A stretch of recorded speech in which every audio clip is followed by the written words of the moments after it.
Alrighty, or wait, am I streaming?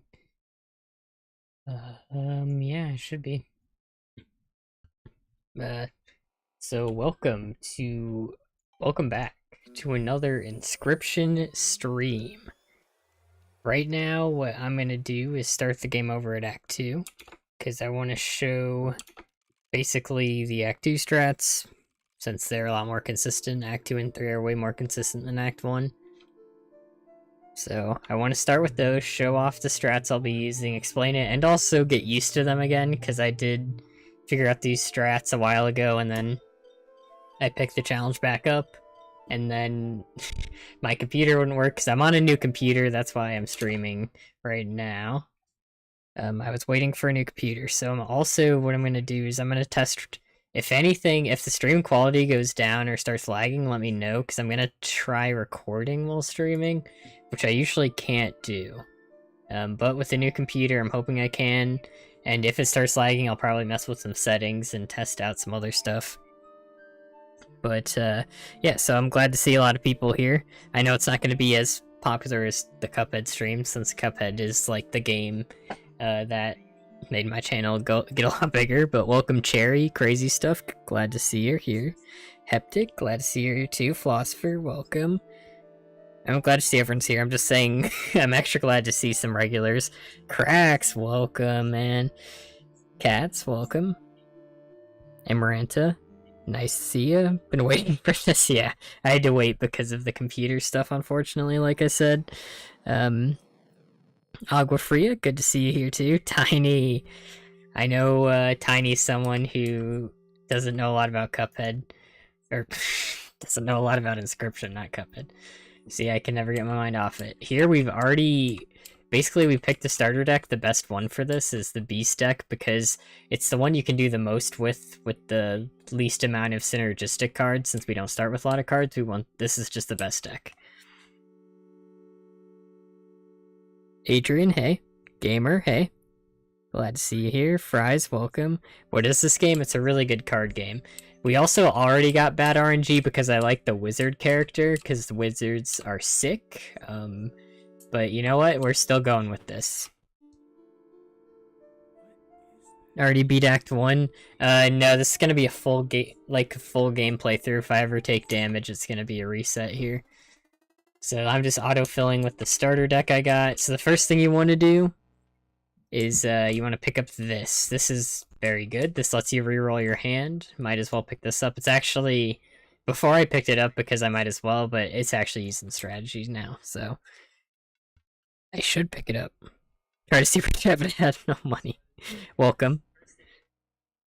Super chat or not, glad you're here. It's epic, welcome. Love Inscryption, one of my faves. Yeah, it's really good. Yeah! And it looks like so far it's not lagging, but I'm not in like a battle or anything. And Act 1 would be the most laggy because it's like 3D. Well, Act 1 and 3. Hi, howdy. Great game. Fine with you streaming instead of Cuphead. Just getting kind of tired of those streams anyway. Yeah, if you do too much of one thing, it can get a little old. I know you can do whatever you're trying to do. Thanks, Aqua. Always start beasts, yeah. Best YouTuber playing a cool challenge, thank you. Town MC, welcome. So right now we're gonna pick everything up before our first battle. I'll explain what no Damageish is, and all that stuff later. It's an okay pack. Actually, it's I mean, it has some stuff we want, but not yet. So here, this is a little puzzle. Basically, what this puzzle is, you try to get 5 damage exactly. So you gotta get lethal this turn. This flies over this thing that's gonna try to block hits. This flies over. This is poison, so it kills it in 1 hit, and then you attack for 2. This is just, it's basically a combat puzzle, but if it doesn't make sense yet, you'll see it in the actual combat. This is good. Really bad. And we don't really need another one of those. This is really good. You can't go wrong with Mantis God. Always pick Mantis God.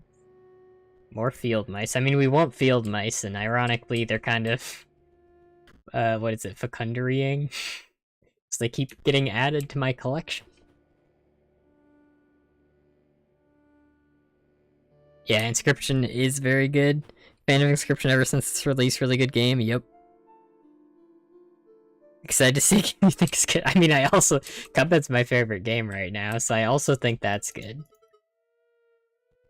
Standard puzzle, yeah, it's just... I know a lot of people here haven't played Inscryption before, or at least a couple. Really bad. Squirrel Ball's actually really good, unironically. So, basically, I have two choices for what my first combat could be. It could be this guy, because basically what makes Inscryption such a good challenge run game, in my opinion, is that all combats are basically the same, except there's some position changes, because positioning is a really important part of this game. So the two combats we could do are the one... First we got this camera. There's one up here we can do. Gotta do a quick puzzle. And here, you can either remember this code, because it's a code you use in the previous act in this game, or you can just look outside and tells you the code right here. The first time I played this game, I thought this was like a not equal to sign, and I was really confused for a second. So we're just taking a picture of this dog, which allows us to fight this guy. Mantis Goddess Mantis Bog. Haven't been to any streams, super busy here to watch today. Also, are you having a good day? I am having a good day, and glad that you're here. I know life can get in the way, because I basically, like I said, I'm using a new computer right now. And my old, I've had so many iterations of this new computer, it's insane, because it just would not work. So what we can do here, I'll probably get into that in a little bit, but right now I want to keep the momentum going for the start of the stream, so people kind of get an idea of what I'm talking about. So yeah, you can put more cards in your deck. You actually don't need to only put 20. So this is like our best chance to win this combat, because I'll show you guys what I mean by no damage-ish, because a lot of people have questions about that, and I think that's a good question. So this guy's just gonna tell us how to play the deck, basically. He's just saying we can sacrifice stuff. But here's what I mean by no damage-ish. So we can play this, and this, and then you'll see the scale will tip towards... Because right now the scale's in the middle, which is fine. And it's tipping towards the opponent's side. But if it tips towards my side, that's bad. That's what I mean by no damage-ish. There's some clarifications and extra stuff in the description if you guys want to see. So, like, this would be fine if we take damage in this instance, since it's actually on the right. That's fine, because that's still damage you take technically. So that's just what I mean by the title, basically. So here we could just win right now, but what we actually want is foils. So let me show you what a real fight would look like here. Hey Pudding, glad to see you here. Welcome to the stream. Fire King for several hundred hours spent trying to S-rank expert in the game. It is a really good game. Why didn't you make a video based on your other challenge runs? Which ones? I usually do. Like your other Inscryption streams? That's because I didn't like beat the challenge. Same builder Benny from Discord. Mod is a joke. I mean, you also moderate. But yeah, here's what an actual fight would look like. Heard of Inscryption, never played it? Oh, you're in for a treat. Seems simple enough, yeah. It's simple enough. So here's what I can do. I don't really have to. Oh, I just saw the ping go for the uploads. So yeah, here's what that does is it rerolls your hand. And unfortunately, we got an awkward hand, but... Because, like I said, you want to get the most... oh, I think my sound is playing. Whoops. So you want to get the most overkill that you can in this game, basically. 1, 2, so 1, 2, 3. So yeah, I think the best way to get overkill here is like this. So this is going to block a hit. And that doesn't fly, so I can't actually go over him. Because this guy, what he does is his sigil, like sigils are basically your effects in this game, and this guy's sigil makes it go in front of someone that's summoned, as long as there's space. So he couldn't have gone here because there's a squirrel here, but I already had someone there. So we want as much overkill damage as we can get. We didn't have to summon that guy, just did that for fun. Played Valve games. I played a little bit of I was actually playing TF2 like a couple days ago with my friend Max, who you might have seen in the chat sometimes. And I had to go in the middle of it because my computer, like I had it at Best Buy at the Geek Squad to see if they could figure out the problem with my computer. And they weren't able, like they thought they knew, but it was not what they thought. Which is just a funny part of... It took a while to get this computer to work. How's that for moderating? Or how is that moderating? Okay. Does we use Ouroboros abuse for farming in this act. So basically, what we did there is we got an extra Squirrel Ball, because Squirrel Ball is actually super good in this next fight. So now we're going to change our deck to be ready for this next fight, and what we want to do in this fight is get as much foils as possible. So we want to make sure our deck can not only survive this fight, but get a lot of foils.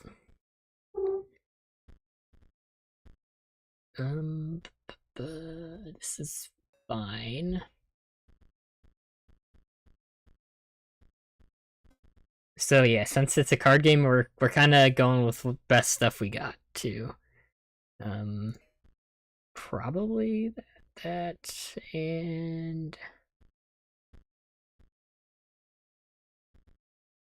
and one is fine. So yeah, we're kind of, so what we want to do here, we just want to get a ton of foils if possible.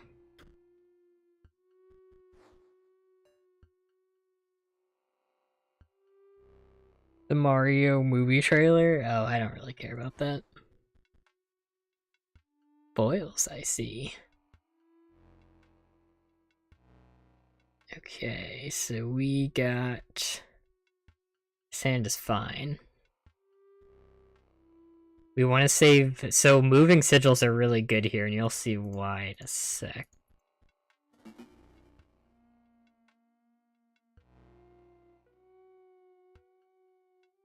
Probably here, honestly. Do... And yeah, so we take some damage, but it's fine. So what this fight does is they're just gonna summon a bunch of skeletons. That just, what they do is they die after attacking, because they have the fragile sigil, which just does that. After attacking, skeleton perishes. Now we can start... Like, we've kind of stabilized a bit, so here's why moving sigils are really good in this fight, is because we can follow... This ship keeps producing skeletons indefinitely. And what we want to do is we want to stop it from doing that. At least stop us from taking too much damage from it. And we can do just that with a moving sigil of our own. So moving sigils are actually super good in this playthrough, but they're usually kind of bad. And Squirrel Ball is the best one, because it's funny.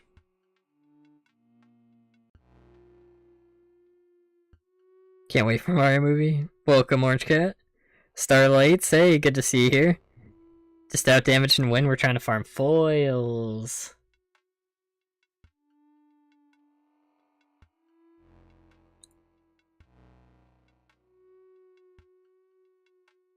So, we're just gonna keep following you. This does 1 damage. Oh wait, no, yeah, you don't even produce an attack there. But yeah, this is... So now I'm at the point where they no longer summon anything, so everything's only coming from the boat spawning a skeleton every turn. So I can basically stall until I draw my entire deck.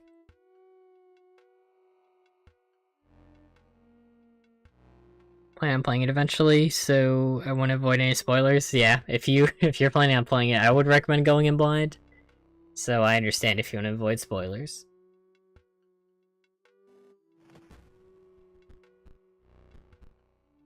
So yeah, this is really good, because now we're in a safe spot where we can just keep drawing our deck.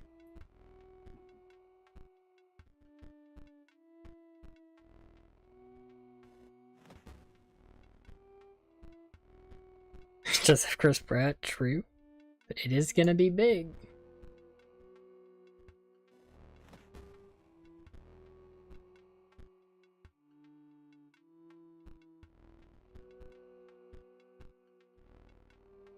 Yeah, we're just gonna keep doing this for a bit.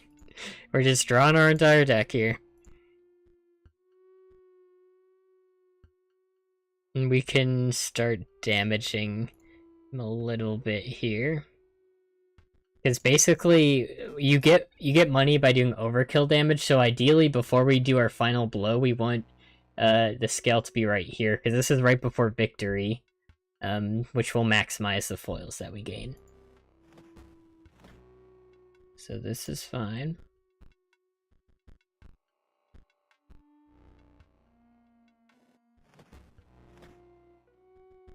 Yep, and then we've got one more turn of doing that, and then we can tribute him.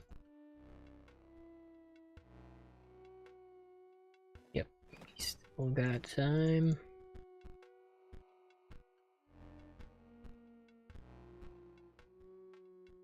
And there's the big overkill guy we want, but we want to put as much damage as we can, so we'll be drawing the rest too.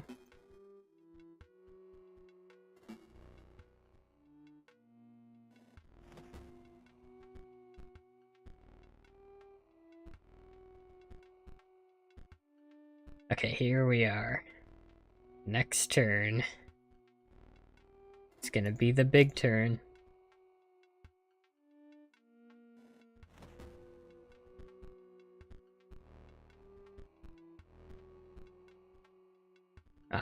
Yeah, I should have put more things that can attack in my deck, but it's fine. So now this guy requires 4 tributes, but he has 7 attack, 7 health. And then we can put down a field mice here, just to get some extra damage, and then we can place down Mantis God, because he attacks 3 times for 1 damage. And this will get us as much overkill as we can get here, which will get us foils, which we need to buy cards. Basically, this is our money source.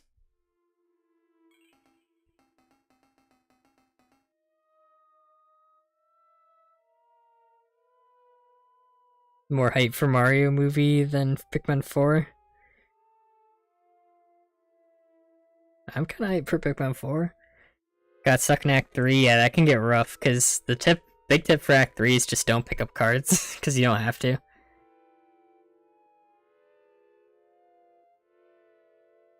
Unstoppable profit there. Fish, welcome. Leshy hates, yeah, one simple trick.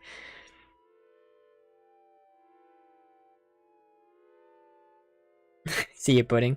Thanks for stopping by. So yeah, also every time you win a battle like last one, you get a pack.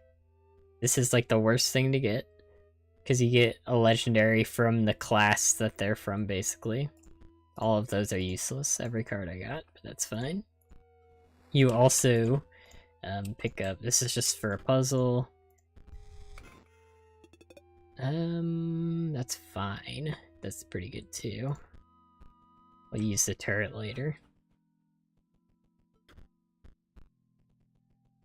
So there's a lot of interesting mechanics in this act also that you'll see come up soon, but not quite yet.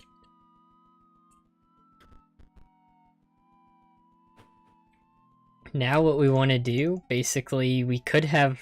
This is the card we want right here. Bone Heap. Activate, which just means you press the button, and you can press it as many times as you want.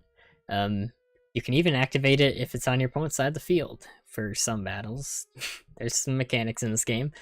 So pay 2 bones to increase the power and health of Bone Heap by 1. So this is how we can get the most overkill damage, basically. So we do that. And we can buy another one of these guys, but we could also buy skeletons or squirrels, which both help So I actually... Let me see what I got here.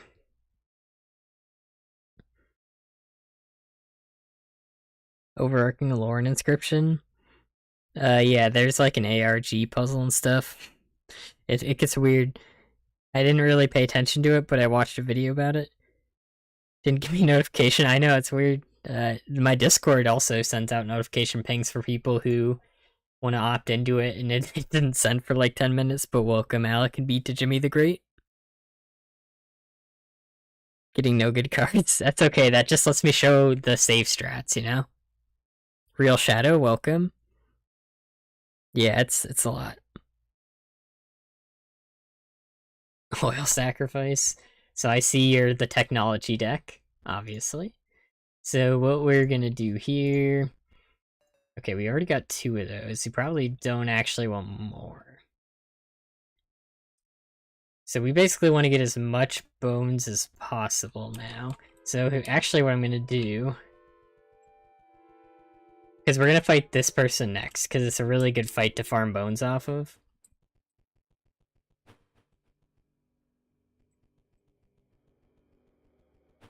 Oh, Matt Pat did an inscription video? I see. So we can buy this, is fine, and then we're gonna buy a bunch of squirrels.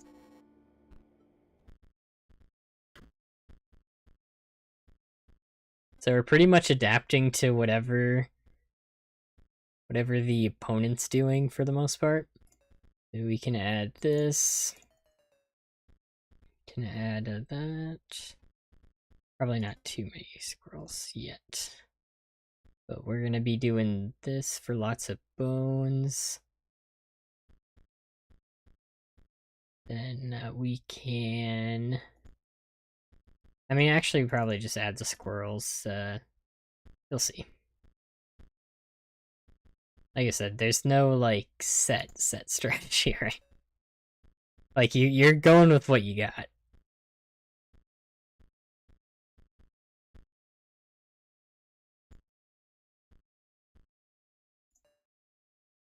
Two field mice?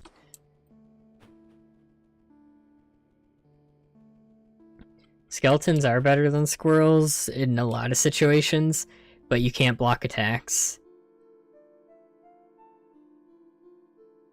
Yeah, that's exactly it. You can't chum block. Chump block.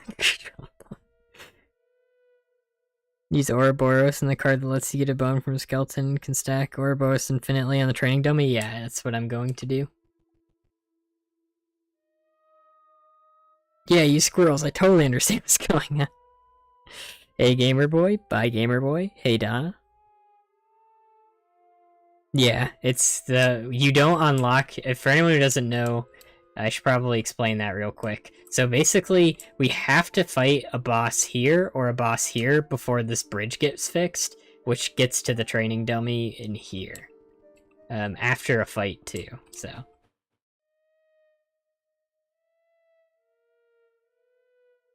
I told you about the movie. Okay, so... Basically, the fight we're about to do... It's not too bad. We basically just need to block attacks. So probably cut down on the Warrens. Because squirrels are fine. Squirrel balls are good. Field mice good. We don't even need grave diggers. I don't want to get 2 of them and open 2. So here we go. Unleash the squirrels. I will. Put some squirrels in their hands. So this is a fine hand, I think. I don't remember exactly how this... I think he's gonna summon a 1/1 next turn, too, so that's fine.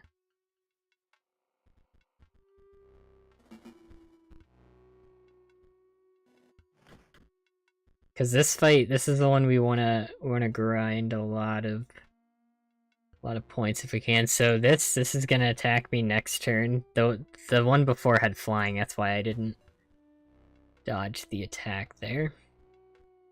So here we're just stalling as long as we can. So this just does 1 and then dies. That's fine. We can save our squirrels for blocking attacks.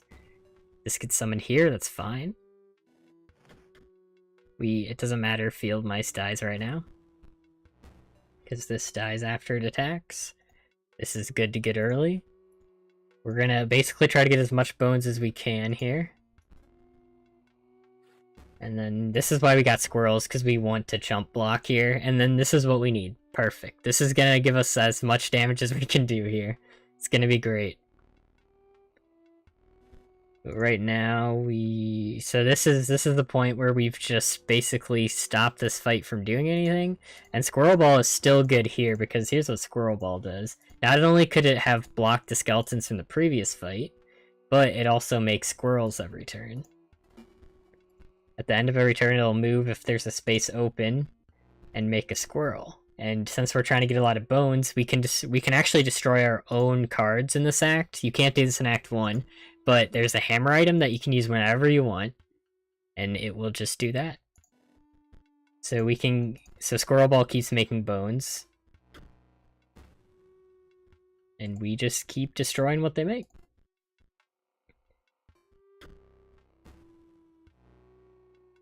And we go here.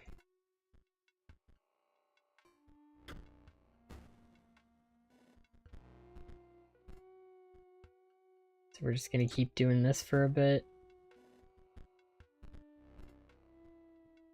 And here we drew this, which is good.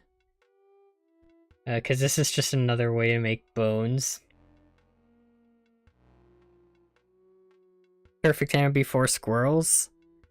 I mean, he does start with the flyer, so we did need to kill the flyer, because it would have gone over the squirrels and attacked us directly. What did you do to that squirrel? Nothing, he's fine. He's fine. Look at him. Oh, what? Oh, he must have blinked. I don't know where he went. A small price to pay for their bones. Exactly. That's the spirit. We're just making bones here.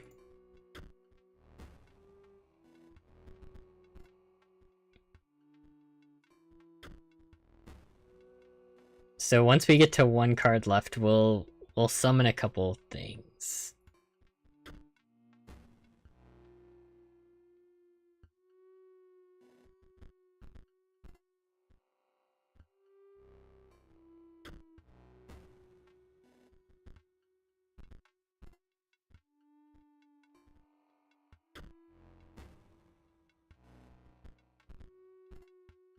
Okay, so here what we can do, we can actually summon this guy, because when these die, they summon a skeleton. So this will allow us to attack directly next turn.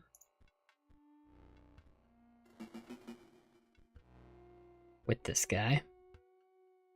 And then what we can do here, these warrens are good because they make bones too. If we just sacrifice them, they're just extra bones. And we like getting the bones. And here's what we can do here. We can summon a cat. So what he does is when cat is sacrificed, it doesn't perish. It has 9 lives, or like 13 or something. And what we can do here is what this guy's ability does is when you play it, you make another one in your hand. So you can just keep sacrificing himself because he costs 2 blood, which means he requires 2 tributes. So this plus another field mice ends up being enough to summon him, which gives us some more bones. Which is great.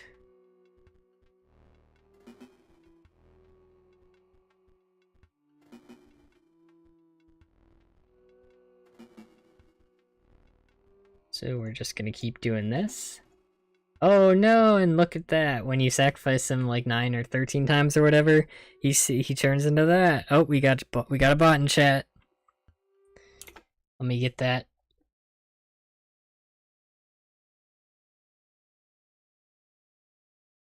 How are there so many of them? Got the bot. For oil. Yeah, child 13, someone 13, that's right. So that's gotta be 9. So yeah, so when you sacrifice it 9 times, it's called many lives, not infinite lives, so that's why that happens. And what we can do here now is we can just kill everything. It's gonna be epic, don't worry.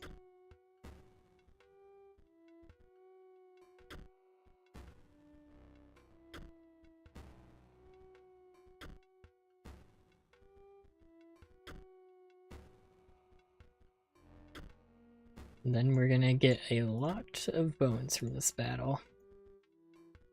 I guess I could have been sacrificing for field mice. It doesn't matter. But I could have done that more optimally, because I could have sacrificed them for more field mice. Okay, so this is the card with an activated ability. Activate your mind, press the button. So we can press it once to get 1 power. This will allow us to not finish the fight yet, because these are all gonna attack. So these all get skeletons. That's what they do when they die. They make a skeleton, and then skeletons attack, and they perish, and now everything gets to attack directly, which allows me to just do this. Which means I'm going to get a lot of overkill damage.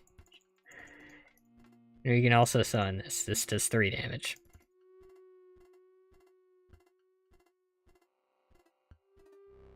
Mass murder is for the foils. Judge, you don't understand, it's for the foils. So there, 30 is way more than we even need. That was like perfect. We can also, depending on what cards we get from packs and stuff, we can slightly change our strategy to be more optimal. But this is basically what you want to do, if you can. But it's always going to change a little bit, because it depends entirely on what you open. Lots of RNG. It's a card game. And this just we never use this, but we can get it. We're free. A happy birthday. Did you do anything fun for your birthday other than watching the best Inscryption stream? Hey, Indy, good to see you again. Finally go back to watching streams. Yay, awesome. Glad you're back. I hope you like Inscryption, I guess. Because right now we're playing Inscryption. So yeah, now basically now we win. Let me see, how many squirrels do I have? So I have 12 squirrels. So here we basically beat the game. Let me get a ton of skeletons. 1, 2, 3, 4, 5, 6, 7. How many do I have of skeletons? There's a mechanic we can exploit in this act. This is why this is why I have like a for fun rule where it's like you have to use a different strat every battle. So 16, 17, 18, 19. Never seen this game? Well, enjoy seeing it now. Doing all non-essential fights? Actually there's like only 1 optional fight in the game, which we can do. But you do have to fight everyone I fought so far. Hi Smoothie, bye Smoothie. Free rare cards. Click for OTJ. Weird cat nightlight that can change colors. Cool. That sounds okay. How many lives does it have? Get it? Cause there's this cat. Yeah, it goes deep. Someone's name I can't say on YouTube probably is involved in the lore.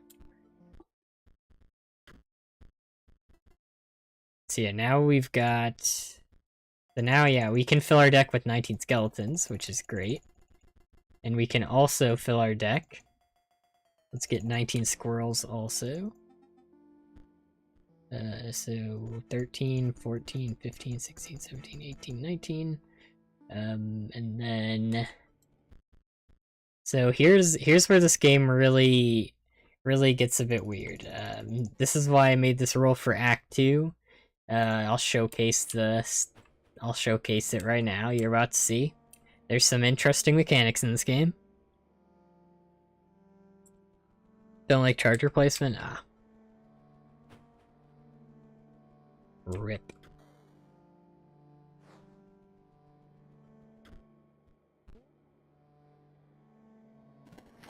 Barely Carter.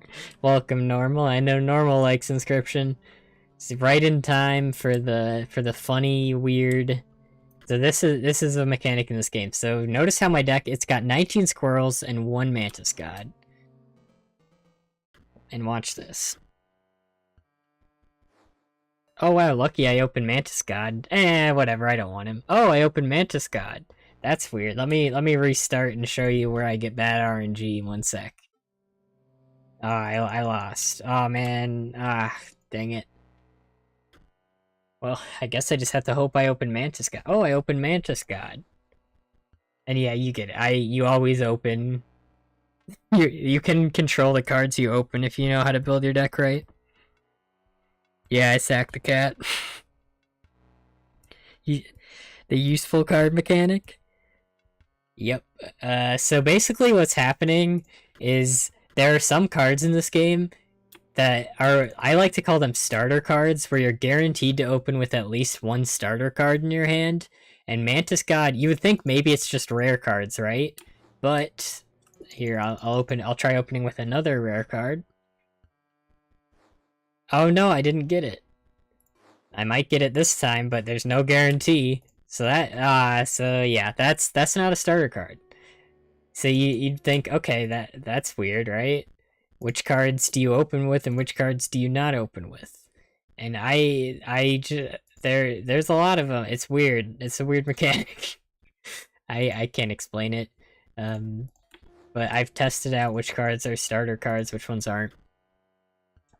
And I know for some reason, like, Hawk's a starter card. Which, means you could just do this. If you want to.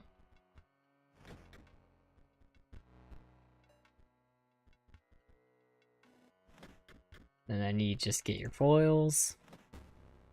And this would get me 3 foils, but, if I attacked here. So it's really weird. So that Hawk is a starter card. Lots of cards are starter cards if they require any form of sacrifice, but not all. Like this, I guess, isn't a starter card because it's too expensive, but pretty much any card where you have to sacrifice something or costs a resource to play is a starter card.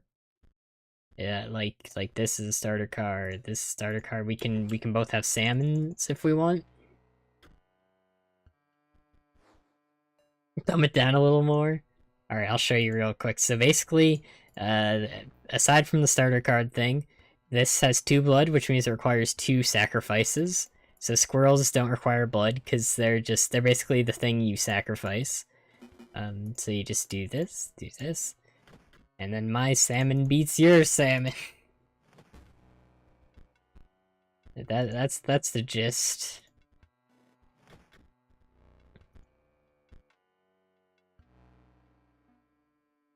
If you ever get to eat, alright. Can you not eat in one?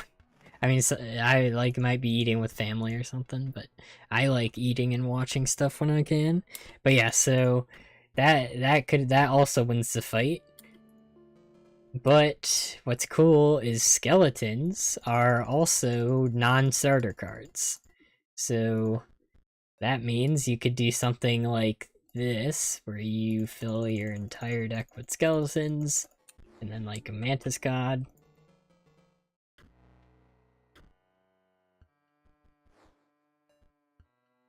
And then, like, yeah, so Mantis God starter card. So you're just like, boom, boom, boom, and then this just wins. This is 5 damage. This skeletons plus Ouroboros, or not Ouroboros, plus Mantis God wins every basic fight. Get it? Then watch with family. Yeah.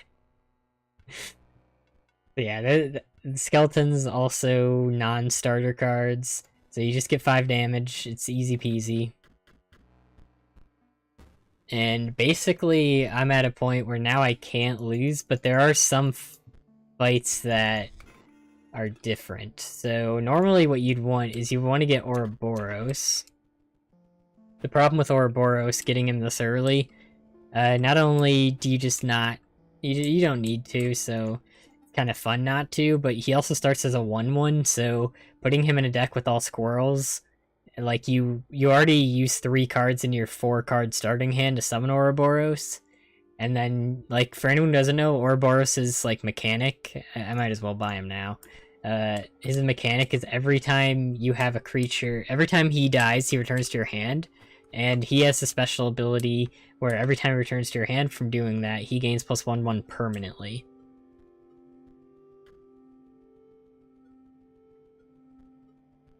So this puzzle, you just walk up to the rabbit, get it to do that, because he tries to go away from you. So we just open these 2 packs. Nah, skeletons are broken. And yeah, now we fight the trapper. So we can do the same skeleton cheese, but basically at this point in the game, I'd more likely have squirrels. I had a really good run where I was able to get a ton of foils, and I'm not always going to be able to do that, so I do have backup strats for these fights. So normally what it would be is like all squirrels, and then maybe a couple skeletons. Like it would probably be like this, where it's like, okay, I'm gonna need Hawk for the next fight.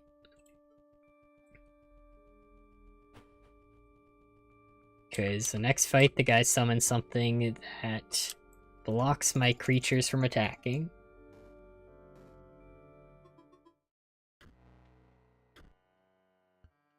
Yeah, PT3, I think it's the same way. I think you're right. So what this guy does is he's gonna try to... Like, when an empty space would be struck, he'll move to it to block the attack, so we do actually want a flyer for this fight. Assuming we didn't... Because we'd buy squirrels before we buy skeletons, basically, because we're about to need squirrels. So this is how we would do this fight, because you always start with Hawk, and we try to get as many squirrels as possible. And yeah. So that's that fight, and he also stops us from buying from the shop before we beat him, so we do want to make sure we bought the cards before we take the picture. And now, let me show you guys Ouroboros. So the reason, like, so I do have a rule where I can't just surrender a battle. Like, I've been doing it because I'm showing strats and stuff, just to show what the game's going to be like. But if I just surrendered every battle I was about to lose, that wouldn't be a very interesting challenge. So I can't actually just concede in a real playthrough. Yeah, I'm gonna train him up at the dummy. I know if you start, yeah, but you don't always get him in Act 1. Hey, Zapdo, welcome. Everything's scripting pretty good. Pro script, yes. So, Ouroboros you'd think would be the best for this, because the problem with this fight in particular is that it's all boss fights have 2 phases to them, so you can't just like do what I've been doing where it's like you just get one thing on board and then win. And this is why you can't do Ouroboros for this fight, you just get overwhelmed too fast. Okay, in this case that's actually not bad though. He has a lot of random stuff he can summon, so you're kinda adapting to what he does.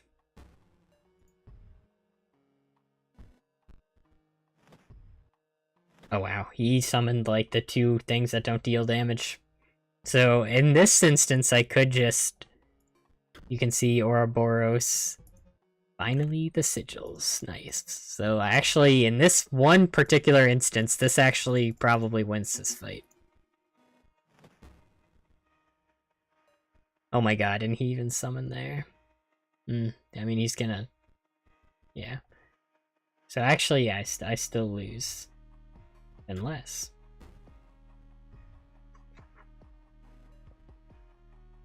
Okay, so in this one particular instance, it's fine.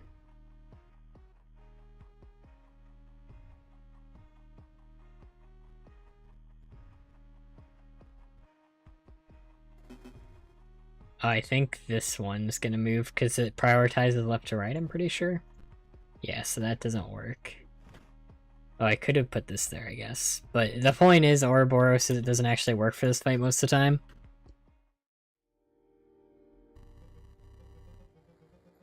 Yeah, so that, I just got super lucky to even get that far.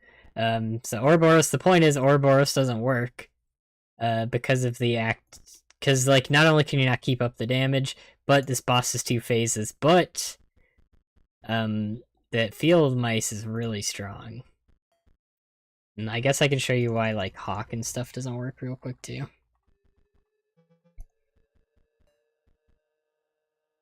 Because not only is there this guy,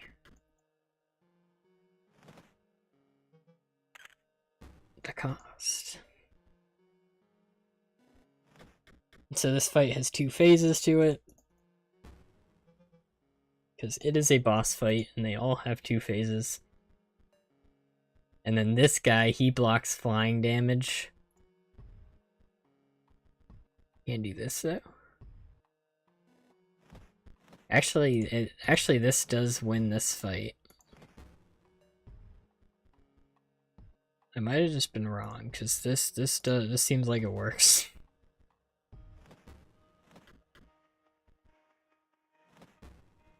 If that works, that's kind of sick. Because yeah, you can just keep blocking here. That does work. I think I'm stupid. Because I can save the field mice for later too. This is kind of funny.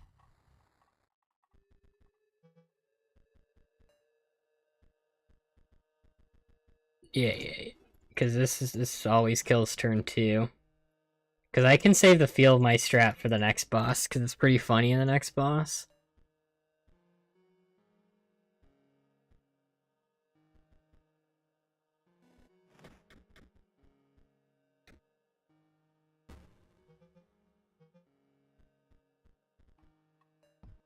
Stupid Pog. Yes, very Pog.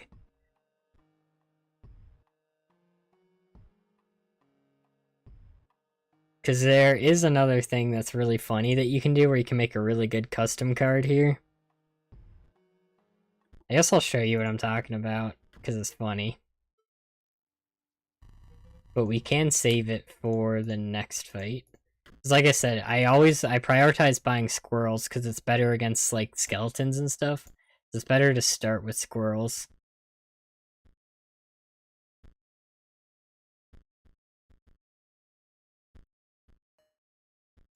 Because here's what you can do.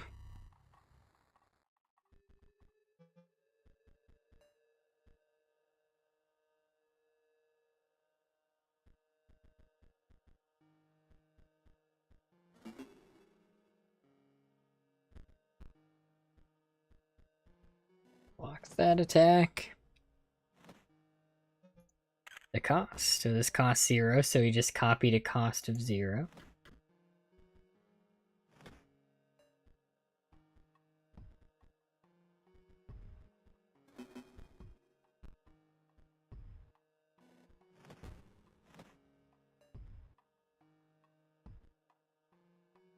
Two.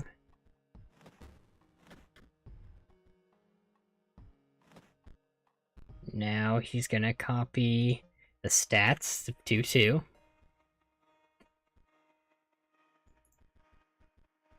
So we don't actually want to finish this yet.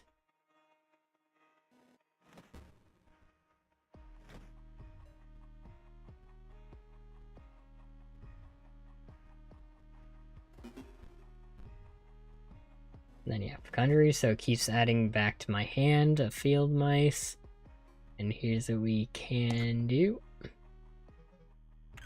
Now we copy the sigils, which is that Fecundity sigil, where it's just going to keep adding copy to my hand. And there we go. 0 cost, 2-2. That adds a copy of itself to the hand. So yeah, that's another way to win this fight. You can do that.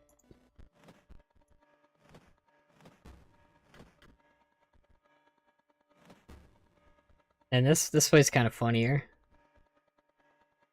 It's kind of funny.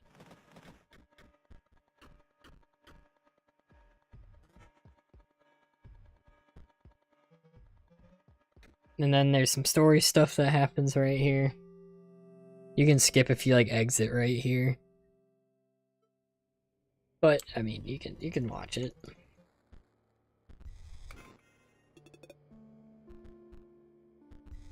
Then you get 2 packs for beating bosses, which is nice. So here's PO3. It's just so bad. Yeah, there's some stuff that you don't get unless you play the game or see Act 1 when I play it. And here we go. So I already bought Ouroboros. I think aside from scripted Grizzly last start of the game and tutorial damage, could be possible beating Inscryption without any damage. There are some fights you definitely can't do no damage at all, because like the first fight in Act 3 is gonna probably be the biggest run killer of any attempt, because that one, like, you can only win if your opponent decides to summon in a bad way, but they do get some attacks that you can't stop because it uses the energy mechanic and you can't build your deck at that point.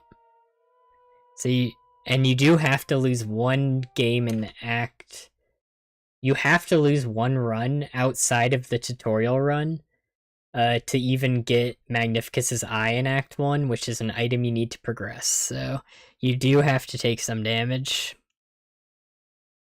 And that's part of what I mean by no damage-ish. Yeah, Inscryption can't be PvP because you can attack on the first turn. Yeah, I've beaten the Act 1 like 18 times in a row to see if anything would happen, but welcome Travato. Or Travato Tavo.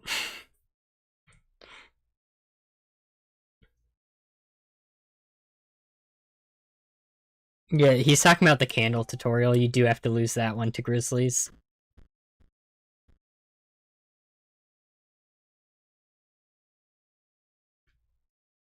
That is a forced loss.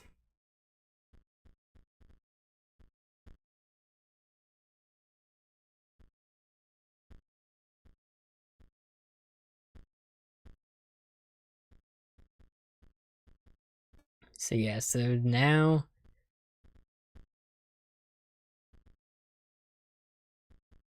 it's just we decide funny ways to kill our opponents, basically.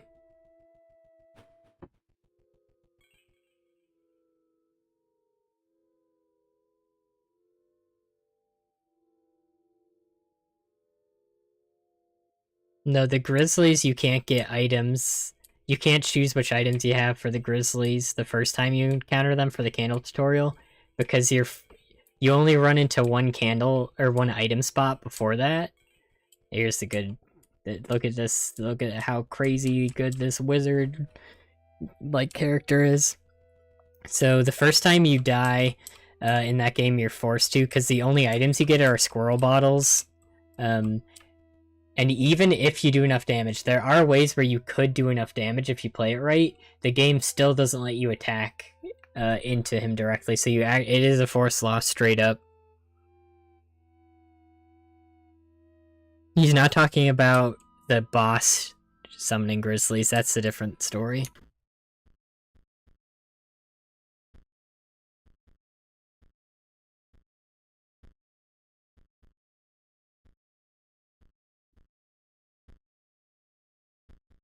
Speaking of Grizzly, we could do Grizzly here if we wanted to. Wait, is Grizzly a starter card? I don't actually remember. I didn't know the specifics, yeah. I mean, I can't really blame anyone for not knowing the specifics. Stuff you need to test. So yeah, we can just Grizzly this guy. That's kind of funny. Oh no. Don't summon that. I didn't know, so there's an actual force lost, yeah. It's a forced loss because it's the candle tutorial, that's why. Because he's like, don't do that again. I'll show you guys that stuff when we get to Act 1 practice. And we'll be back for that. Can't interact. Did I get the one in here? I did. So which one are you? Casey, right? Casey Hobbs, and then yeah, you're the frozen one.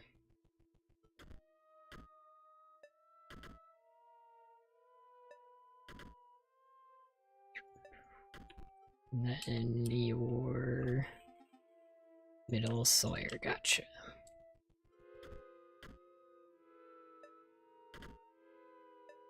Eaten by a dog, does not hold a grudge.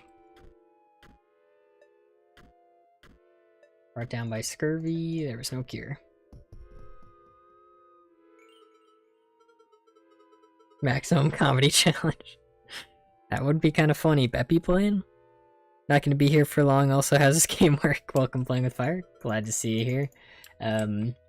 I'll showcase some of it. Oh wait, yeah. No, I'm dumb. What I can do here.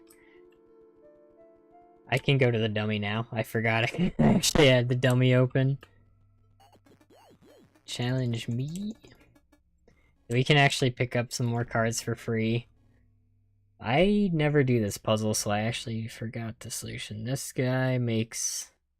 When he dies, he's gonna... What this sigil means is when it dies, he does damage to the front and adjacent minions. And we have to do 5 damage, so... I'm guessing you're not supposed to do that. Can't attack. So that's 2, 3... Okay, I see. So we gotta let this 3 damage through, which means we have to kill this, which kills this. That's 3. That's 2, right? That's 5, yep. I actually always skip this, so I didn't... I'm proud of myself. I always forget that's there. Oh no, circuits. Circuits?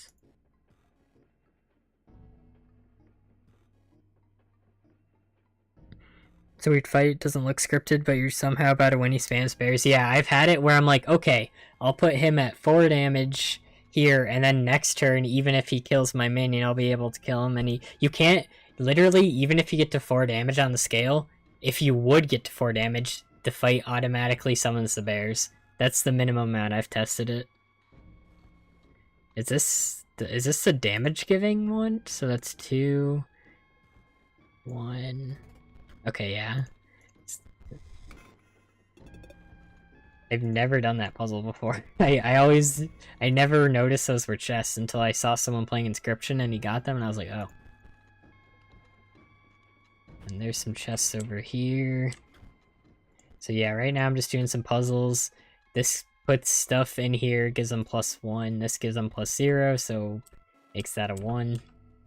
I don't remember all these puzzles. I'm probably gonna fail them a couple times.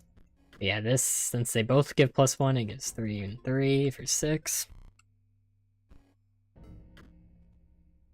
Back, welcome back. Studied this fight a bit, got off my setup for perfect card RNG without touch of death.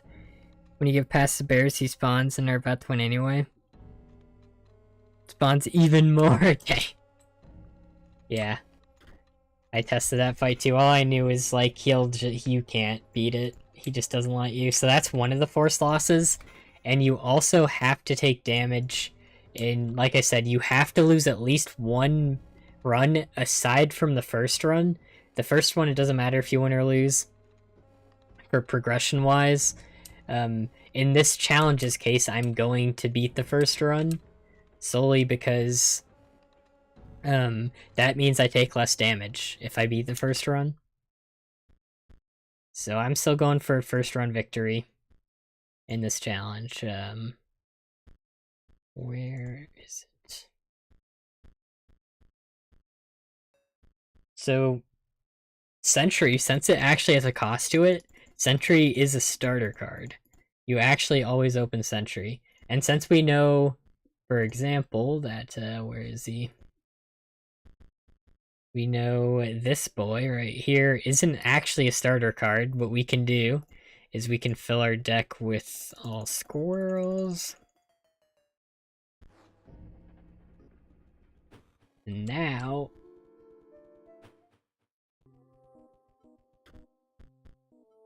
do I need the eyeglasses? You don't actually need this, fun fact, but if you remember the puzzle answer. Oops.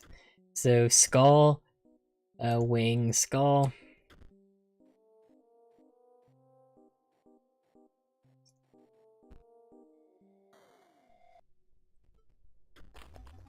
Alright, the pain is unbearable. Yeah, the puzzles are pretty good in this game. They teach you stuff and they don't overstay their welcome, really. Wait, what? Is it not the Sentry as a starter card? I thought I tested this before. Is it just because I have... What? Now I'm confused. I thought I tested this before.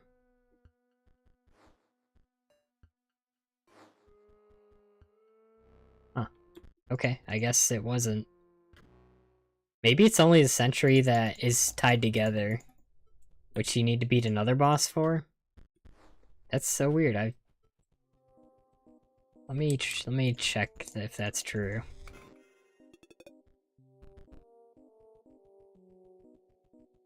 Chicken and rice? Nice. Bye, playing with fire. Thanks for stopping by. It's so weird. Okay, I don't know what's up with that. I actually do need to get the training dummy to get a cool way to win the next boss. So I guess no sentry drone right now. We could do something funny still. Let me check my Google Docs. I wrote ways to beat all the bosses here.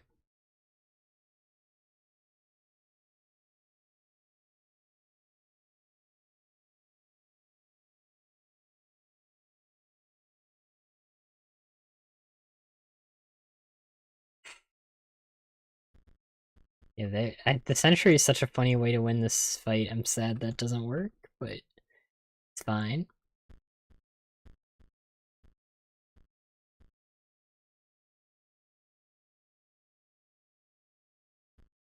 It's so weird.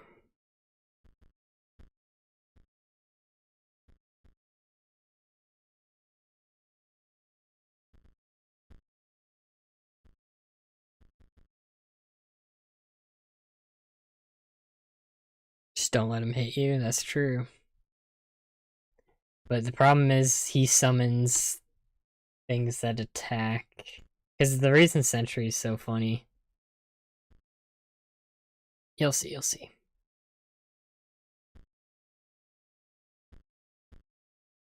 That's so weird. I thought I tested that before and it worked. Because, I mean, we have so many ways to beat him easily, but I just want to do it in funny ways if possible.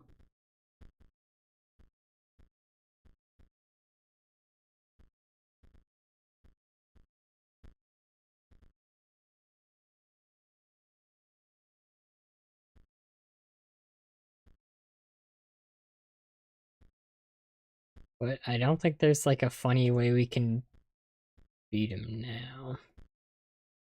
That's Sentry.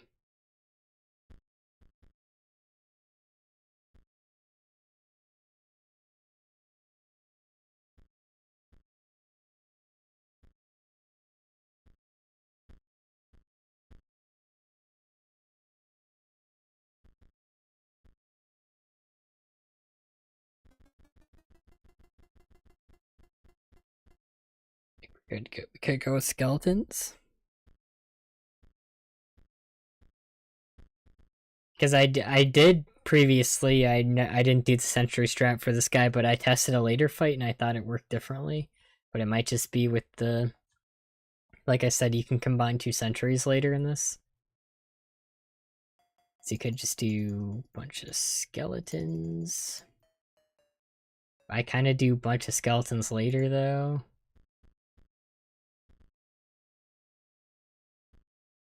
Also, it doesn't work in this fight, actually, now I'm thinking about it.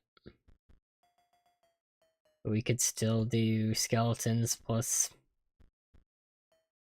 this guy, because you can.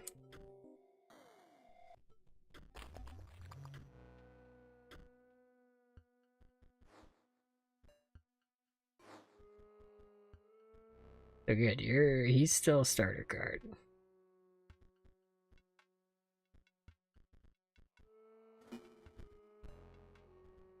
I don't even think this will work.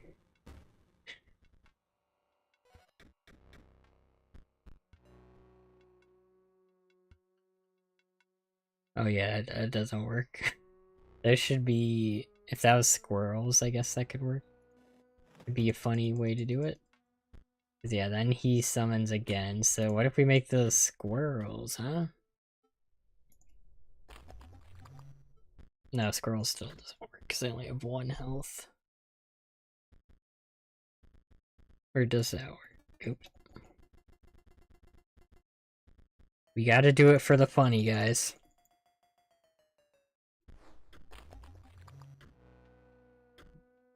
Funny is important.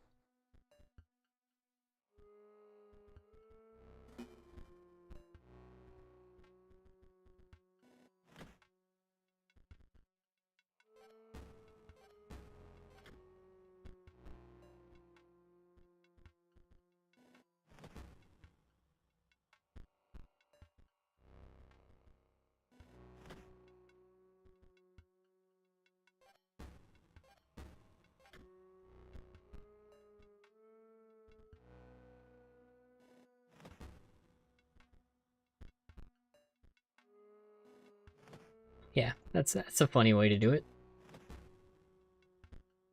Don't let your memes be dreams. I'm laughing uncontrollably right now. Good. You should be.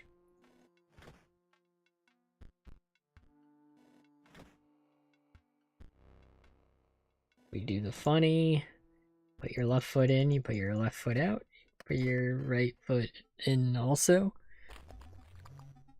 Yeah, I saw the poster. I don't know if I'll actually watch the movie though, so... I didn't pay a lot of attention to it, but it did look nice. So yeah, that's a pretty funny way to do that, I guess. I'll take it.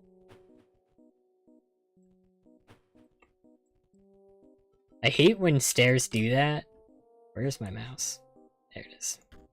Just wasn't moving. You know when stairs do that where, like, okay, I'm holding left to go down, right? And I'm holding left still, and I press left, and then it's like, oh, you just went up the stairs, because they're on opposite sides. So annoying. But here's the dummy people were talking about.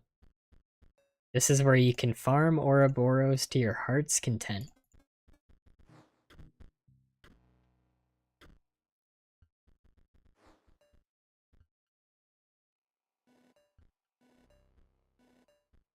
So yeah, dummy doesn't do anything.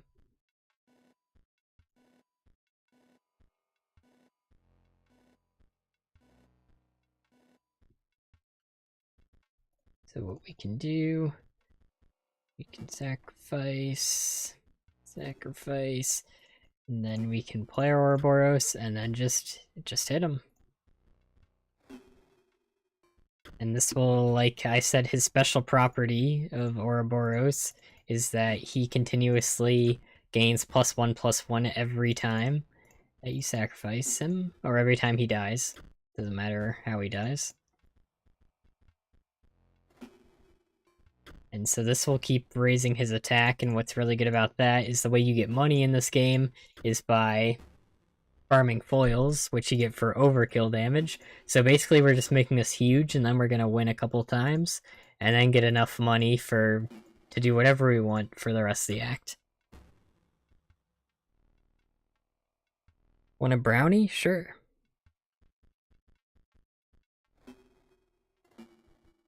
Yeah, then, so this means we've sacrificed him to the point where he's gonna just die next time we do it. That's fine. And we do the same with this next one.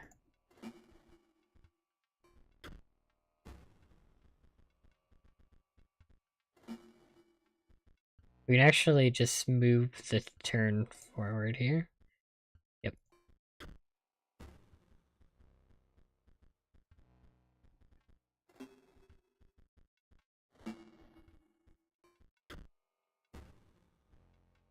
If only making massive profit over animal abuse was this easy. Boy howdy. Yeah, this is pretty cool. You can do this even more efficiently with some other cards.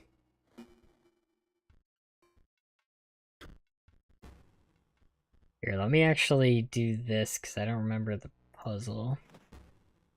Oh wait, no, that does overkill. I don't think that works. Okay, whatever.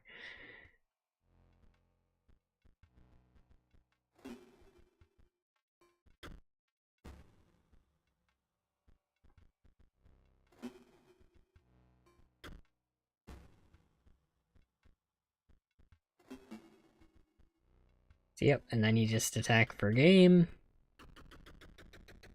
And we're gonna still buff him. You can even speed this process. You can make it a little more efficient.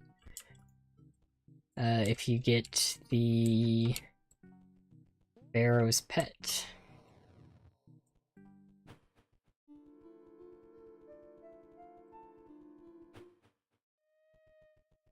So we can go here.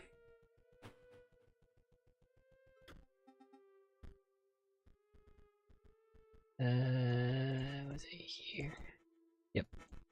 So Pharaoh's Pet is pretty neat. What he does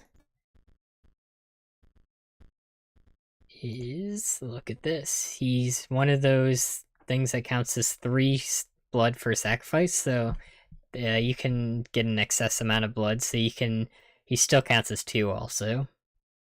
And then he has infinite lives, unlike the cat who only works like only those 9 times before it transforms, which I mean is usually that's never gonna come up. It only really comes up in like situations like this where you're trying to infinitely farm.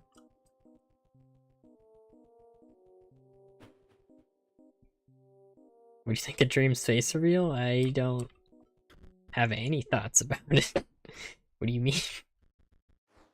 Guys, you caught me. I'm the biggest Dream stan known to man. Who told you? Everything with infinite life has a limit. Skeleton spawner card? Why do I need that? Oh, yeah, that's another way to do it, but that takes a lot longer because you have to keep pressing the button. I will be getting that, though. In fact, I'll be getting a lot more than you might think. Where's my Ouroboros? So this is the one fight I'm, like, not gonna care if I sacrifice things in. Or if I concede in an actual playthrough. And Act 1, because Act 1, like, that one has a different conceding mechanic in it, where you can only concede if Leshy offers it, where if he thinks he's gonna lose, or if he thinks you're in a stalemate, even when you're not in a stalemate, he can say it, so it can have some fun clutch saves. Yeah, not everything with the many life sigils has a limit, it's just the Cat and Child 13. They have the special interactions, but it is pretty cool.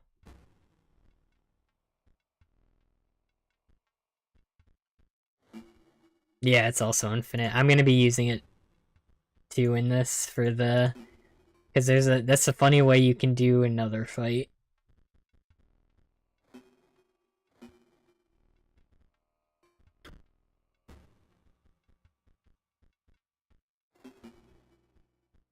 Let's make my hand smaller because it's just at the point where it's like makes I have to drag my hand all the way over there every time I want to do it.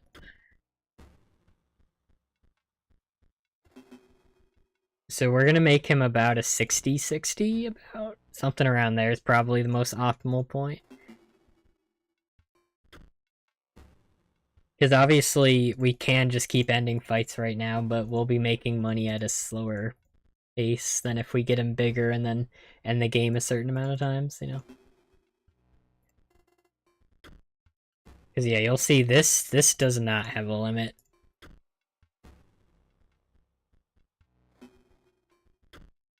Like, because I was 37 when I started that.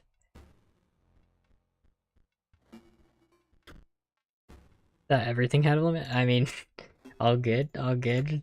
Cancelled, by the way. Normal is now cancelled.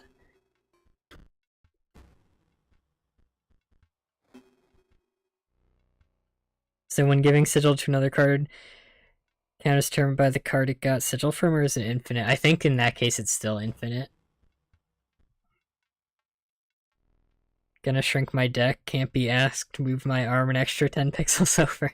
I mean, when you do this so many times, like, the little optimizations like that help, you know? Just speeds it up a little bit. Rooks, welcome. Made my Ouroboros 106, 106, get exactly 100. That's kind of satisfying. Didn't know anything had a limit? Yeah, because you usually don't get 13 sacrifices, right? Like 13 or 9. Welcome, Chikaret. Definitely said that right, maybe.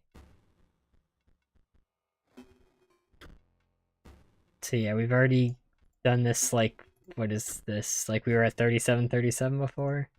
So that's bigger than 9 and 13, and you can see he's still kicking, you know?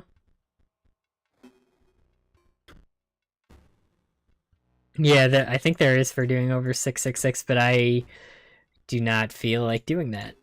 So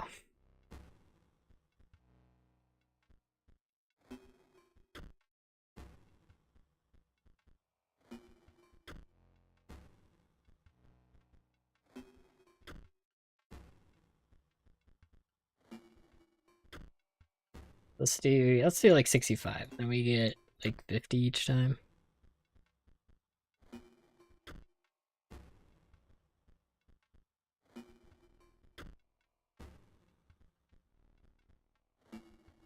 $55.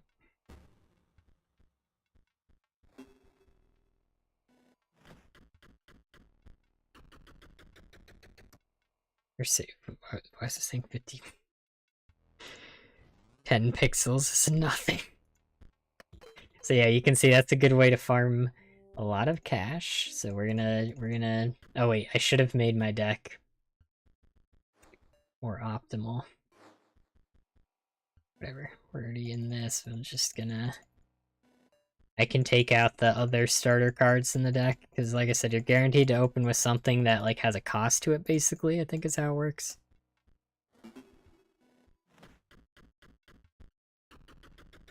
Last squirrel in his deck must be terrified for his life right now. Training dummies hate him. See how this one man used a weird snake to get infinite money. Training dummies love me. What do you mean?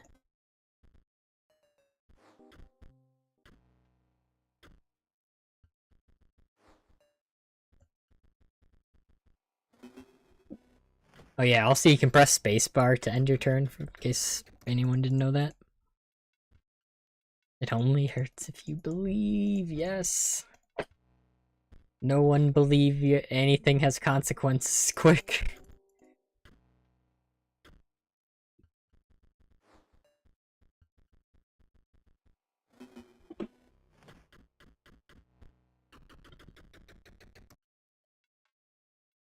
Guaranteed to give you at least one card you can play. I mean, if that was the case, then I would, if I put only Squirrels and Ouroboros in my deck right now, like I am, then then it'd be completely random what I draw, because all of these would be playable.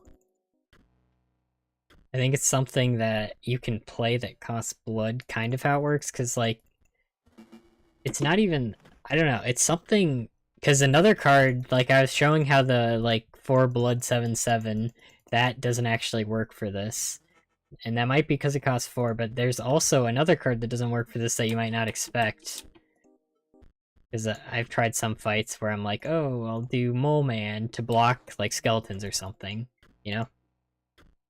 And, Mole Man, you're not guaranteed to open. Or they changed it. Or maybe I'm getting lucky. I don't know, because I started this run a long time ago, so maybe it got updated too. Now I'm opening Mole Man? Okay, maybe Mole Man's a starter card now. Okay, whatever. Is he really a starter card now? It doesn't really matter, but... Okay. I swear, when I started this run, because I started this months ago, because I was waiting for my new computer to do this, and Mole Man was not a starter card.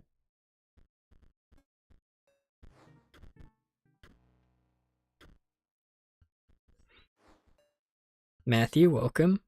Destroying stream, honestly don't know how you could do this. I'm pretty sure you can find a way. Thank you. I mean, there is 2 instances of force damage in this playthrough, so it's not perfect, but it's still, I think there's a lot of fun strategy that goes into this. Yep, candle tutorial, you have to lose, and then you also have to die in Act 1 one time other than the first run of the game. In order to get Magnificus's eye to spawn, which you need for a puzzle. It's one of those puzzles that you could have the correct code in, but even if you have the correct code, it won't work until you get that thing that shows you the code. Yeah, theoretically, we played an opening hand, yeah. Good enough, exactly. You know what? I'm thinking maybe Mole Man. Maybe the reason I wasn't having it show up before is because what I was trying to do with it, I think, was the sentries. And sentries were also starter. I don't know. Yeah, we're gonna do this like 2 more times so we have enough for whatever we want.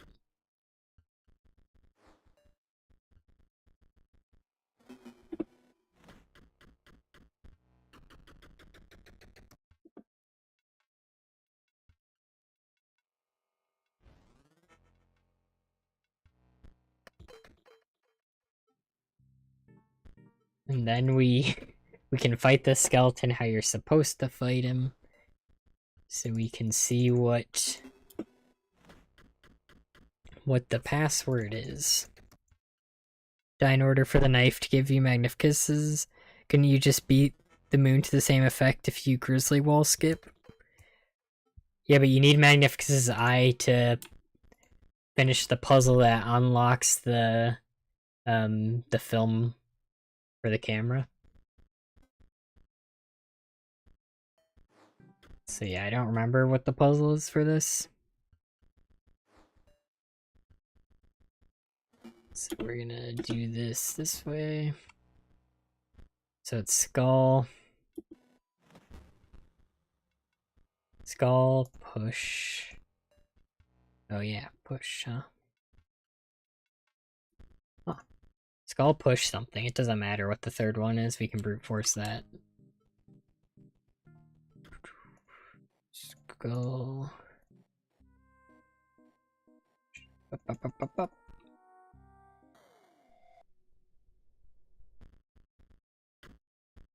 So this guy, let me see.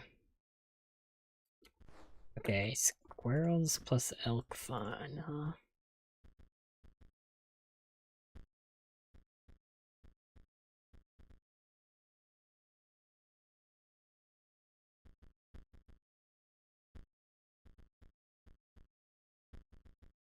Okay, this is, we need money, now we got money. Extend to the finale, don't remember.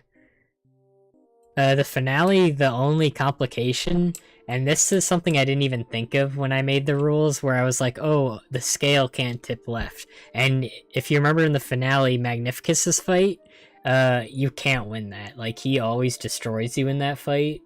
And he does a lot more damage than you do, but at the start of the fight, the scale disappears. So technically you don't take scale damage. Yeah, Magnificus, I don't think it's possible. He always doesn't he always destroy you? Like every time? I'm pretty sure he does. What was I gonna do? So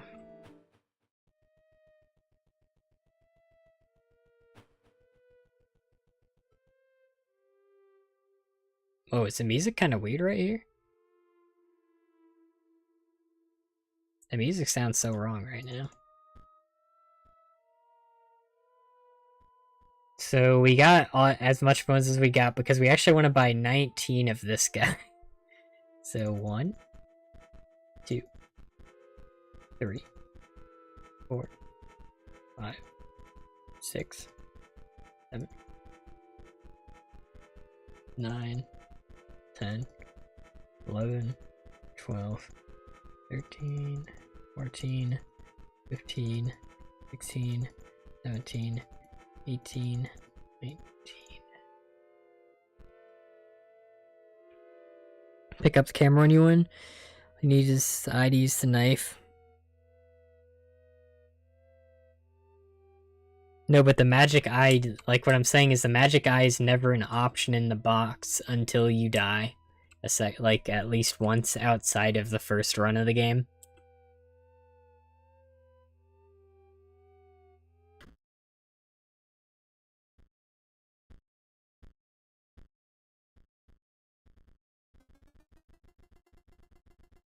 Oh yeah, yeah. Oh, also there's one other thing we have to do. If for this to work.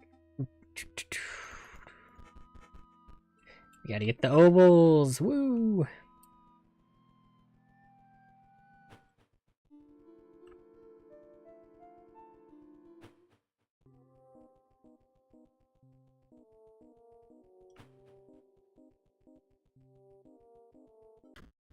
We want...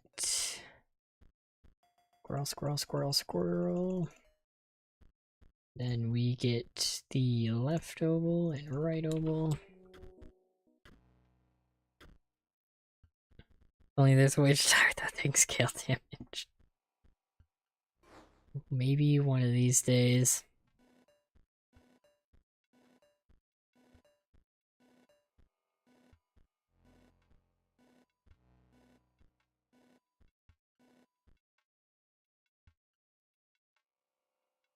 Be fun, I feel. It's probably impossible to stall that long. Yeah, and they're literally, the fight starts with the scale disappearing. I'm like, I didn't even plan that when I made the rules being like, oh, the scale can't tip left. But, I mean, that's a rule, so... I them's the rules, what are you gonna do, you know? So what we're doing right here, putting the left and right oval beside each other, gives you the ancient oval.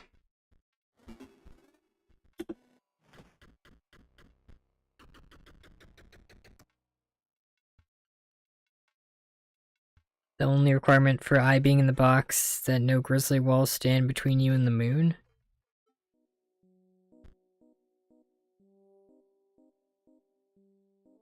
What are you talking about? No, like, I'm saying the eye, like, you can get the knife before you can get Magnificus's eye. Like, you can keep using a knife, but Magnificus's eye will never be an option. I've tested this out so many times. If you don't believe me, try it yourself.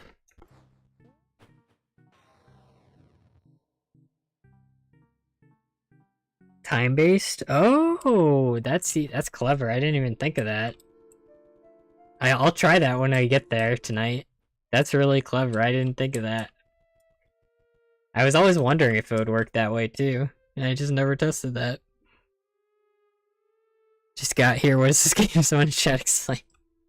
Here, I'll show you in a sec. Here, we've got a fight on our hands. So right now I'm gonna fill my deck with. Oh wait. Right now I'm gonna get an item, and then fill my deck. Right now we're just picking stuff up. Because there's a lot of secrets in this game, and this is one of them. So that oval I just completed in the game, that allows you to go down here. Spooky card game. Oh, guys, no one look at the swear word on screen. Oh no! You approach the Bone Lord. Okay, I'm back. Okay, you're serious. Good. So this is for a secret fight. This is a card that I won't use. And this is this is insane. This starts the battle with 3 bones. Because you know how cards that take bones, you gotta have bones to summon them. This gives you 3 bones at the start of every battle. Super dumb if that's the case. Oh, I think it's dumb too. That's possible. Trapped in Act 1 forever? Yeah, that would be funny. Because yeah, what's funny about it, like I said, I beat the game 18 times in a row. Because once you know the trick to beating the game within the first time with the Grizzlies, because all you need to know is what's coming up, so you can get like the 7/7 and scissors and always cut it. Attack directly. Because once you know what you're doing, it's fine. It's when you don't know what you're doing, it's like really tough. So I tested it so many times. I think it's weird that it happens like that too.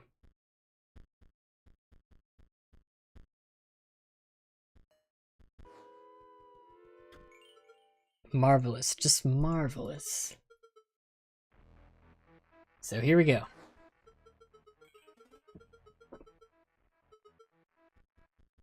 So since you don't typically start with bones, these aren't starter cards. Because you can't pay for them, right?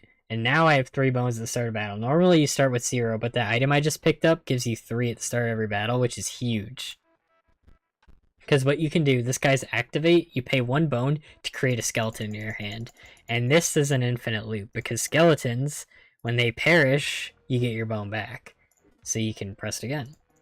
And so what you can do here is that created 2 bones, right? But you can actually make infinite bones with just field mice in this guy. Because every time you sacrifice... Because I'm sacrificing 2 cards to summon 1 card, that adds a card to my hand. So this is an infinite combo you can do.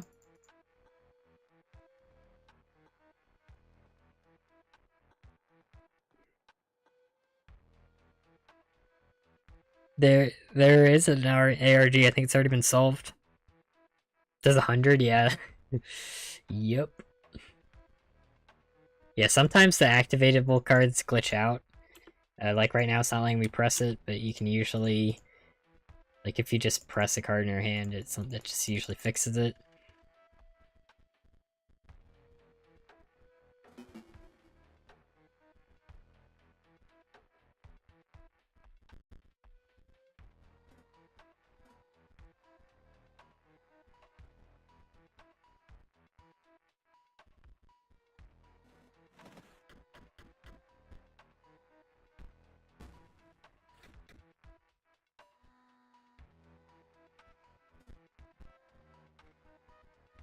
And yep. So this fight has a special mechanic here. Just like all boss fights have 2 phases to them. So she'll add copies of our hand, copies of cards that were on the field, but they cost 0. Because they're corpses. So now, once again, field mice cost 0. So all the copies it makes will cost 0. And we still have a field mice in our hand from the first time. So we can just keep summoning more field mice. It's just field mice city over here. And then here's our 2-2. But that's also a funny thing you can do.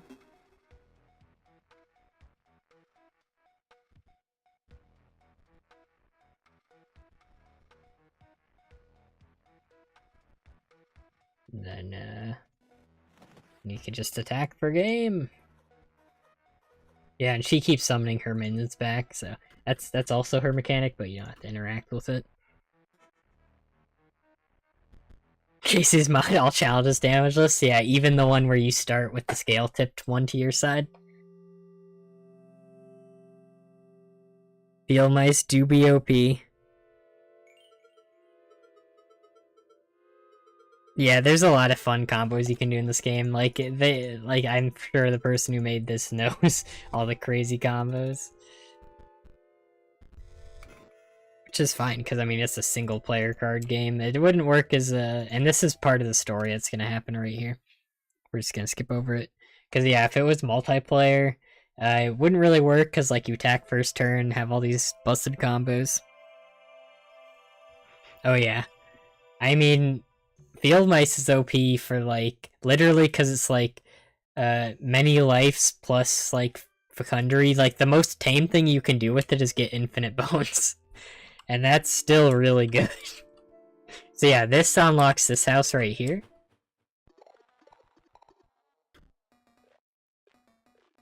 And they require duplicates of cards. 2 Gravediggers. I think I need to get the rest. So what they're going to do is they're going to put these 2 cards together. So now it gets this effect twice, basically. It gets 2 bones at the end of the turn instead of 1. And then we can put 2 field mice together. I don't know what the point of 2 field mice. I guess it fills your hand more. There's... Because 1, you already go infinite with 1. So I don't know what the point of 2 is. Tuna, welcome. Good to see you. Also, Dank Hank Hill, by the way, welcome. I don't think I have 2 of these. Yeah, let me get 2 of those.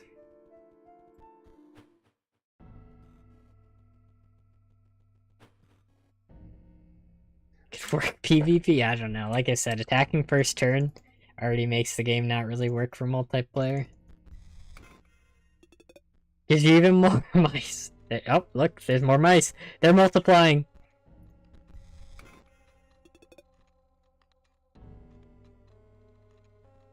Oh yeah, Plasma Jimmy, nice. We don't use him, but he's cool. I use him on my first... Because the first time I did Act 2, I did the technology deck. Which was a mistake. I knew it wasn't as good as the other ones, but I wanted to.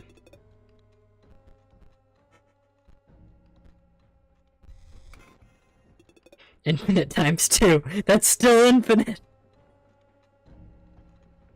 Mainly use Cockroach, Corpse Maggot's ability. Oh yeah, that's super fun. That's a fun combo, because it just keeps coming back. You don't even have the option, it will come back.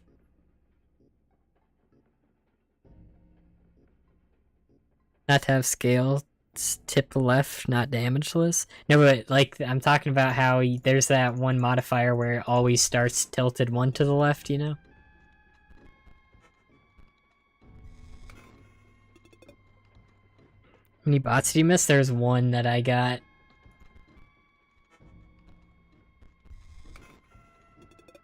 Botless is Pog? Yes. I also buy a ton of sentries here. I was just buying stuff because I could.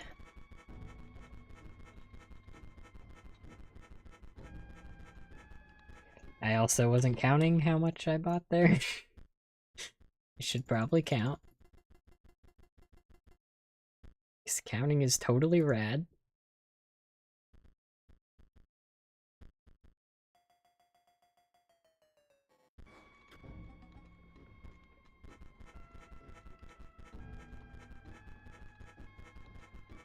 Now I can feast.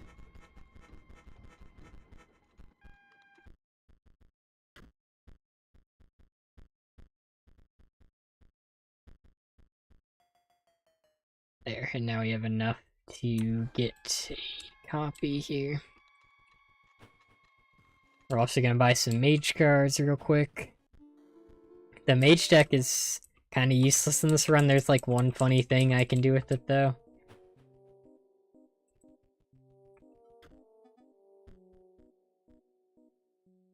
Buy a couple of those guys. I'll buy some for later too. Buy a couple of these for later also.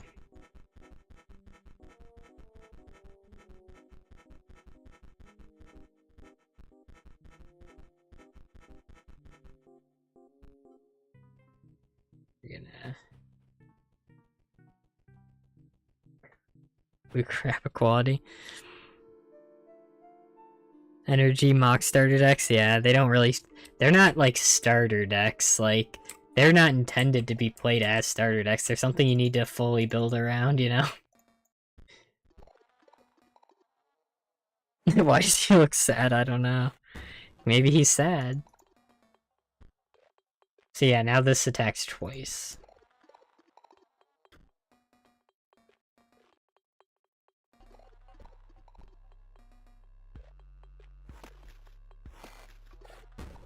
Angry. Yeah, blue mages are very strong. This is it's gonna be used for one fight, just for fun.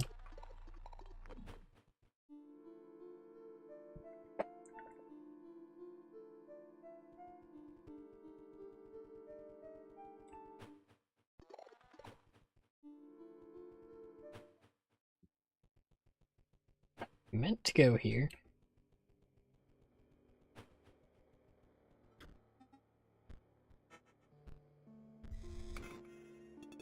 Alright, see you later, crazy stuff. Thanks for stopping by.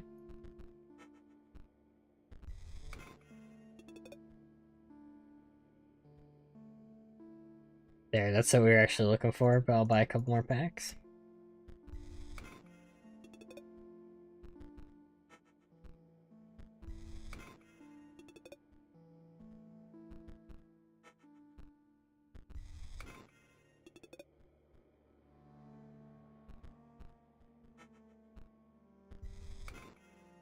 That should be enough for now.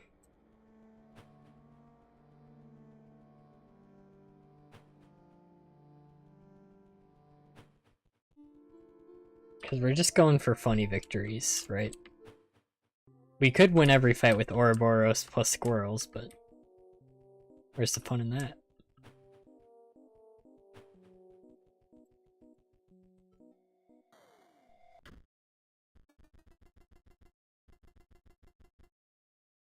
So for this one, let me see. Squirrels plus elk fawn, okay. Because I have notes written down for these fights.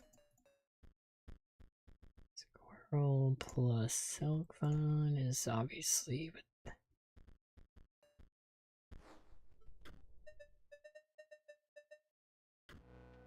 Gamers, I am missing the stream. Rip. Welcome for a second though, Gabe.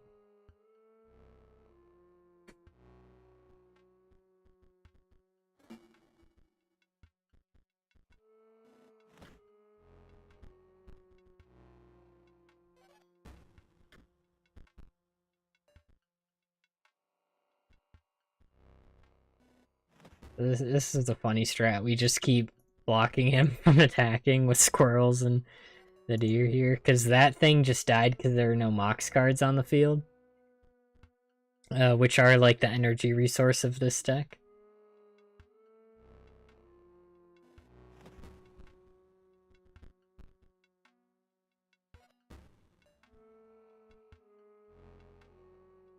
Mox cards gain 1 power. Fine.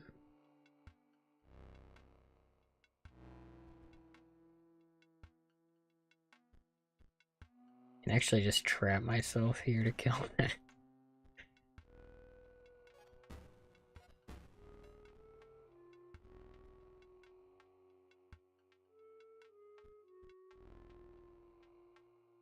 I mean, we have so many ways to win this one. That's why I think Elk's pretty funny in this fight. You just kind of do this, you know?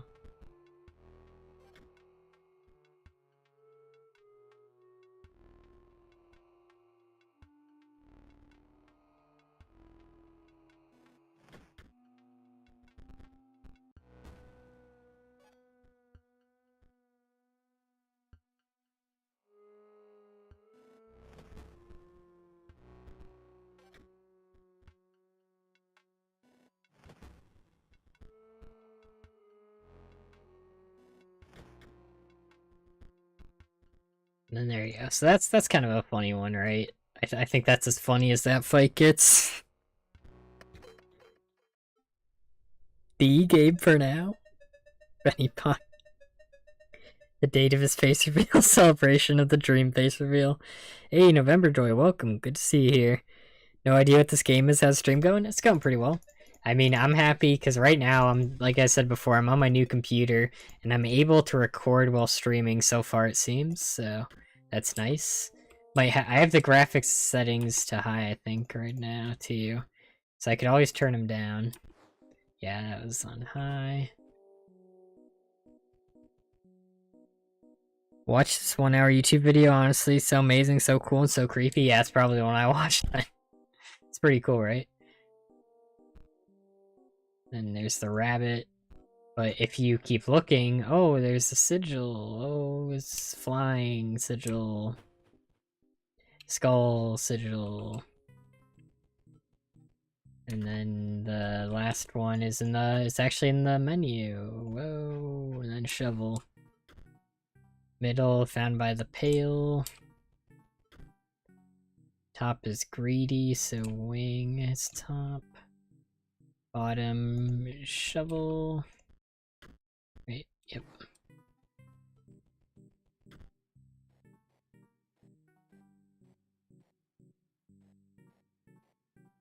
Where's shovel? Yeah, I was just gonna brute force it. Oh wait, this guy automatically challenges you too. I have to remember that. Normally they don't force you into fight right away. So I actually have to remember that for the actual playthrough. I need to write that in my notes.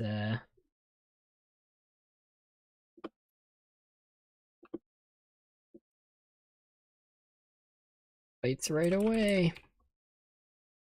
Yep.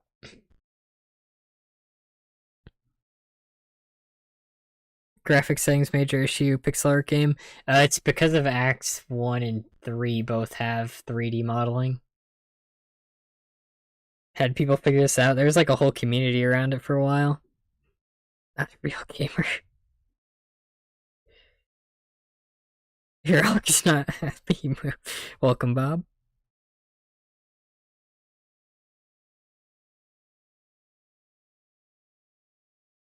So yeah, there's... Okay, here's where it gets weird. I don't know, maybe sentries only work differently when you have a full deck of sentries? Because this is... Let me test something out. So if I have 18 sentries, because I tested this fight out before. One of this guy, and then one of this guy. So maybe you can't open a... Oh, okay, this is why this works, because this is a starter card, and these both aren't starter cards. Okay, yeah, now I remember why this works. So this isn't a starter card, this isn't a starter card, this is. So you're guaranteed to open this one blood guy, and then if you open just 2 sentries, like you always open at least 2 sentries, so this works, because you only have this many cards. Now I remember, okay. So yeah, starter card plus sentries. So here, this is kind of neat. Play this guy, and then he's gonna give me... What did he get? And then he gives you an energy cell so you can play another sentry.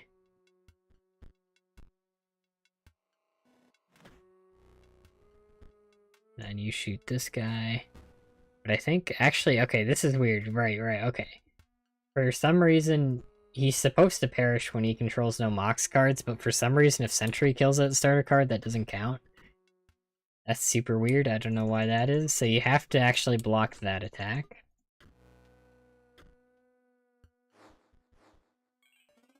So yeah, this is the worst possible hand you can get, and I'll show you that it still works.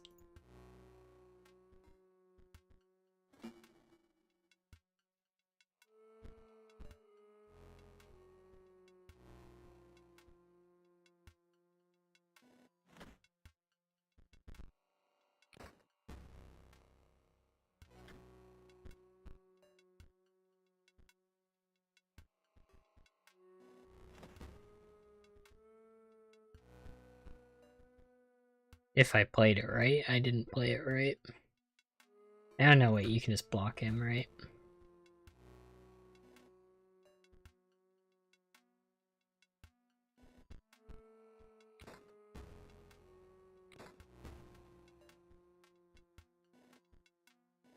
Yeah, then he doesn't do anything, and you can just play your sentries, because the way they work is energy, which refreshes every turn, but it caps at 6. So you just do that, then you do that.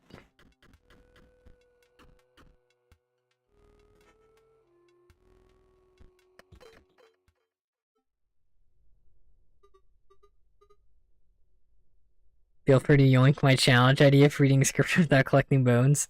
We don't have time for it. Probably not gonna do it, but it's too bad you're not finishing yours. Just like the solution for a tower puzzle here. People are solving like 12-step puzzles. Deleted Reddit accounts, random free Steam games, yeah. GJ figured out, yeah, it's really impressive.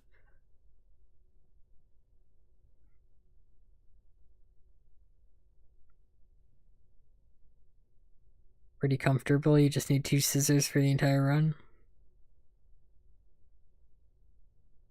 Yeah, because the first run you don't get bones. Bone collecting isn't actually necessary in the bone tutorial, yeah. Trees and rocks give bones, rip. Yeah, this is a practice run because I planned on doing this a while ago, but my computer wouldn't work, so now my new computer just started working today, basically. That's the idea behind that. So here's the funny thing we can do. This is why it's extra spooky. It is a spooky month after all. So this next boss is super funny. This is probably one of the funniest bosses to run. We can also just get this card. And yoink. This is a useless card, but it's funny. So here, this is really cool. I hope you guys aren't afraid of skeletons. Also, the music this is the best music in the game.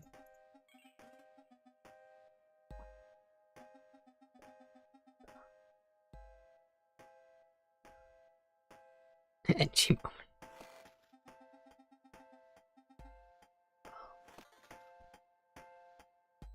Yeah, these other games. He made recently-ish, he made that Tamagotchi game where they're like, please don't turn the game off, it will kill me. Here's our boy right there. Bum, bum, bum, bum, bum, bum. So here's the funny part. So it doesn't actually matter what, because basically what he's doing is he's replacing our sigils with random ones. Well, not random. There's only so many it can give us that are specific to this fight. But the funny thing is normally skeletons die after being hit. That's like their thing. But he replaces them, so they're basically free 1/1s that have an ability now.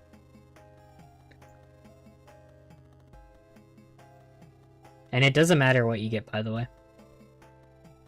Which is what makes the strategy good.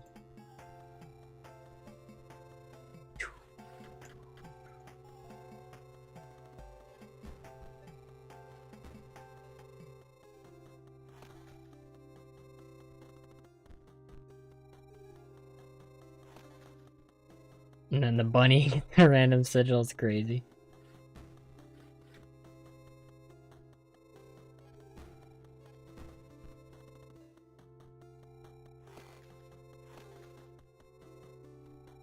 Can you even hammer those? Yeah.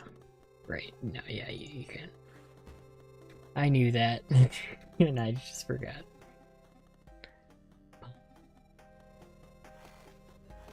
Yeah, in this phase he starts giving his card sigils. Doesn't really matter.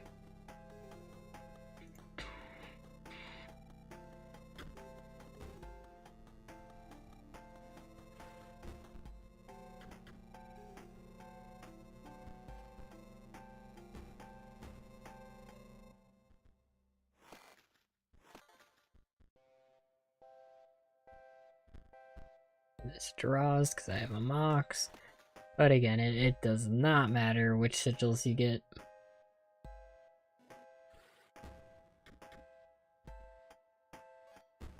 But it's hard to showcase that.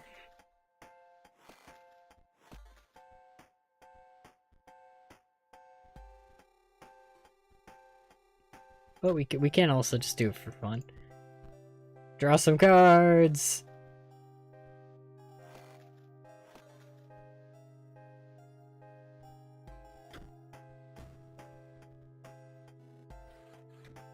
So yeah, that's a pretty easy one.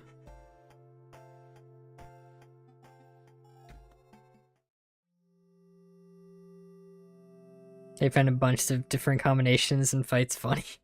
Yeah, because this whole point is you can win every fight with Ouroboros and squirrels. So I didn't want to do that for the entire act. So I thought it'd be funny to make the fights funny, you know?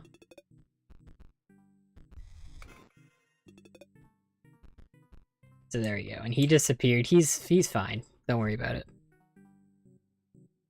Spooky game. Doesn't seem, yeah, it's more of a spooky atmosphere. It's definitely not a horror game, but it's got that theme. Tamagotchi game is so funny. Don't turn it off, I'll die. Normal, this is the funniest thing ever. Oh yeah, Pony Island was another one. Probably some connection between this and Pony Island. You like November for no reason at all. Secrets won a game for some reason, forgot. Went out of his way to, oh yeah, I remember that, because the guy who made the ARG video I watched that went over the ARG mentioned that. Okay, so now we get some more funny fights. So, let's see. Squirrels plus wolf cub. Okay. So these guys all have a mechanic, all the robots here. Where they complete circuits to fight, and that makes them ridiculously easy. Circuits is a really bad mechanic in this game. It's like one of the worst, like, for winning. It's a cool mechanic, but it's not very good.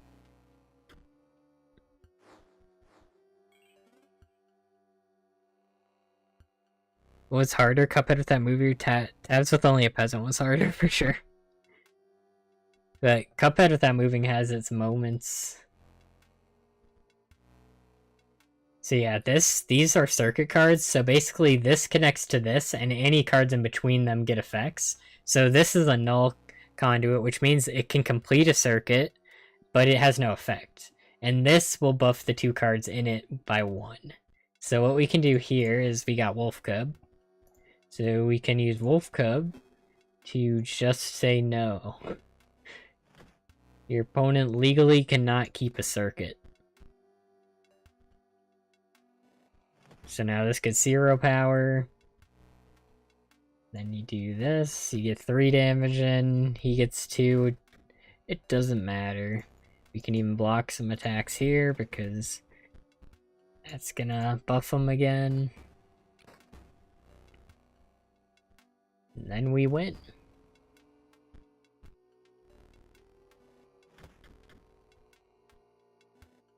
So yeah, that's why circuits kind of suck. Especially if we're running it in our deck. They're really bad. It's cool if you don't want to win. Exactly. And now he says, wow, I enjoy life so much. Can't wait to get home, see my family. Oh, and then he's dead. So now he's dead. I killed him, so don't worry about it. BO3 is really great. Did Tabs only one peasant? Yeah. Right now it's covered channel before. Yeah, you big on Tabs. Tabs great. Or I didn't even think. I don't know I just got lucky there. I literally placed those randomly because I don't actually remember all the puzzles here. Okay, so we can block something. I don't remember the puzzles.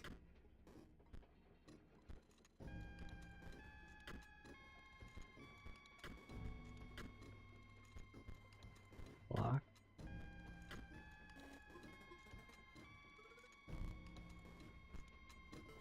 The funny clown was the hardest part of any challenge I've done so far. Squirrels plus adder. Okay, this one's a pretty funny one too. Same concept really, but like I said, we're making all the fights as funny as we can.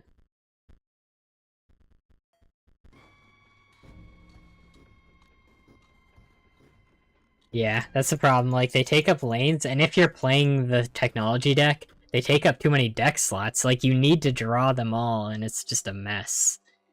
It's a mess, I'll tell you.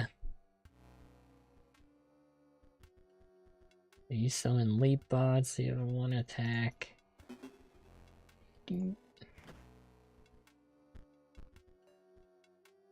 Oh yeah, I forgot they don't even attack yet.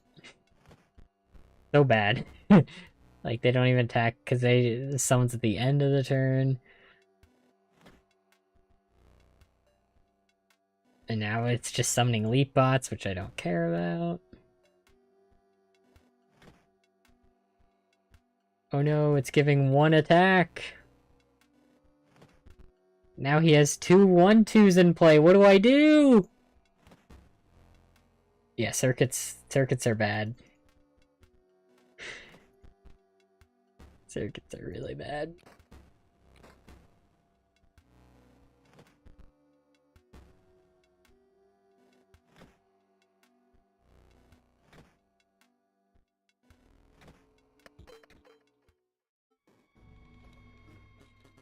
But 10 lanes would be insane. That would be fun to try, yeah.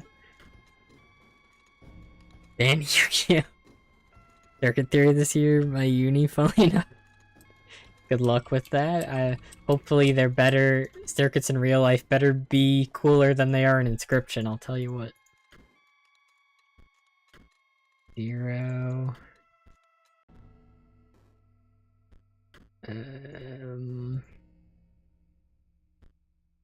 Probably just block the guy. Nope. Block you. Do we even need to complete this? We do.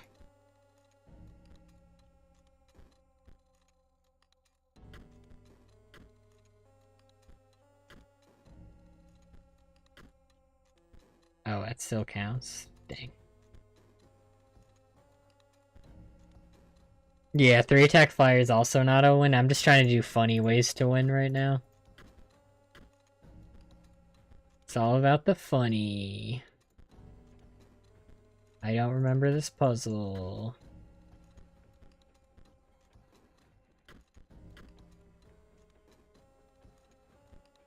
I don't remember the puzzle at all.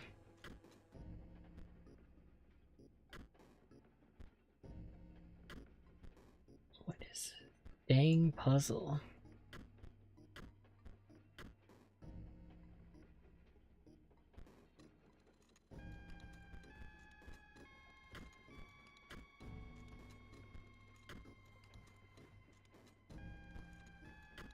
I don't commit these to memory.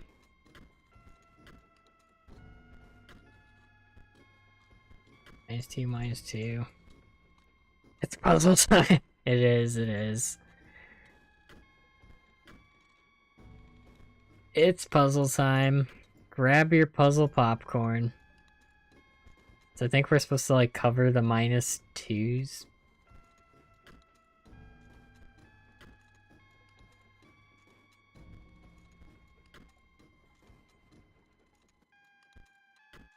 Get your puzzles. Get your puzzles. Get them while they're hot.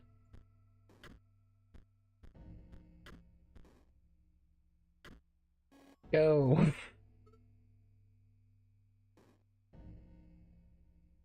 Barely Alec. Barely aims to puzzle. It's true. 2 writer closed. Oh yeah. Yup. Cause the thing, I always like in my head I'm thinking, oh, they have to connect in order to change the numbers, but they don't. Like, because the one to the left happens to. I don't think most people probably actually know how to do these puzzles. I think it's mostly just something you kind of just do until it works, you know? Maybe that's just me, though. It could be.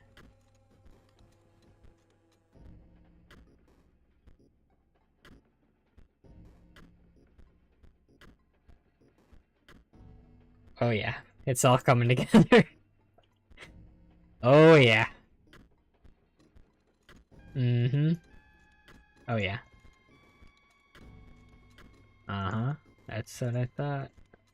You'll probably block off minus?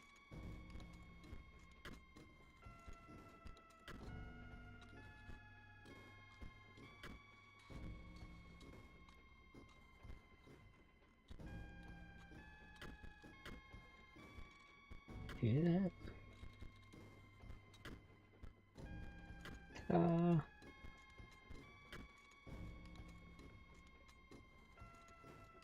This guy's an NPC? What do you mean?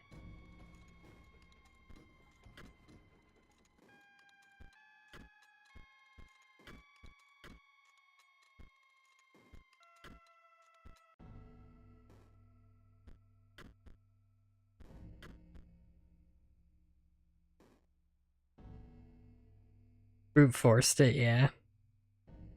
-1 with the blocker, I had it? When did I have it?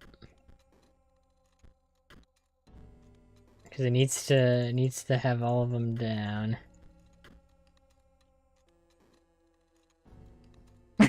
Yeah. Oh, shut up. You guys are all perfect at doing puzzles on stream with the added pressure of doing it quickly in front of people.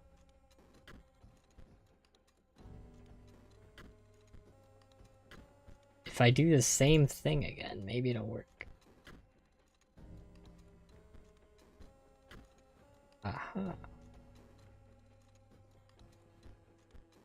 Aha.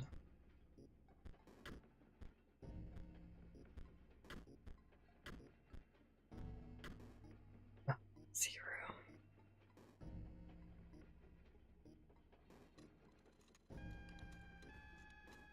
You did it twice and On did it? No, it needs to be exactly 5. Like, you can't have 6, because I know I had 6 before. Do I block?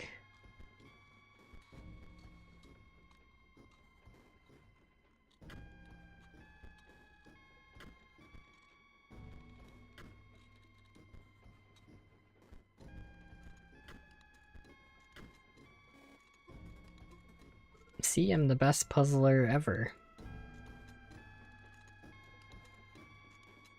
3 times? What do you mean? It doesn't work if you have 6. It only works here exactly 5.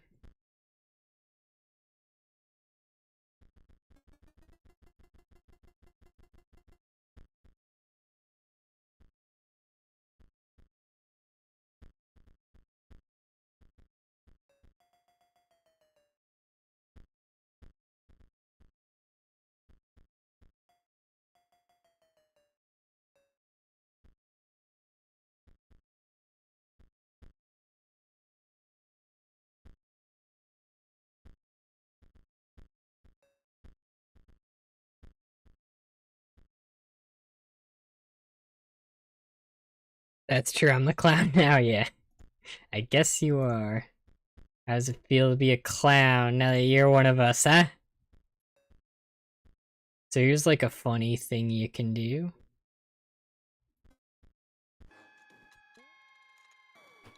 Normal is the one who can puzzle.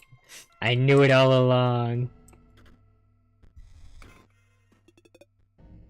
Having fun? Yeah, I'm having fun because normal was wrong. Oh boy, I'd hate to be normal right about now.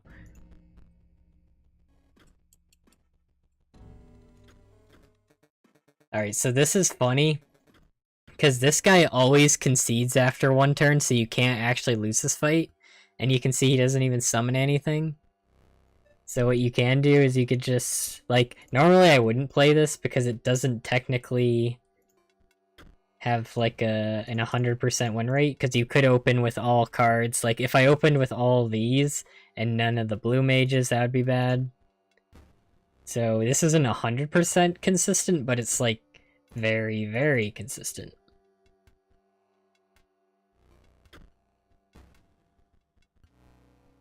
And then you just draw Ouroboros. This is like how you're supposed to play the deck, kind of. So yeah, and then he's like, "Oh, that's really impressive. You beat me in one turn."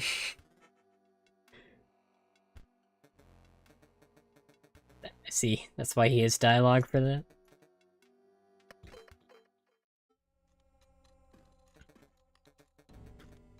This is why I'm not puzzling exactly.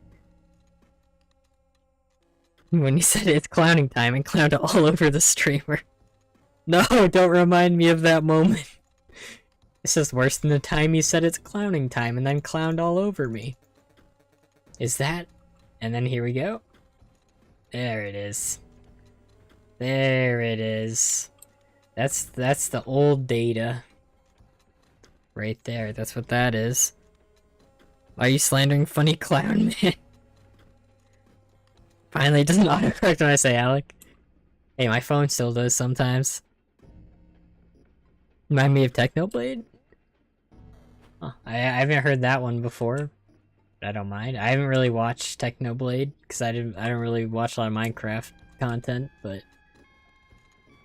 I mean Technoblade is well liked, so I appreciate it.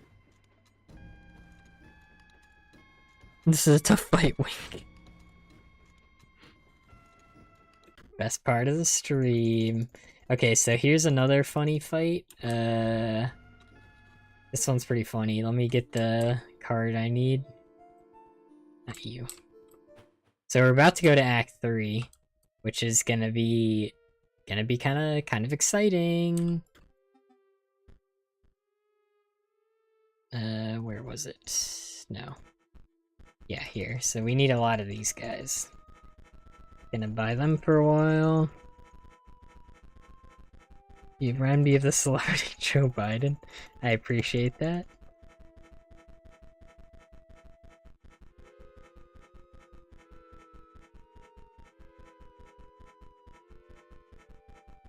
If you added 167 event to the save file? I have not. Is that the Bone Lord thing?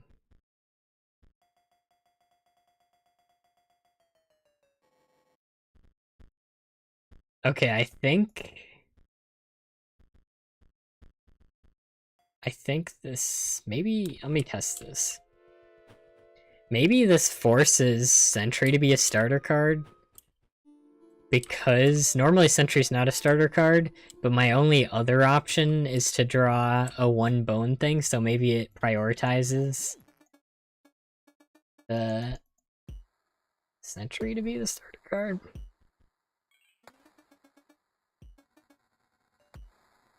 Yeah, so that's so weird. This is why I thought Sentry is a starter card, because these aren't. So I guess since these cost 1 bone, it forces Sentry to be the starter card. Isn't that weird? Where does that come from? Was it mentioned? I don't know. Yeah, Act 3 is the hard part. Like, that's the worst part of this challenge. Because energy is a mechanic you do not want as your only mechanic when you can only do so little. So these guys I'll give you, they have a skeleton inside of them. And that is fine by me.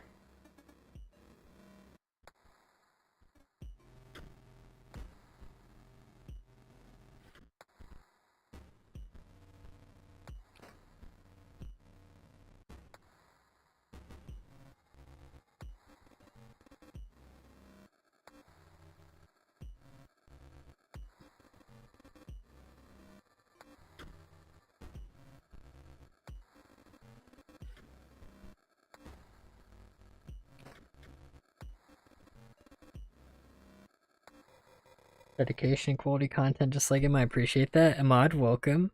The Isle of Inscryption too. What a coincidence. Yeah, I know, that is really tragic what happened with Technoblade. Kill all mosquito or kill all lobster lovers? I mean, the lobster lovers are they're kinda screwed when the crabs take over anyway, you know?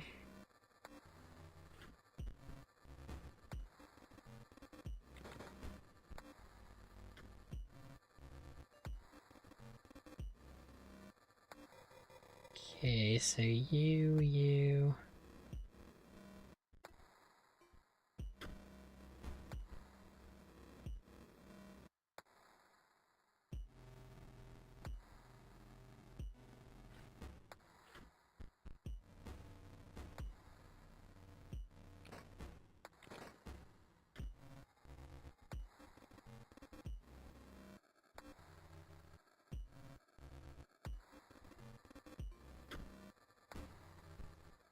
So these have the sigil that's gonna blow up in front and adjacent. So this kills both of them. And then now we have his... I mean, I'm sure you guys have noticed there's kind of a conveyor belt mechanic going on. Can start damaging this guy too. We don't actually want him.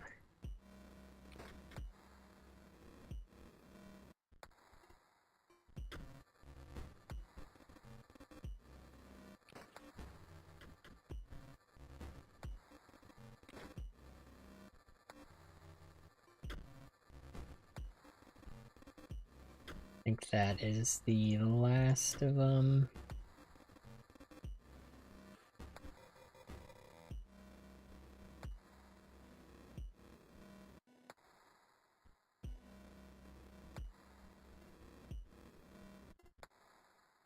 1, 2, 3.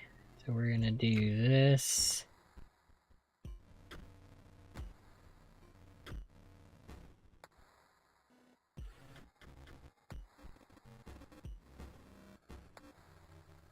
Because now, check this out, okay?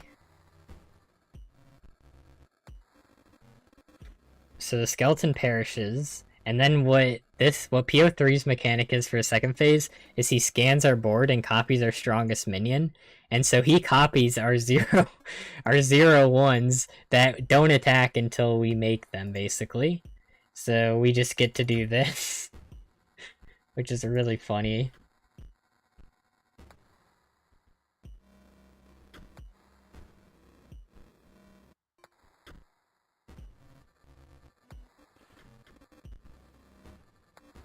And then we can beat him at his own game.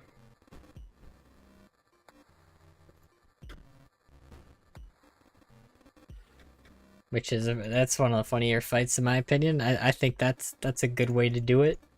All the boss fights are pretty funny. Just like me for real. I mean, yeah, the thing with Act 3, what you gotta know about Act 3 is you don't have to pick up cards. Like, that's like literally just the #1 tip.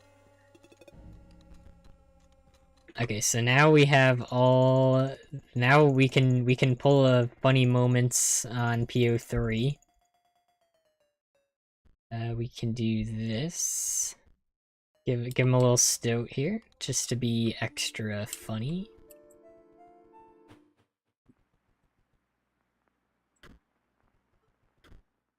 Yep, we'll take Leshy's spot, and everything's gonna go exactly as planned.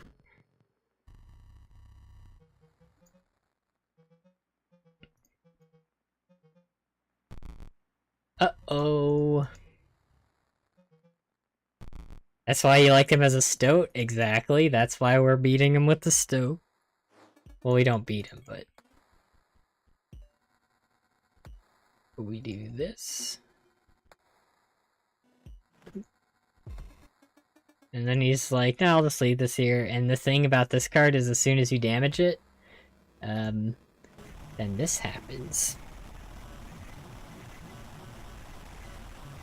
I don't want to be a crab? Well, then I guess you don't have to live, you know? I mean, when the crabs take over? So yeah, then this happens. And so then a little bit of this happens, and a little bit of this. Let frozen guy tank a hit before using skeleton. Extra turn without getting hit. Just if I need to do damage. If he's gonna do damage to me next turn. I was doing it to always keep the damage even, basically. Because if he had like a flyer or something, I'd need to do that. Made 69 stats. I haven't even picked Ouroboros up in Act 3. And here we go. Act 3 begins.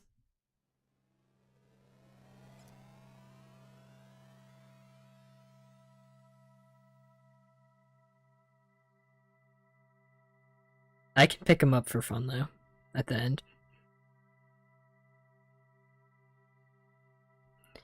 One or two fights Act 3, it's possible. Is that with the glitch that's, like, really crazy where you keep stuff on your board?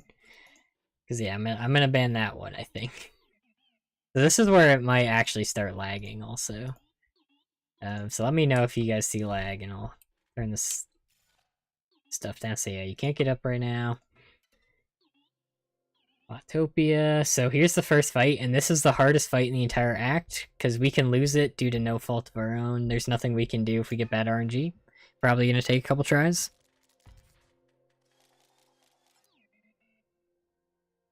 Not used to seeing 5 lanes, sorry. She could never pull it off. But I'm pretty sure this act also has a mechanic where you're guaranteed to start with like a 2 or 1 cost card in your hand. Aside from Empty Vessel, these are your squirrels, so you're going to open those no matter what. So basically we need 49er to attack, and he has a movement sigil, so he'll move here. So we need him to summon a minion here, so 49er blocks it, basically. So let's see. Oh, okay. We gotta run. We gotta run. So what we're gonna do here, we have to draw from the Empty Vessel deck. What we can do is Energy Bot, we want to put in front of the 49er. And then we block our next attack with an empty vessel. And 49er luckily blocked another thing here. So here, we can block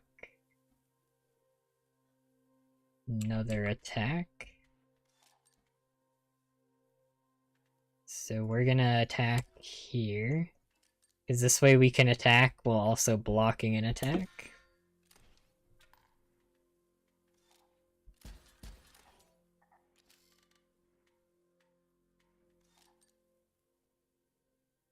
Niner, and then just do boop boop. And then there we go. See, we're in the middle. 1, 2, 3, 4. 1, 2, 3, 4. So we're still in the middle. Now we're just gonna try to get as much overkill damage as we can here. So we want to do this.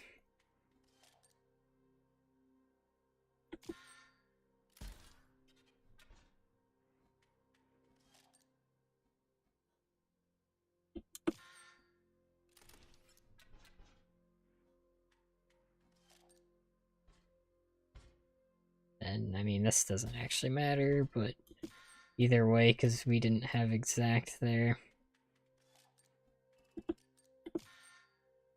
And we do want to get as much as we can. So 4 is not bad.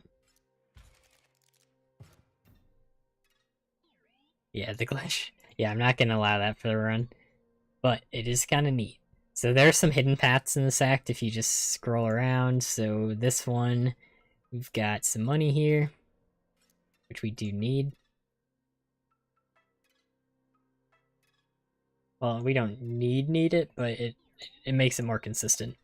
And then this is also a tough fight in the act. I think you can make it 100% possible if you use this, but not sure if that's true. Happens if you win without hitting the corrupt save thingy? I don't actually know. It probably forces you to do it anyway. So here, what I think you have to do is you want to place an empty vessel here, because you can't place it here or here, because it'll die if something summons here. And you can actually place your sniper in front of this, and then you don't have to hit it. So I think that's the play.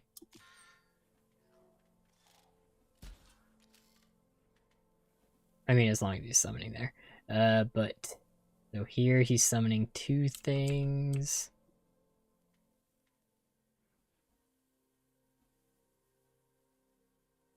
Oh, this is an awkward one.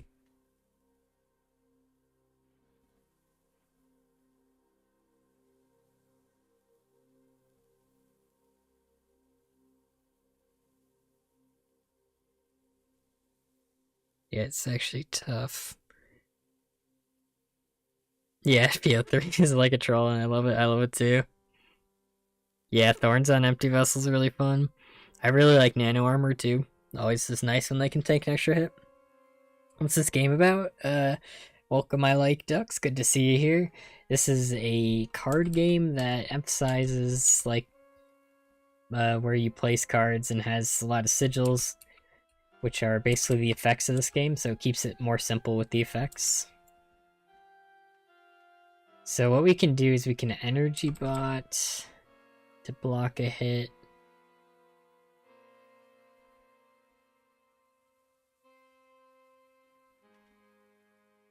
And then we could put shield bot.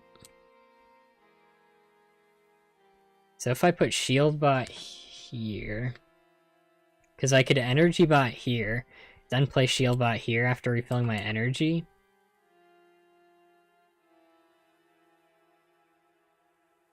The sacrifice right before cards are taken, used as a free sacrifice next round. I haven't tried that glitch. I think I've seen someone do it with bees.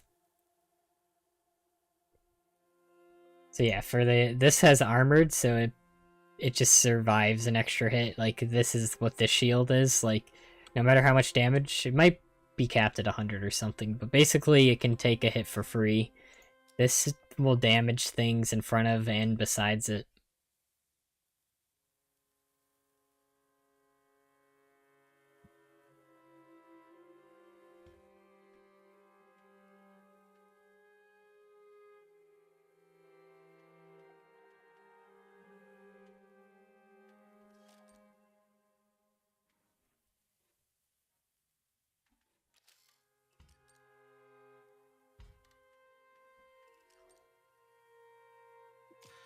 This is like, I think, the worst positioning we can get.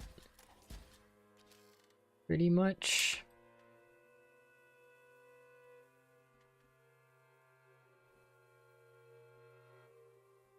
Here, so we can take this guy out and then he summons here, unfortunately. It's not going too well currently.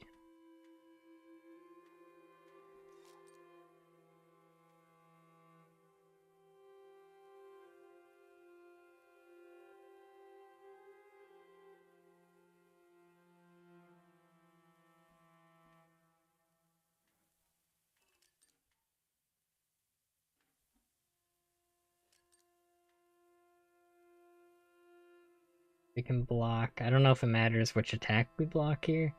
Probably this one, because I think I'll kill this guy next time with Sniper.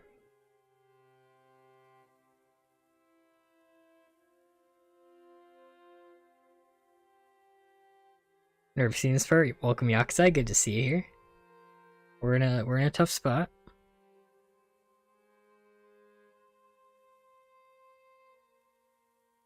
I know, Grimoire and Magnificus would be so cool to play their parts.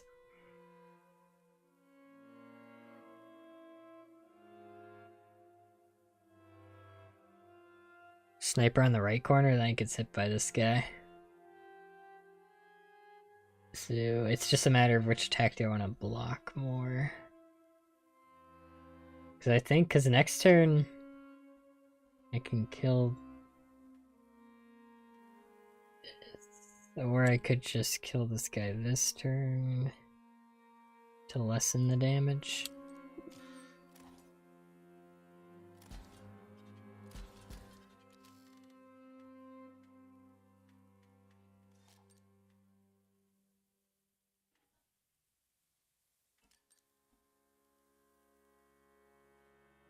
And then we just take this guy out.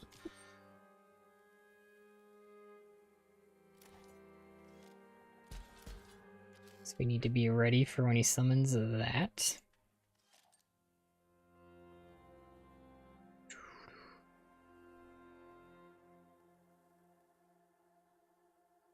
Yeah, he's gonna kill this guy, unfortunately. So, because this is gonna attack first and kill the empty vessel, and then this is gonna attack me directly.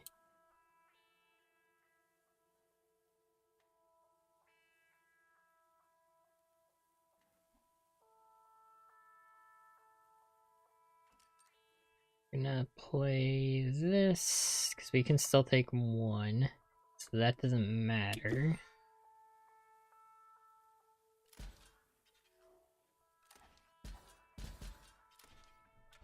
Yep, we're back at the middle.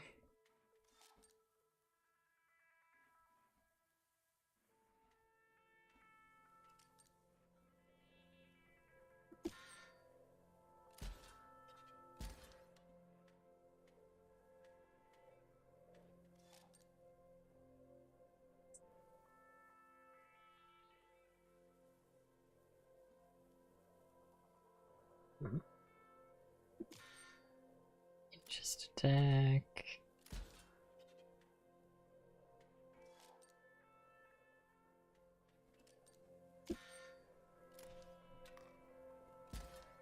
So unfortunately we don't get as much overkill as I want.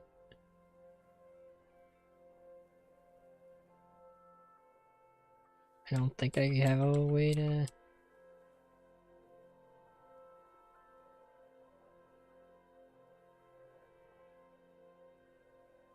Because this is always in the way, this gets in the way. Is there a way to do this with more overkill?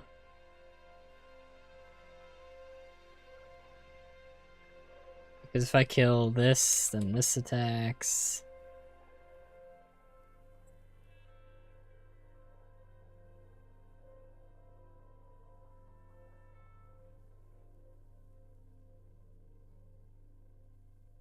Yeah, I think it just makes sense to do this.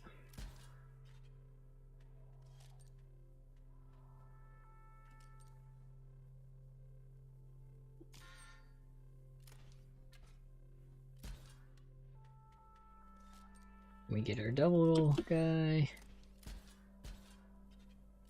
So we don't get as much overkill as I would like, but we did get past the combat.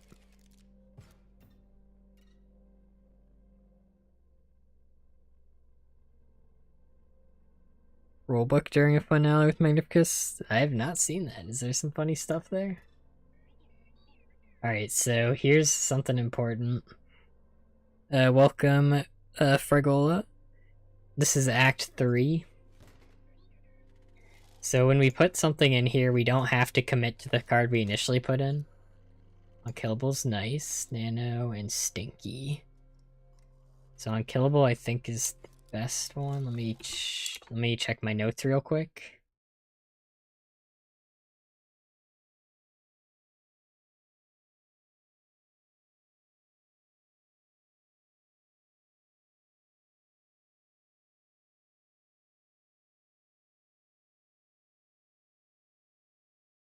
Let me check. Let's see. So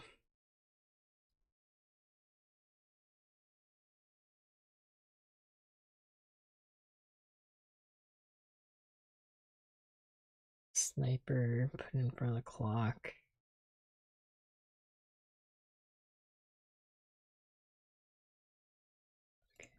Yeah, so I think the best one here.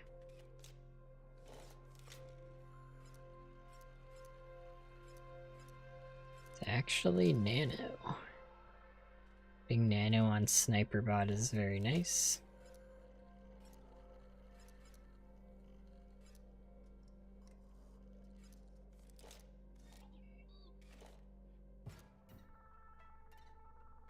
It'll come up soon. You'll see.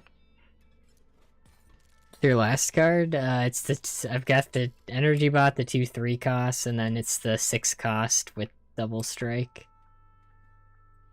So we're just gonna block this. This has the annoying sigil, which increases power of cards in front of it by 1. Which will help.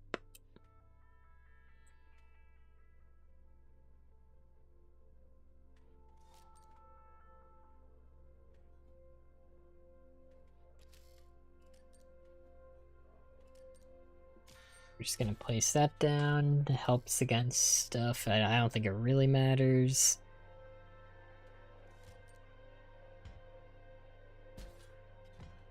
But might as well. Then we can just put Sniper wherever. Because all this fight summons, you'll see in a sec. Really doesn't matter what this fight does here.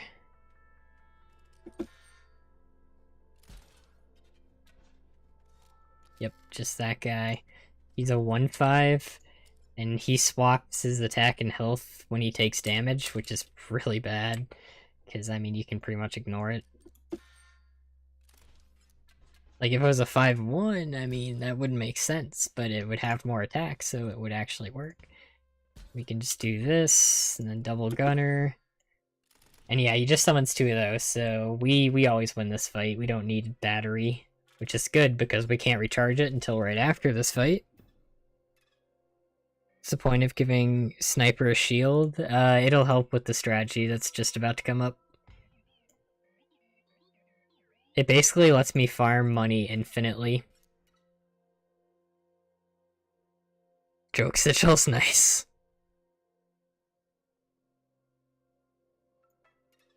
I mean, yeah, it looks like I will be waiting out the timer. So the bridge up here, just like second act, we're waiting. We can't cross until we beat a boss. And this is just a secret. And so what we want to buy this. This is going to give nano armor to our cards.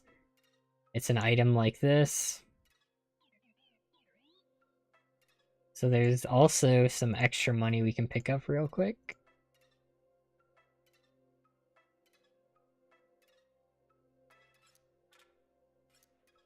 Money back there.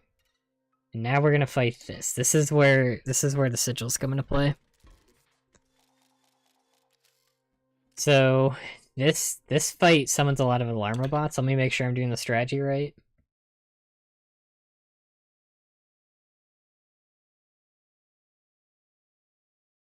So before bounty hunters.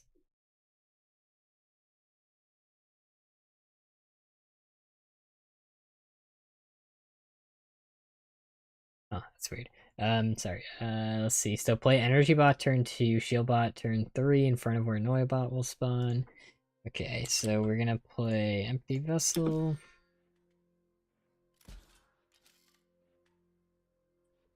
And then, so it's saying then Energy Bot turn 2, so we don't have to play anything else. Let's do this. And then we play Shield Bot. Oh snap, a new member. Thanks for joining, Fergola. Welcome to a little barely. Let's spam those emotes. These are all the channel emotes we've got. Normal knows what's up. So yeah, so the plan is, so basically this fight, thanks again Fergola for joining, a little barely. So this fight, gonna keep summoning Annoying, and this is before Bounty Hunters spawn, which are the things that mess up the guaranteed strats basically. Let's see, turn 3. Sentry turn 4, okay. So we do Sentry here.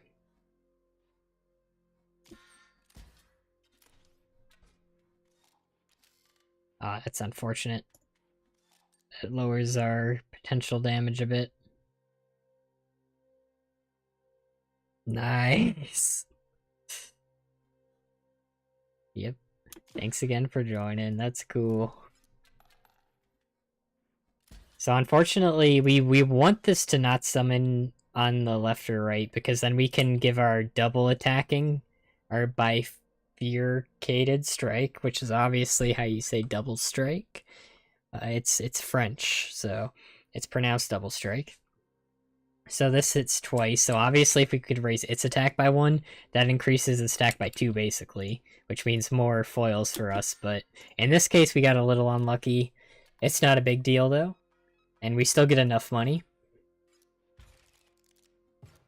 So now we got a bounty on our head, which this is where the bounty hunters can come in. They can spawn instead of regular cards, and they can screw us over. So we're basically playing around bounty hunters this entire act, but we're also trying to build our deck in a way that it can always win.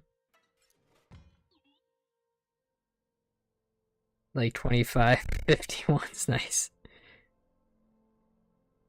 It's like 75% loss because of that Cuphead stream. I mean, that's fine. I knew this wouldn't get as many views as Cuphead. I mean, that's just to be expected because the Cuphead, like, Whetstone video is where a majority of my subs came from and views, which I mean, I think that's a win, you know. It's a win for me. Okay, so now we can. Let me see.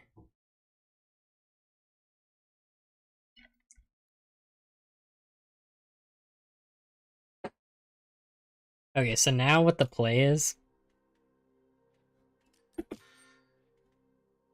So I'll play through this game. Double Gunner seemed really OP. I mean, he's really good, but there's a lot more OP stuff he can be doing in this game.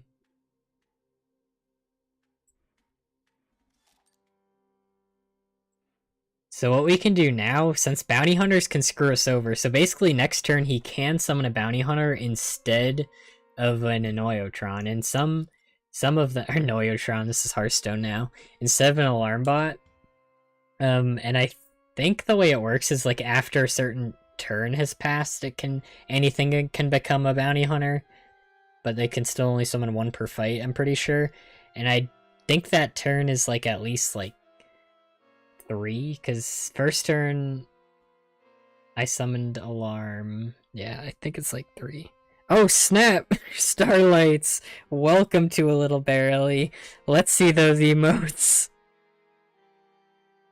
Thank you so much for joining.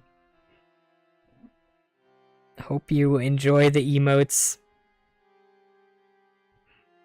Rabbit Stream better get 100 views. It'll probably get a lot of views too. Because that's another video that performed well on my channel. People will come for one game, but many others won't be their thing. Yeah, and I don't think there's anything wrong with that, like... Because, I mean... Like, if I'm subscribed to someone because I watched a certain game, like, no hard feelings. Like, so basically, if, say I didn't have Nano here, I got it because it made more sense to get, just in case. But say I didn't have Nano, this thing gives Nano to all my guys, and I can just do this. So see, okay, so if he summoned that to a lane that made sense, which he could have, I can basically, because that's the first turn, it can be a bounty bot, right? So I can end the game this turn if I wanted to, because I could just summon shield bot and attack here. So that's basically my contingency plan for if a bounty bot summons in a bad spot and is really OP. So that's my backup strat. Is this the run? Yes. Separate emoji conveying a new emotion for each color crab. That's a good idea. Welcome. Through tabs really like Bug Fables, Rabbids Challenge, as well as Cuphead vids. Hey, glad to hear that. I'm always happy to hear when people enjoy a variety of games. Because like I said, I don't expect everyone to... Like, statistically, not everyone's gonna... Like, you're obviously gonna be losing viewers when you switch games. Like, that's just how it works. So I accept that, but it's still nice when people join in different games. So yeah, this one didn't really matter, but we can still finish it with a double gun for some extra money.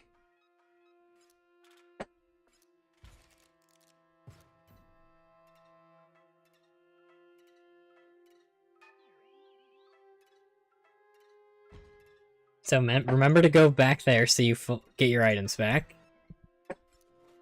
You probably want to do that. Just keep chum blocking it. Yeah, but it could have been like a flying. Like if it was flying with like 5 attack, I'm screwed. That's the point. Like I'm playing against the worst possible RNG basically. Vessel in time and Vessel all over him.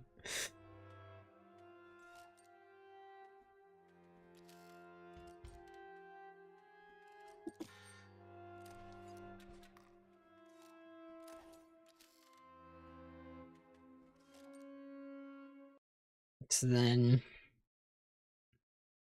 what was... Let me read something really quick. Guarantee...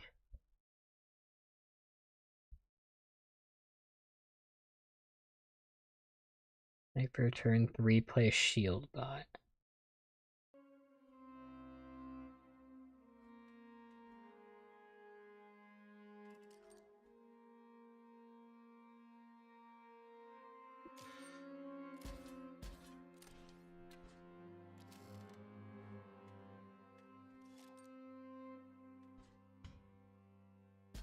So we're gonna do this to once again maximize our overkill damage.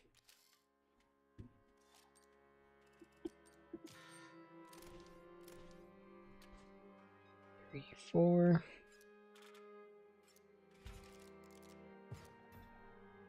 So yeah, I think this is like the safest way to get the maximum, and it doesn't really matter what sigil you got first, because we're about to get another sigil once we get one more.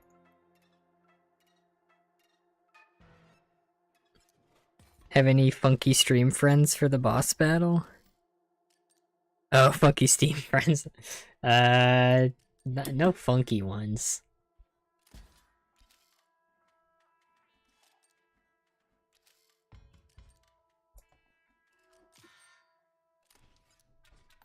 But yeah, there we go.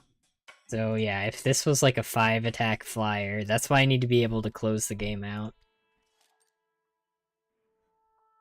It's just a poisonous.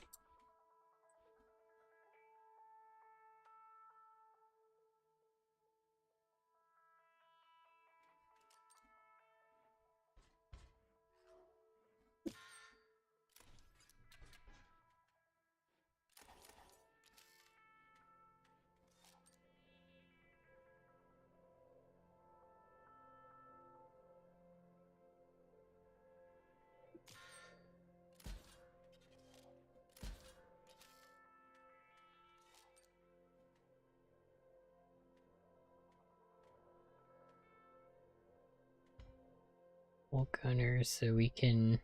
Oh, that guy kind of blocks my bonus damage. So I guess we're just gonna have to...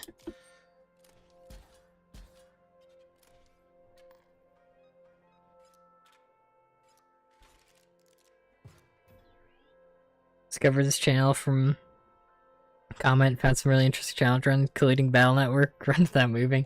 Yeah, I was really happy with that run too, because that was before not moving became like a popular challenge run. So I was like, wow, it's such an original idea, and then it's like, oh, but no one's gonna think I thought of it before other people. So it doesn't seem like one. Willing to check out a variety of things, yeah. I like the variety challenges, obviously. Like, I watch a variety of challenges. Wondering how many people want an ad. Guessing not many. Oh wait, I could have got another sigil there.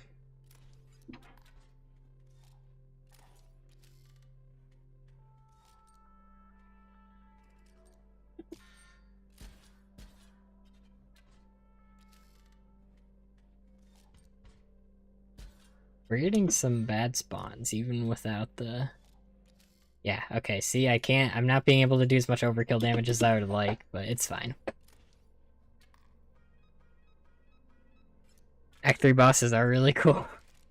All the boss fights are really fun in this game.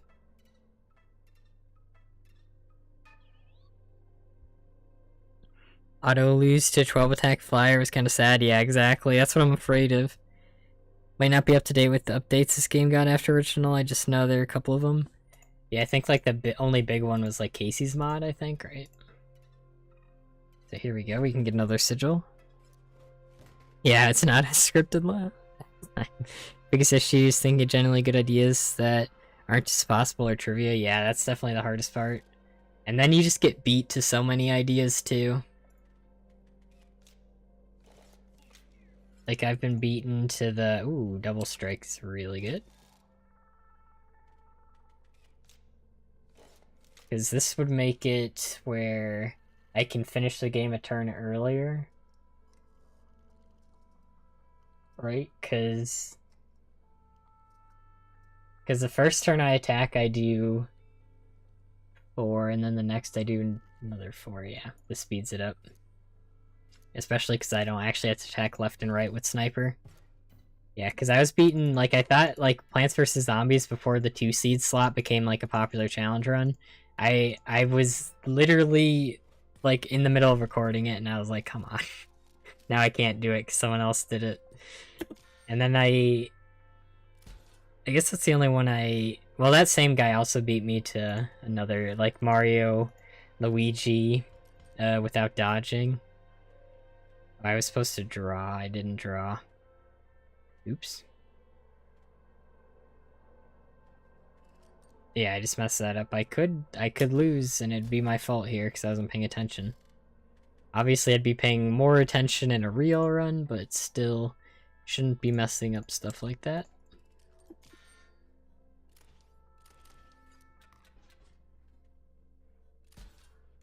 So I could have lost to a flyer there.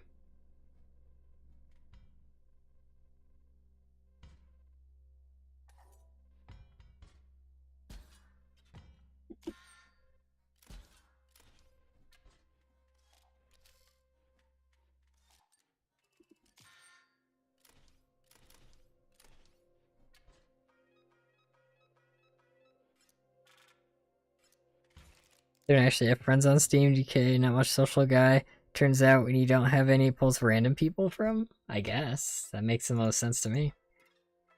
Probably has some, like, fake accounts it uses. The food. Yeah, it works. Anyway, Steam. It's fine to be beaten to a run by someone else as long as you can add your own twist personality into it. Yeah, true.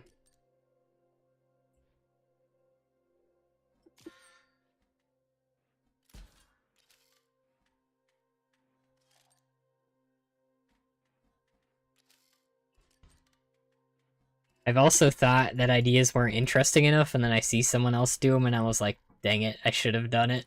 Where, like, because there was the what's it called, Shovel Knight without coins, like picking up coins is actually interesting, because the reason I stopped doing that run is because boss fights reward coins. So I was like, so you can't do it coinless, because I wanted to do a coinless run with a game that had like upgrades you could get with the coins, so it'd add that extra element to it, you know, of like, oh, not only do you have to dodge coins in levels, but you also have to like use them for seemingly necessary upgrades. But it actually ends up making the run a lot more interesting because you have to decide how to use the coins that you get from bosses, basically. So I was like, dang, should have gone for it.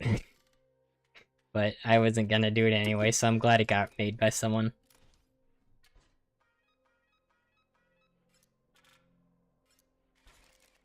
That makes losing Act 3 all more frustrating. Yeah, Act 3, it's literally just don't pick up cards in your deck, and you wouldn't know that on your first playthrough.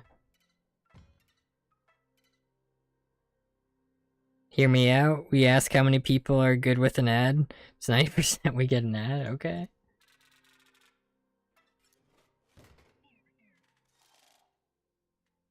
Let's see what I get here. Sentry. Smelly.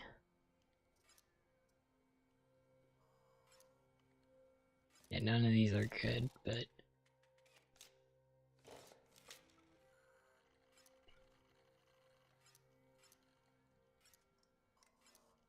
Smelly help? I mean, technically... Smelly could be good for one fight. Yeah, I guess technically Smelly's the best. There's literally one fight this will help marginally with. Have to go by. Love your bids. Thanks for stopping by, Matthew. Still anyone connected to go boss battle where you use someone else's card to win? I actually was practicing for this run, and someone took my card, and I was like, dang it. But the way that works is if they win with your card, then you win the combat. If they don't, I don't know. I guess you get a different card? I don't know. Maybe you lose, you have to do it again. Without upgrading weapons or skill tree?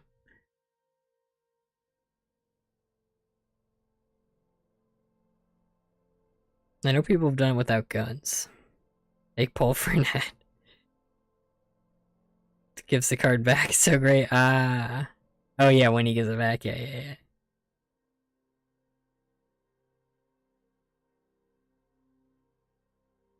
Hey Ethan, welcome. Inscryption is the card game that emphasizes location of placing cards and has a lot of basic abilities, but it's how you use them together that really makes it interesting. Alright, I'll make a poll for an ad.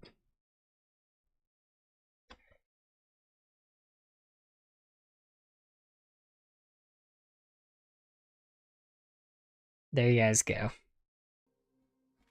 Give the people what they want.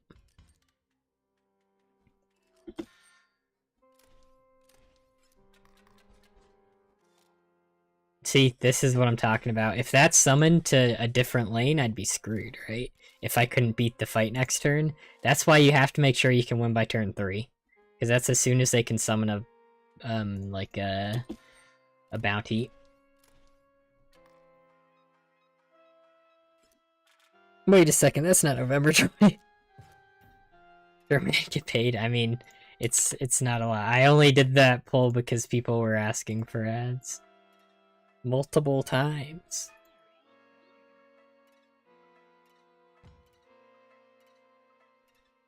I'm hungry. I want an ad. Yep, that's why you have to be able to finish these fights in a certain amount of time, because that can happen. That's literally the exact reason right there.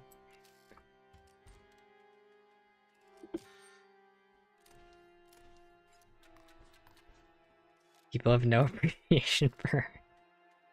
It was winning when I checked a second ago. Is it losing now?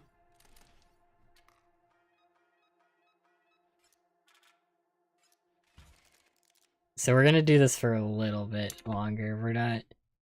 Wait, more people are saying yes than no. What do you mean? Because basically we need 4 sigils on a certain card we have with us. We need to get 4 sigils on Energy Bot. It's gonna become important later.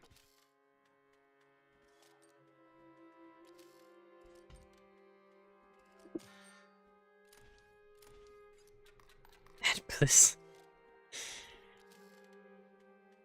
You guys are too hungry for ads.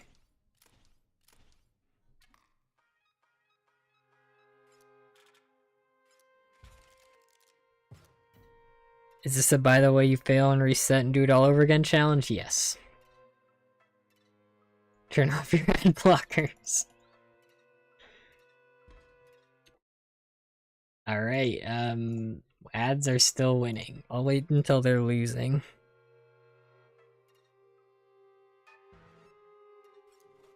I'd rather not hear about my state election for the 46,578th time. They're asking my ads. I don't want to know because people are gonna leave. And you also don't make a lot from playing like one ad. The 18 people. Not that I don't appreciate having people here. I'm just saying I'm gonna be losing people for like 2 cents. Not even. Barely wanting finance. Okay, you know what? Y'all get an ad, okay? Yeah, are you happy?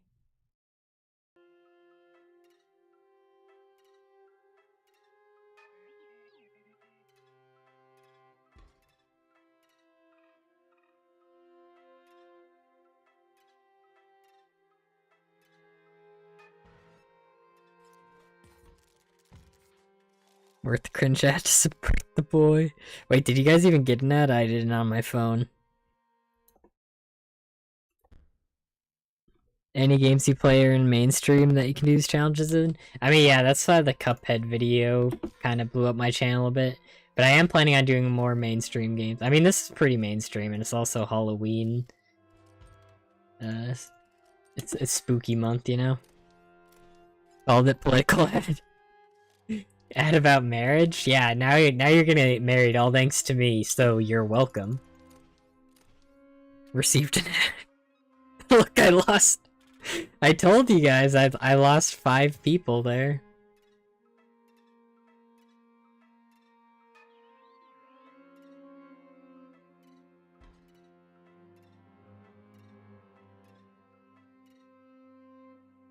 Alright, you know, start. I told you guys if you count would go down.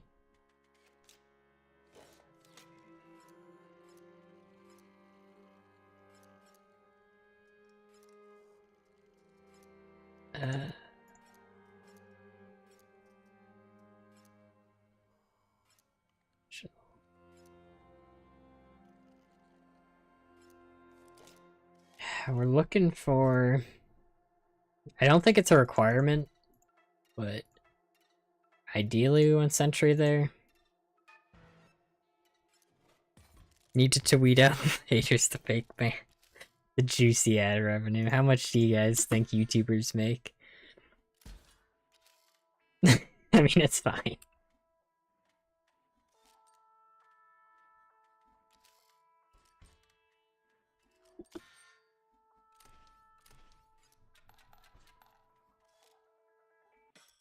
5:17. That's why we're able to end the game so fast.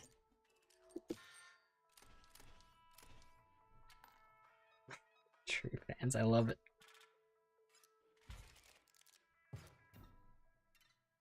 So yeah, we're gonna put one more sigil on Energy Bot, and then we'll be on our way. Flybot can help with 10/10 Flying Bounty Hunter. I mean, yeah, but that's not gonna. It's very situational, and it doesn't matter really. Because that would be going on like our Energy Bot or whatever, and it's like that'll probably already be played anyway. This helps with if I get Sentry, which is what I'm looking for. Doing an ad per stream, I'll start adding up. Yeah, but I think it only makes sense to play ads like if I'm gonna go on like a bathroom break or something.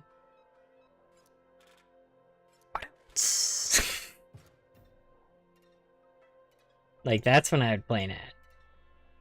Because I'm gonna be losing people anyway for a bathroom break.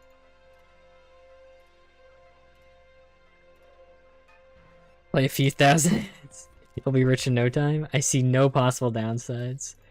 You see, if I just only play ads on my stream, like, every second, if one person stays, I might make a couple cents.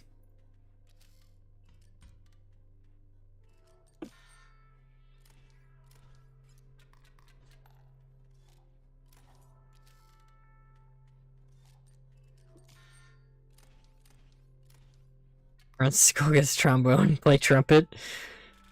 I like it. The ad channel. Finally, a channel that's just ads. I mean, honestly, the weird thing about ads is, like, and, like, sponsors and stuff, is I feel like if it's a YouTuber you like, shouldn't you be, like, excited when you see that they get ads and sponsors? Because a lot of people are like, no, I hate ads, but it's like, but if the YouTuber you like has ads and sponsors, they're making money, which allows them to, you know, make more videos. 218? What do you do? Like, I don't know. I always think it's kind of weird that people hate ads as much as they do. Like, I know ads are annoying, don't get me wrong, but I feel like the benefit outweighs the downside, because a lot of people are like, oh, YouTube just shouldn't have ads. It's like, but then no one gets paid. Well, then no one makes videos.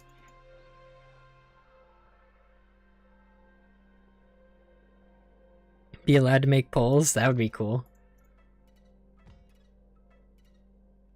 Let's see, 25, so I need to do 2 more fights.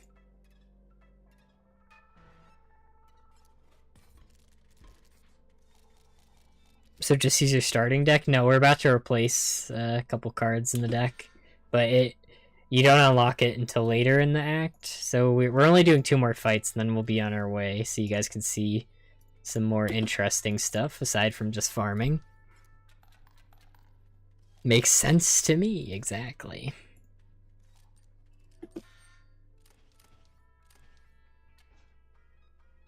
Why do you keep going back to the red thing in the left? That's respawning this fight, which is the best fight to farm on. Because you can see I'm guaranteed to win the fight no matter what bounty bot spawns, because I can finish it before it can actually attack me, thanks to the annoying sigil on the clock.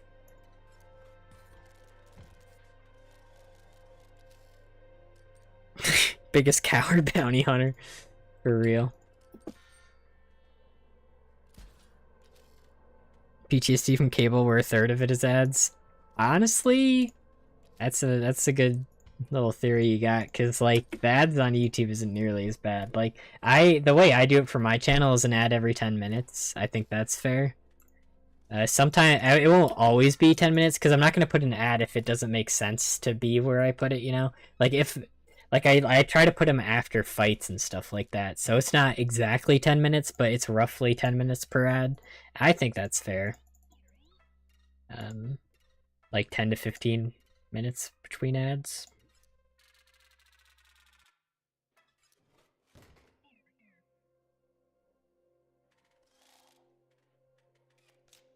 Okay, Sentry, hopefully.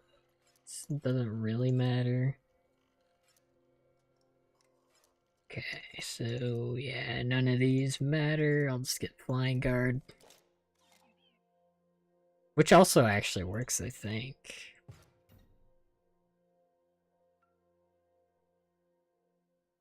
Does skipping ads negate YouTubers making money off them? No, you still get money for an ad starting.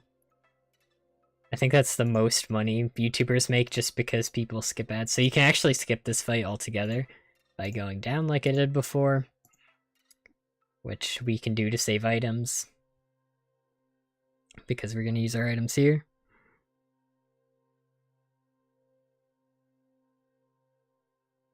Literally can't. Rip. Water gun mounted. Yeah, cable has an insane amount of ads. Mess with Twitch, ended up turning off my ads completely. Oh, interesting. Why did you decide to do that?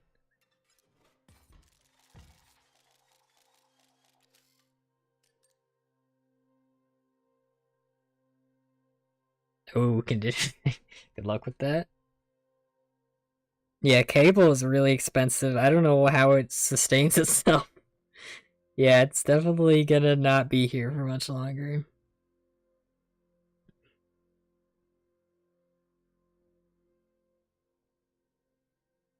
Kill some clocks or money over and over. Yep. Hey, if there's an exploit, I might find it. So maybe.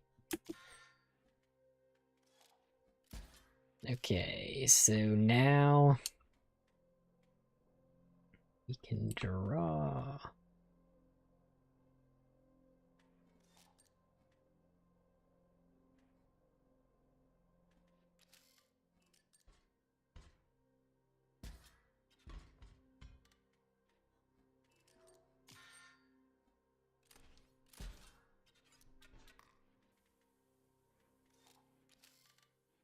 Oh yeah, and this has the Guardian sigil, that's why it went in front of this.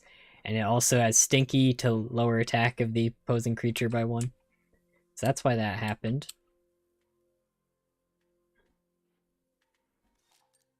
So 1, 2, 3, we have lethal.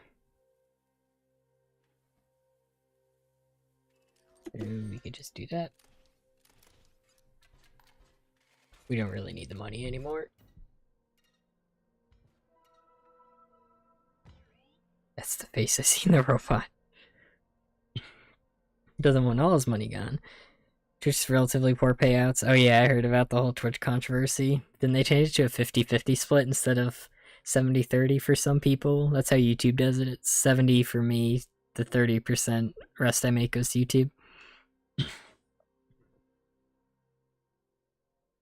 Yeah, and the ads on Twitch are insane too. There's a lot. So here we've got a section where we gotta get up, which gives us access. So we have to complete a puzzle, a quick little puzzle, but here's an optional puzzle we can do. So these are the bots that explode once they die. So we can attack here. I think that's it. Yep. And then we pick up the best item in this act, Mrs. Bomb's remote. It's insane. It's gonna help us a lot. And we're also not gonna pick this up quite yet, but we can do this. And then we're not going to pick up Lonely Wizbot, but he's a 2 energy 2-1, which is really important. The 2 attack is insanely good. Usually 2 costs only have 1 attack, and there's a reason for it. You'll see.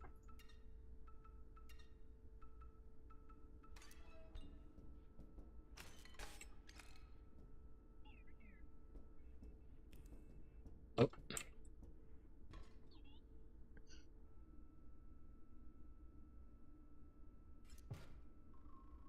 Cable expensive, they don't have any good shows, yeah. I don't know. And this just lets you teleport between waypoints. Doesn't matter, but since this isn't a real run, I'll show you. You cannot actually go down here first. We have to face the top boss first for our strategy to work. There's a secret here, we'll go down later. But basically, I'll show you why you can't do this, because he summons two 1-attack minions turn 1, so we can't just chump block both of them, because we can only play 1 empty vessel. But what we can do is really neat. We can use Mrs. Bomb's remote. What this does is it fills both players' side with these exploding robots, where remember, when they die, they explode in front of them and adjacent. But since we have this nano armor item, we can give all ours nano armor. So this is going to kill this first one. It's going to try to damage this guy, but it survives thanks to the nano armor. And then it's going to kill all of his guys. So it's going to open up my attack slots. So since things happen from left to right, it'll allow this to attack directly, this to attack directly, this to attack directly, and this will die thanks to this bomb, so this attacks directly too. So see, they're all surviving this to nano. And then I get 4 damage, like I said. So that's how you actually can win this fight. And then this survives.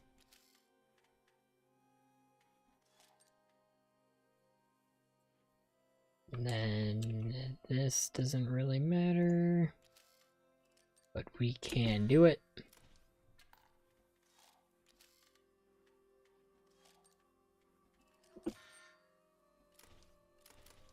But then, so here's why this doesn't work, because there's one fight after it where we need our items again. So you'll see in a sec here. So here's another fight where he summons enough damage right away, because we can't block both of these 2 attacks. We can only block one of them. So we have to lose this one too. I mean, technically there are some combinations of sigils that I could give. Well, no, not energy box, turn 1, never mind. But yeah, there's nothing I can do. You would be forced to take damage here, so what I can do is I could just go back. I can't do the Stern Asher run, by the way. You can't just go back to your last save. That would kind of defeat the purpose of the challenge. But yeah, so you can just ignore that. And then we're gonna go up here.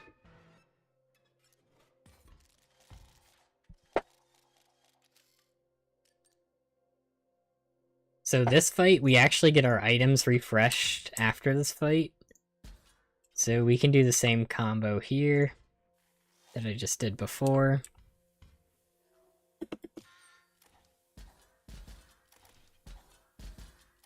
Slight variation because some attacks got blocked. But the main idea is that we win the fight, you know? So we can play Energy Bot. Kill Energy Bot. There's some overkill damage that doesn't matter.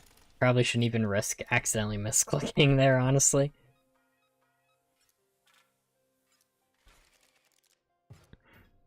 To spread game around the world, yep.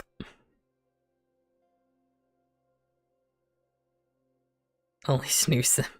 Yeah, Twitch, like, I prefer YouTube for streaming myself. I just like having everything in the same places, actually. That's just the main point. Yeah, this opens a shortcut, so we can go back and get our items refreshed for the next fight, because this is going to respawn that fight I just did, but since we take the shortcut, we just ignore it. Because it's over there.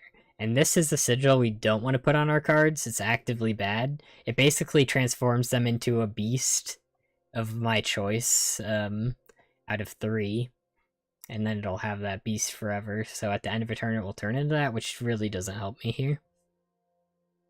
Actively bad, pretty much. Subscription donations, yeah. Seems like a weird idea, yeah. Push more ads. Dropping them entirely, gotcha. I know, the capture. There's a really funny one at the end where it's like, I'm not a robot. Do you know bananas are berries? Stop lying to me. Gotta head out for the night. Have a good one. Stream though. Alright, thanks for stopping by, Normal. Hope you enjoyed it. And have a good night. So this fight is one I'm not honestly sure about, because ideally you want to save... You want to save your remote and nano combo for a upcoming fight. And the thing about it too... It's super weird. So this is always... Because I think I think this is always a bat because the bounty hunters don't spawn in the first 2 turns is I think how it works. Like it literally can't be a bounty hunter. So this is why I wanted, ideally you want sentry on this because it will kill the bat right away. But this works too. And then you kind of just have to use whatever you got. This is the one fight I'm not really that sure about. And this does block attack. Okay, yeah, so we got a bounty here. So this did block a flyer, which is something. I actually forgot I was blocking a flyer, which allows me to win this turn, actually. Yeah, so that lets me play around. Ideally, you want sentry or flying block there, I guess. And I did need bifurcal strike, so you do actually have to build around this fight because of this situation here. Because this could have been, like, flying. So, oops. Imagine hitting out fake fan. True, SMH. So yeah, I did need to build around this fight too. This is the one fight that you have to build your starting sigils around. All that's important though is you get, other than that, is you need 4 sigils. On the energy bot. So that works. I was able to beat that fight, so I do need to be able to beat that on turn before he can attack the bounty bot.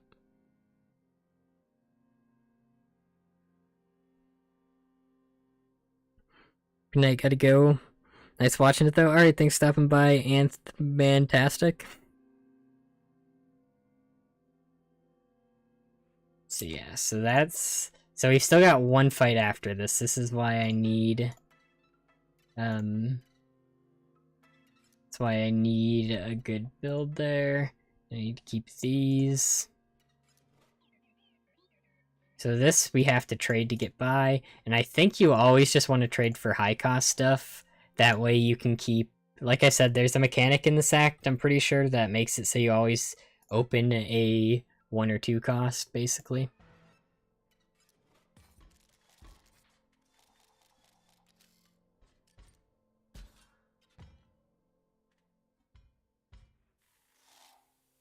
So you can see this fight started with a flyer for 2, so we can't actually chump block that with the empty vessels. So this is why we need bombs remote for this fight, because it always starts with that.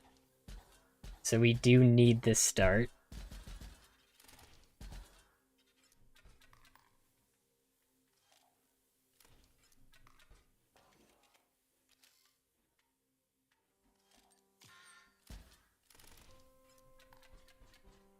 And there you go.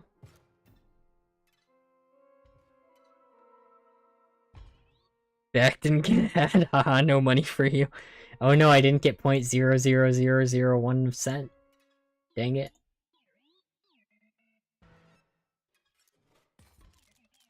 Trying to copy mine. So this is a pretty funny fight. You may have noticed that the bomb nano armor combo is pretty good, right? So like it's okay, right? Like you just get to attack for 4 on the first turn and have a board full of 1/1s that will kill whatever kills it, basically. Like that's pretty good. But this act has a mechanic where you take a picture of your board after every other turn. And you'll see where that comes up. So then we finish this, and the mechanic with the picture is basically the next turn you have the choice to turn the board state back to when that picture was taken. So it'll get rid of all these, but keep the things in the back. So if we press revert here, then we just have 5 attack, and we win. So that's the boss. That's the first boss.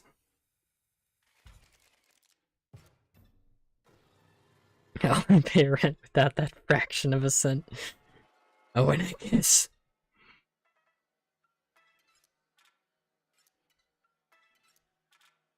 I owe you one?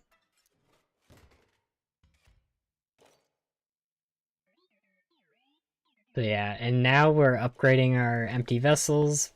It literally doesn't matter what you pick here, I don't think. I'm like pretty sure, but I think Nano's still the better one.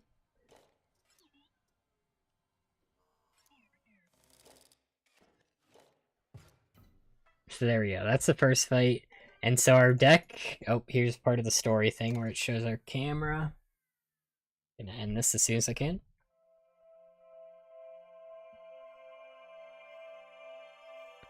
I'll be back, gotta go for now. Alright, see you later, Ethan.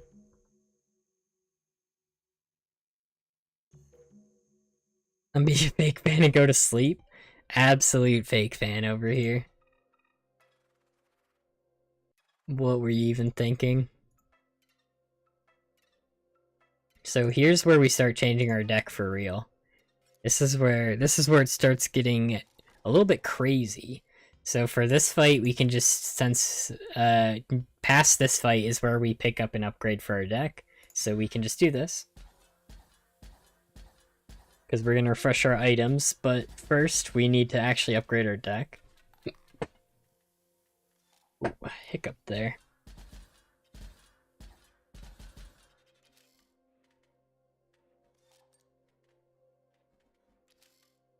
Please excuse the hiccup, if you will. Oh man, nuts. But yeah, it doesn't matter that we used all our items there because we're just looking for this trash can. This trash can is epic.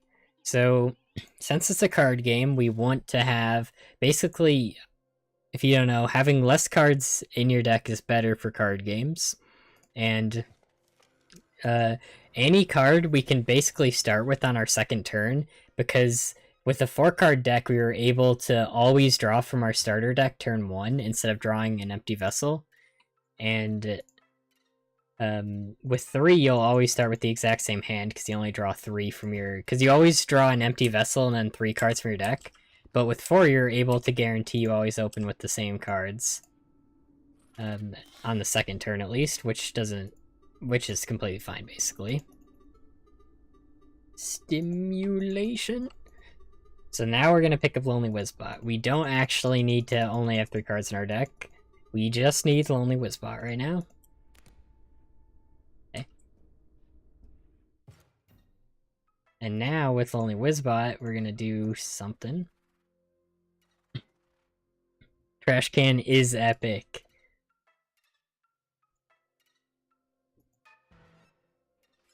Excuse me. Stimulation.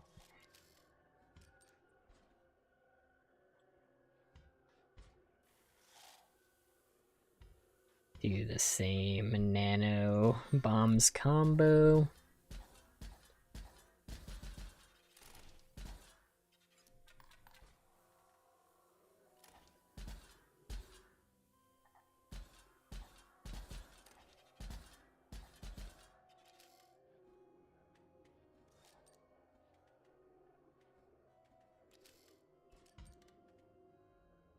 Oh, we could have actually just played Lonely Wizbot. He's cool. He does this. He has 2 attack. That's why I picked him up. Because now what we can do is this sigil we're about to give him increases his attack by 1. But it has a downside where if he dies, then he's permanently removed from my deck. So I actually can't have him die. At least for a while. So you have to be careful because he also has a really awkward sigil that he'll move. Like, it's really easy to forget about because it almost never comes into play. When one of your creatures is placed in a space, a card bearing a sigil will move towards them as far as possible. So basically, they'll try to cling onto him as much as he can.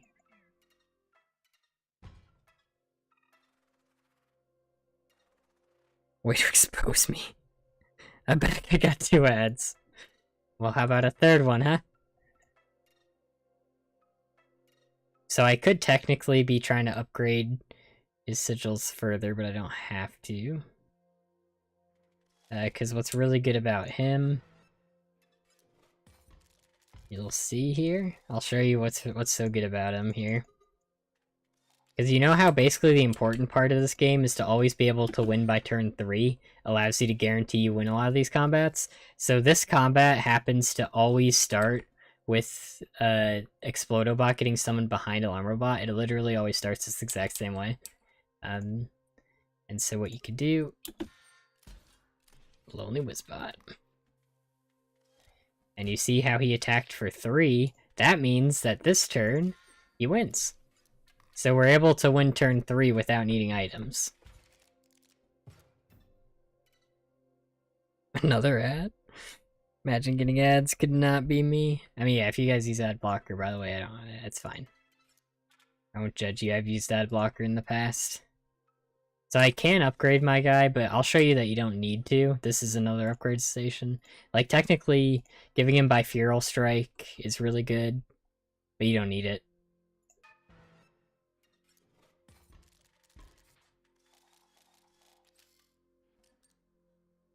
So this starts with the flying and 2 things, so we do need our good old reliable here. Old reliable.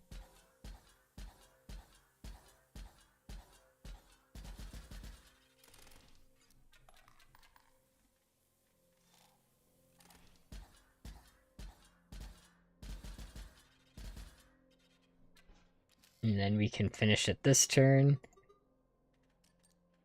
So yeah, as long as we draw from our starter deck, like I said, you're guaranteed to have him in your hand turn 2, which is when we can play him. So we have an amount of cards that guarantees us to make the good plays. So we can't go here yet. Forgot if there's anything to pick up over here. We're about to unlock that area. But here's another mechanic we're about to get that's going to help us even more. Get up, get some stuff. Do your energy bot, but you have full energy. Makes me sad. About to die for an insect drone, but you drew a leap bot. That is Pog. Great Transcendence. Very cool. Oh, hey. The pain bearable. So we do some math problems, huh? So this counts as 4, so it's 4 plus 4 minus 4. So that's just 4. And then 2 plus 3, so 5 plus 6, 11. And we pick this up. This is about to upgrade our deck even further.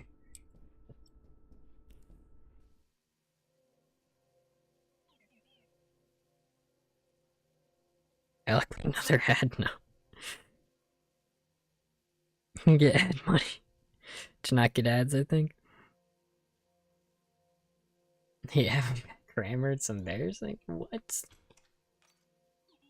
More ad. So we're gonna turn these all blue. Blue is the best one. And then you're about to see what these do.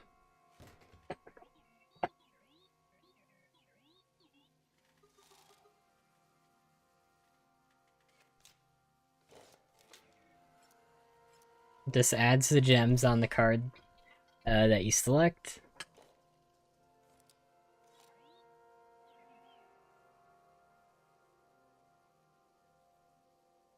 Should add 4 on Skipple ads are funny. I mean, I heard YouTube was testing using more ads before a video, but we'll see how far that really gets. So 3, 1. So what this does is what the blue does is when it's down, any cards with these gems on it, blue means that they get their cost reduced by 1. So what you can do is play this guy turn 1 now.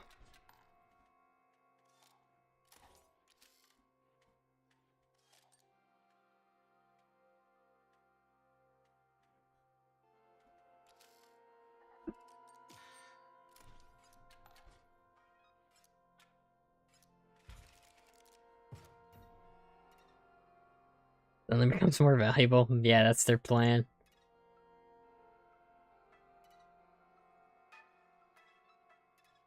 was their plan all along? Easy money. So what this is, technically you don't take scale damage from this fight either. It's really easy either way. So it starts with an energy cell of each kind, or a magic cell. And what the... Yes, it's this one. The orange one increases attack by 1. So that's why we have 4 right here. Yep, does not matter. We win in 3 turns with 4 attack, because it has 12 spots. And technically, there's no scale damage you can even take in these fights. Well, I guess I'll count losing them as a loss. I guess it doesn't matter either way, really.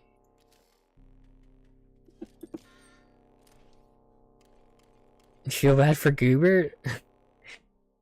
Why? What's that? I mean, Goobert's having the time of his life over there.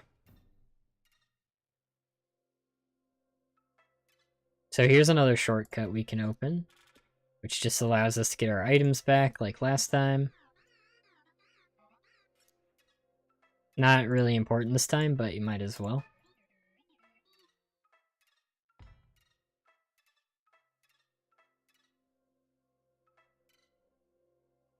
This is another trade station.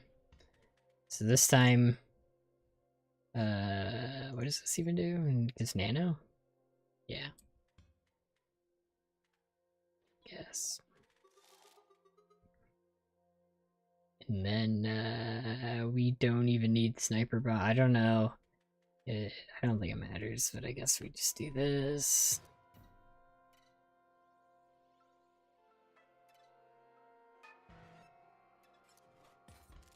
Hubert's fine. Can't play Cuphead or Rip? What's the Xbox doing? Just not starting, or?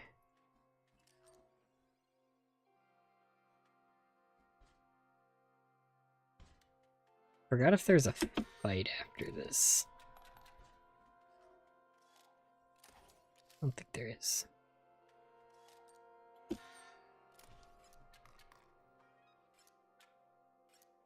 Cooper main character for Inscryption 2. Yeah, okay, that's fine to do then. Okay, so this turns the internet on.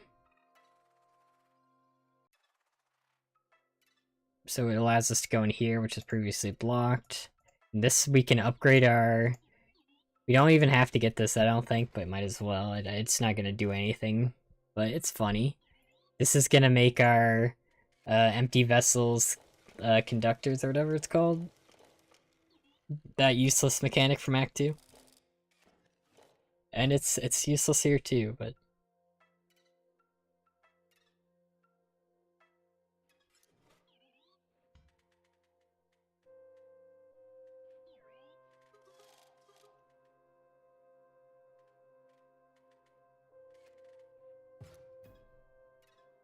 So now we can get rid of another card in our deck. And once again, you would think, oh, now we can have 3 cards in our deck, but nah. We don't need that. We no longer need... We don't need Splinter Cell. It doesn't matter, as long as it's not Lonely Wizbot.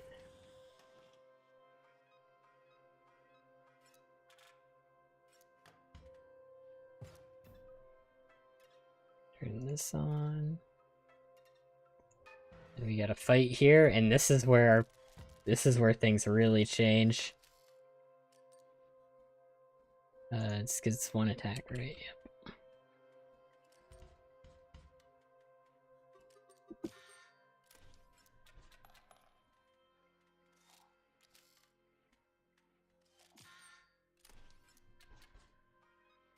I Wizbot attacks with a shotgun.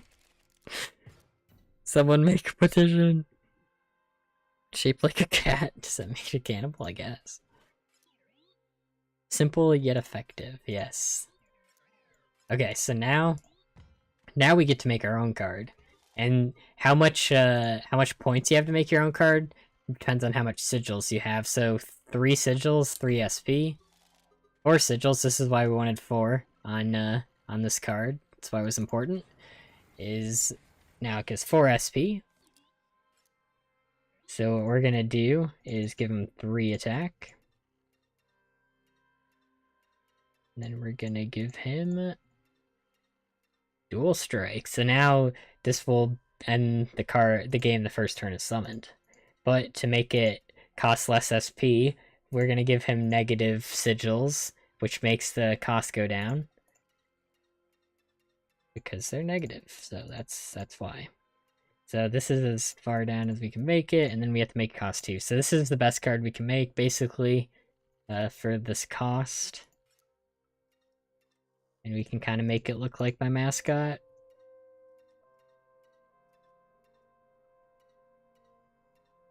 With a shotgun. And then,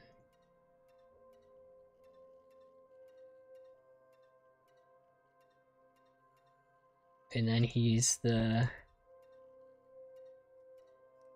lol robo, the lol thing, the good thing. He's the good thing.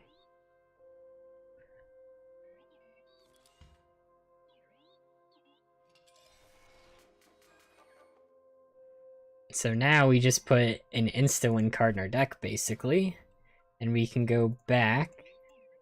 Doesn't matter if we respawn those bots, we're not fighting them again. We can go down here, and there's another one of these. And give it to that good thing.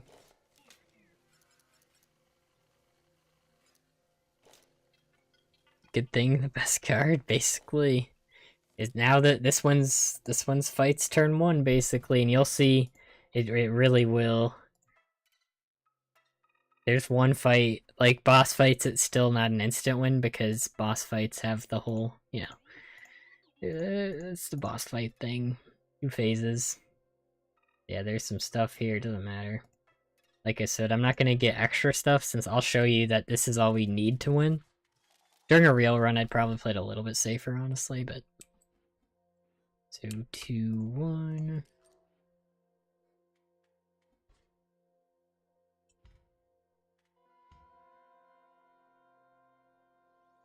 And then next turn we win with the good thing. Boop, boop. So yeah, 6 damage. It's gonna cost 1 for real in a second, you'll see. There's another one here I could've got. Aliens are Rock Raid, the exact same thing as playthrough. Cool. I made on my first playthrough, the one I made was like one that was like deathless, and it also had the like blow up sigil, so I could just blow up all cards on the opponent's side, and it gave me energy too or something. It was fun. But this is like the best one you can make, basically, because it just wins combats.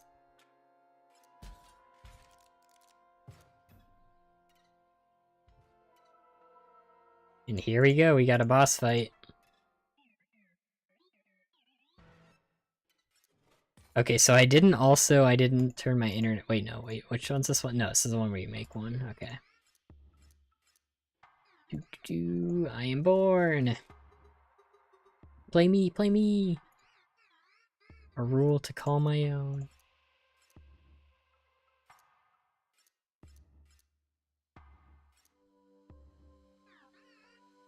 Just give him a rule that doesn't really matter. I think that makes the most. That one makes most sense. Maybe.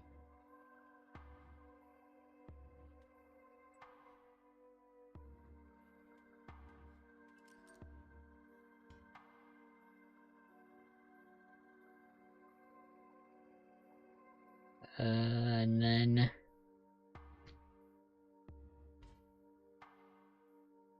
do we good thing here or next?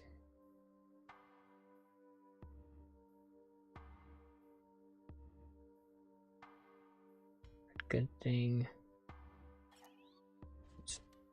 I think this one, I don't remember the exact strategy for this one, honestly. This one's always a weird one.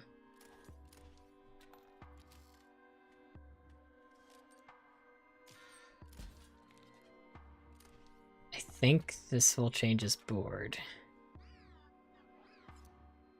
So then every time you play a card, It's nano. So yeah, that works. We can give... We do that, and we can even give nano. Just for fun. Just to be extra safe, make sure I don't kill my Wizbot. I actually forgot it was gonna go over there for a second. I was gonna give it nano and be like, and call it a day. That works.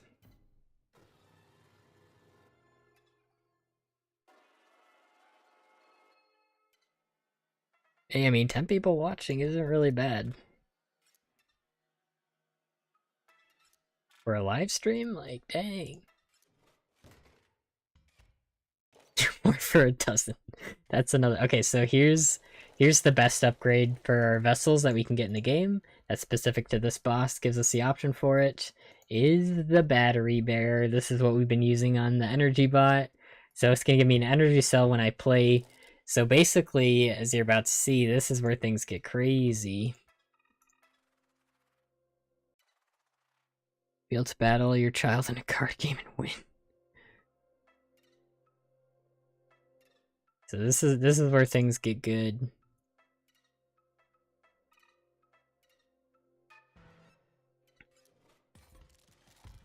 Agreed. I don't know. I don't know. I don't have dream opinions. I don't know. So here, we played this for 1, right? And then it gives us an energy cell, so we have 1, right? So then we play good thing turn 1, right? Hey, welcome back, Boulder Benny. So yeah, that's the best you can get. That's turn 1 victory right there. I didn't turn this one on when I was too busy making my card.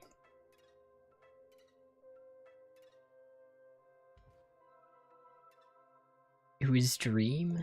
Dream is a YouTuber.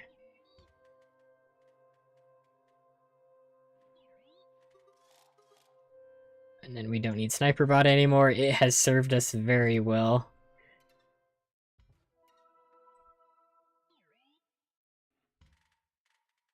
But we're at the point where we only have 3 cards in our deck now.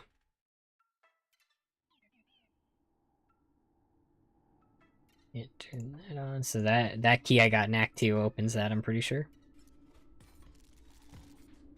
Trying to avoid the Dream fandom. Yes. You caught me.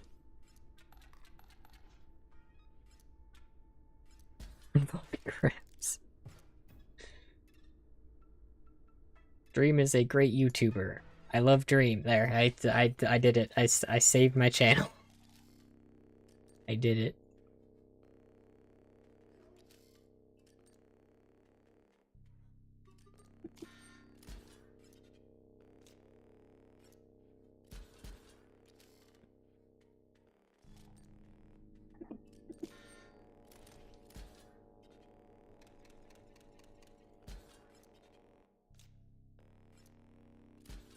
So yeah, I'm pretty sure you don't...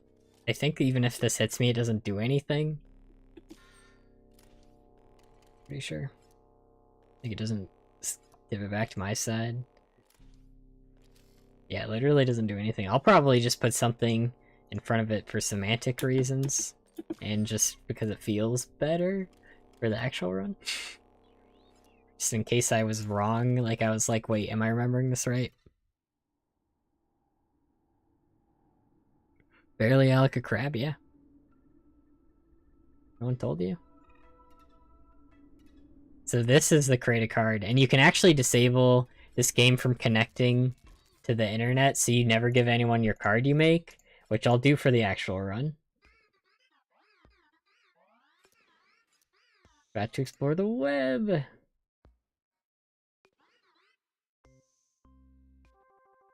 Bum, bum, bum. And this song, it does slap, you might have noticed. Unlimited stimulation.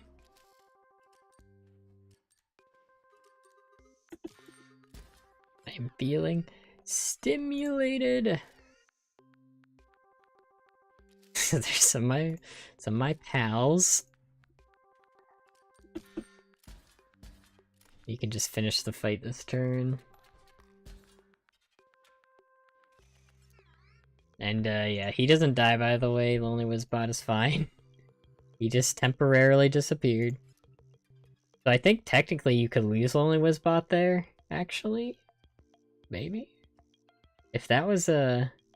Well, I guess I could have played around that too, but I wasn't even thinking about that. Well, I could give him Nano. I guess that's the play there. Give him Nano in case there's summon a Spike in front of that. So what we're gonna do this time, we're gonna give him Bifuril again. Because this is gonna give me this card in my hand. Fragile. Annoying. And then we're actually gonna give him Flying this time. So Flying doesn't actually cost anything because it's not always a good thing. So we can do the same thing.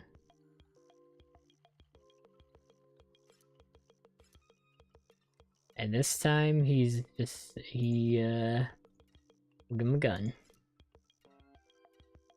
Will be holy shoot.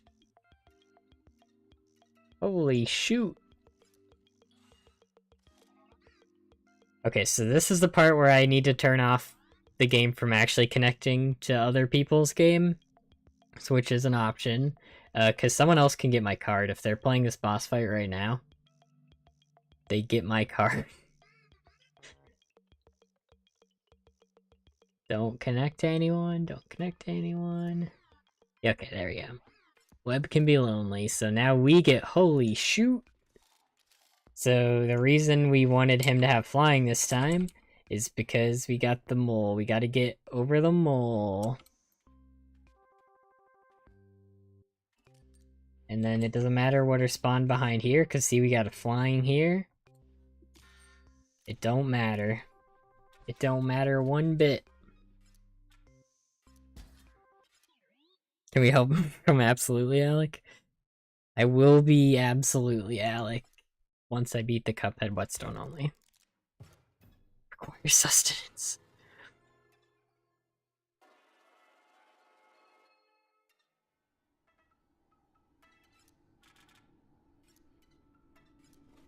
And yeah, we don't really need anything. We don't need the money or the upgrade. Might as well get it though.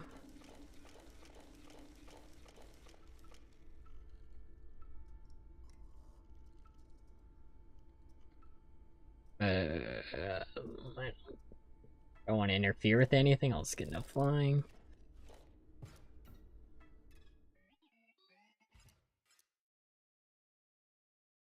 You gotta get up for a sec here. Yeah, one more boss, and we're going like straight to it because now our deck auto wins.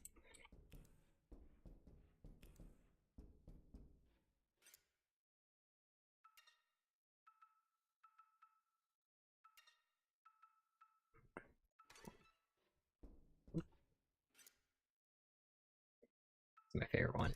Not a robot. Which is funny because now we're going down here. And they just wanted to make sure we weren't PO3, you know?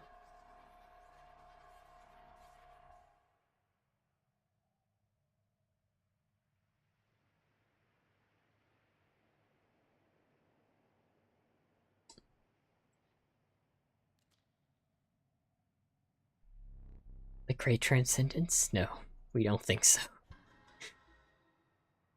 For the greater good. Yes.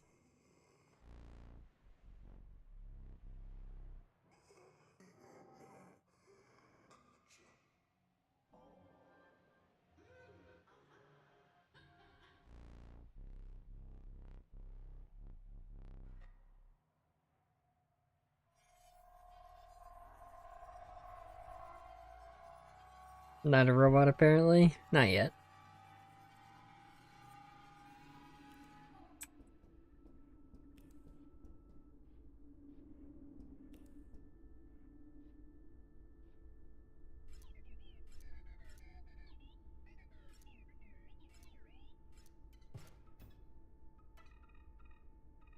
So yeah, now remember this area we couldn't go because it required... Oh yeah, it's because we're connected to the internet, technically.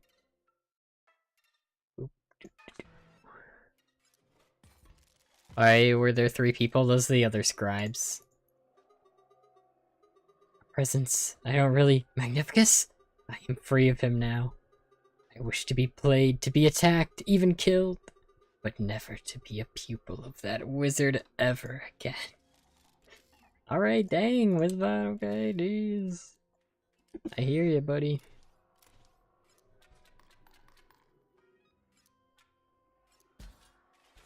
Surprise! Normal, what are you doing here? Couldn't miss the great transcendence, I see. 100 chicken-sized zombies or 10 zombie-sized chickens? 100 chicken-sized zombies, please. What are scribes? They're the other... Like, the first act of this game, Leshy's the scribe in control of this game. Basically, all the scribes are fighting for control of this game. And you only get to see 2 of them in control. But it's still neat.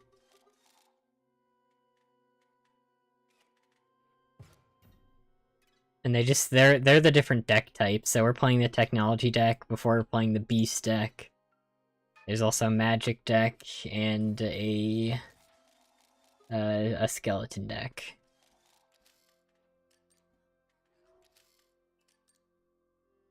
Oh, whoops, I should have placed that here. Oh, whoopsies.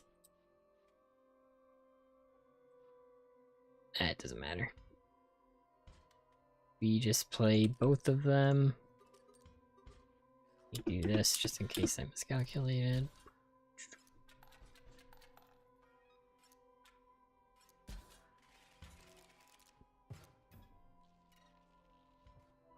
How's the run going? We're at the end of it. We're like, we can't lose at this point. Shocked you already at PO3. Yeah, we welcome AST, by the way. And welcome back, Directrix. We're basically... I'm doing a practice run. I started at Act 2. Yeah, it's practice. Because I wanted to show you guys, because these are the 2 acts that you have a lot more control over. Act 1, there is a lot of consistency in deck building and stuff, but it's a lot less consistent than these 2 acts, because you can see you can guarantee to open with the same hand every time if you want.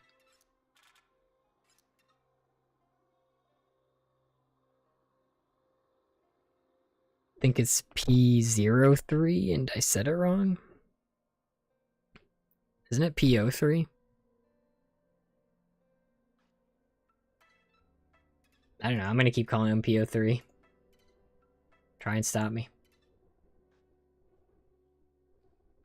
Well, Act 3 is gonna be a run killer, because the first fight in the act, you can't do anything about it if you get bad RNG. This act is guaranteed if you play it right, basically, aside from that. Oh, look, it's boss time.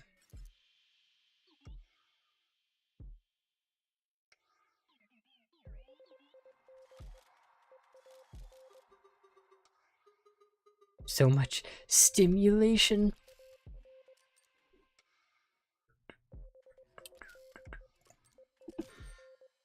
So many mechanics to ignore.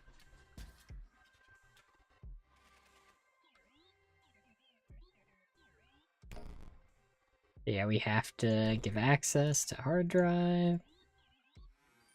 Shows age. Recycle bin. This one. Oh, cool. You can technically make a really old file if you want. It doesn't matter, so I did it. But that's cool.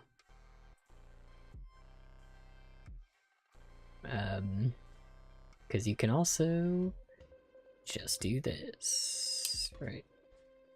Actually, I had one time where it didn't let me use my items, so I had to make sure they were usable. Whoop. Oh, what the heck? Oh, a process finished in the background.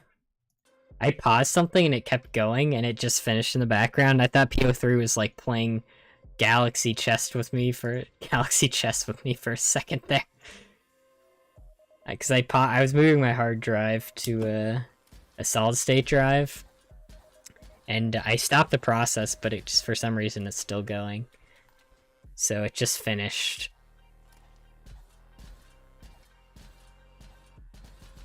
And it freaked me out for a second. I was like, PO3 really be playing those games, huh?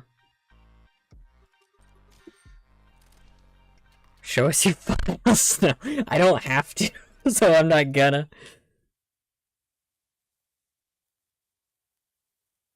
Yeah, I was like pretty sure it was pronounced PO3. I was like, it sounds a lot cooler, right? But yeah, it's typed P03. So I'm gonna explain the lore. Yeah, basically these 4 different scribes who are represented by like the other bosses and stuff. They're all trying to control the game for the most part. That's like the basics. And right now we got the technology guy controlling the game. But they also need a player, so we're the player.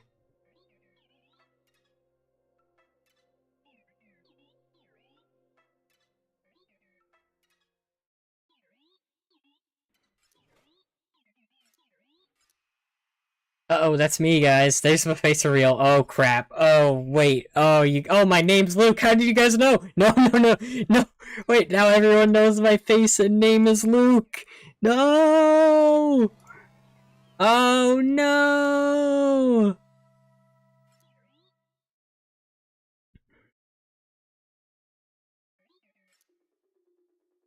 Alright, well, I guess we lose. Dang it. Nothing else is gonna happen because I lost. Oh, this isn't supposed to happen. This is a secret ending. What do you have to hide in your files? Why would I show you all my files? Truth is, you're playing as the guy. Yeah, you're play. The story is you're playing as that Luke guy.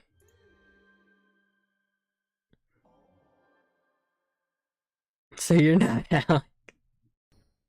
Oh, there's my files. You found my old data. This is why I didn't want to show you guys my files that had my old data in it.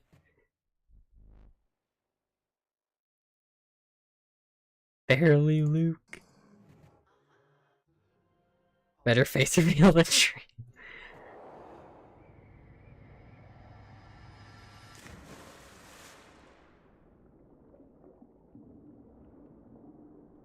Run, and there's still technically this is the last act. It's really short. There's a battle against all the scribes except PO3 because he's supposed to be dead.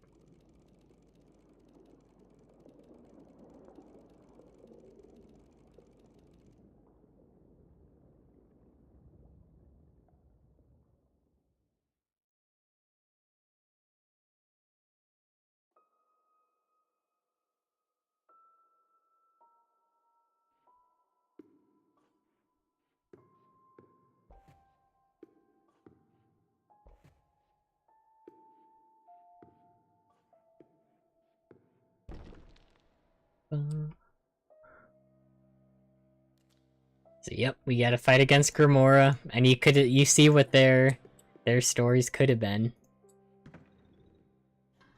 So she has kind of a chess thing going on where you move your piece one at a time. So we do have to do a fight in here actually for the 3 scribes. And this does have a scale in it, so I gotta play it.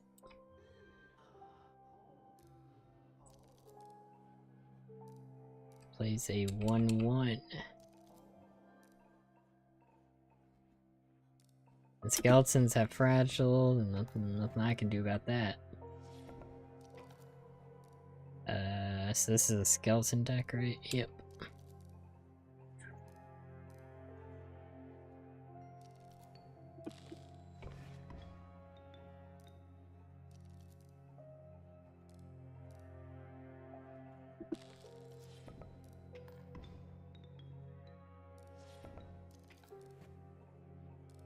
How many bones do I got? 4?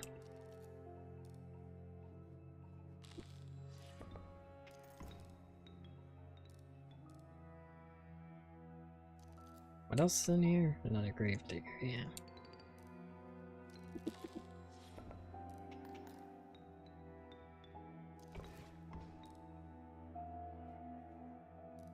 There's another, yeah, it's just another, okay.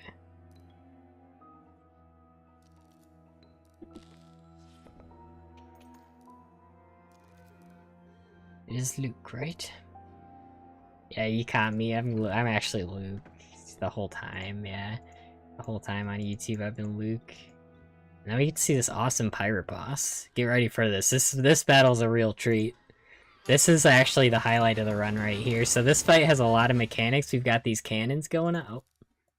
Okay, but we've still got the scale to worry about. So, I mean, Grimora's still like, and then there's the table. Okay, well.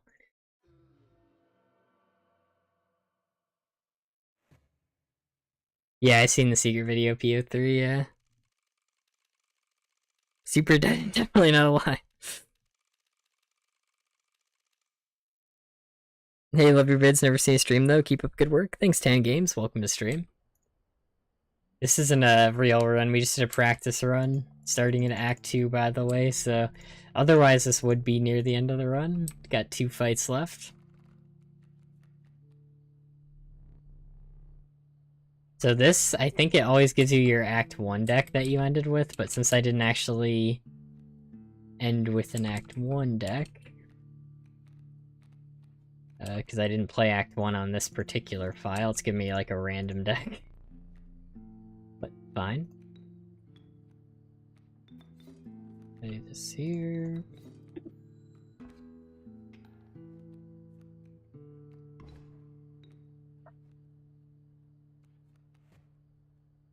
Got a child 13. It's fine.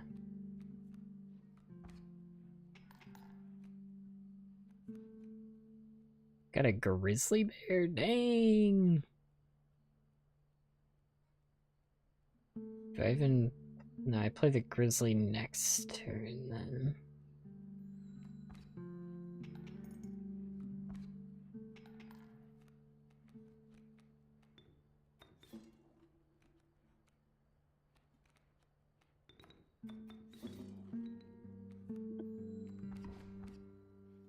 Yeah, this fight's not too bad, and then Scale ends up going away at this point.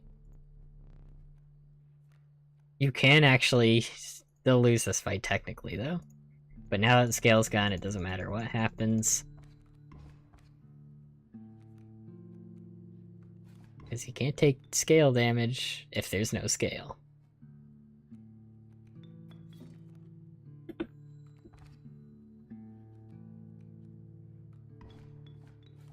And count a scale because it's just numbers. Nope, that was gonna be like the funny ending to the video.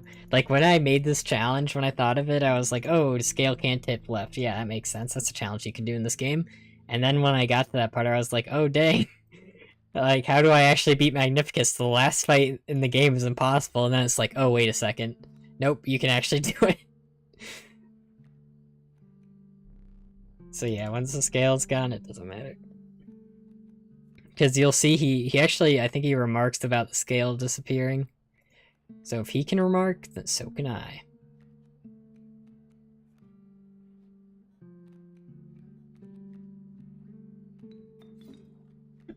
Why did I do that? I did not sacrifice him.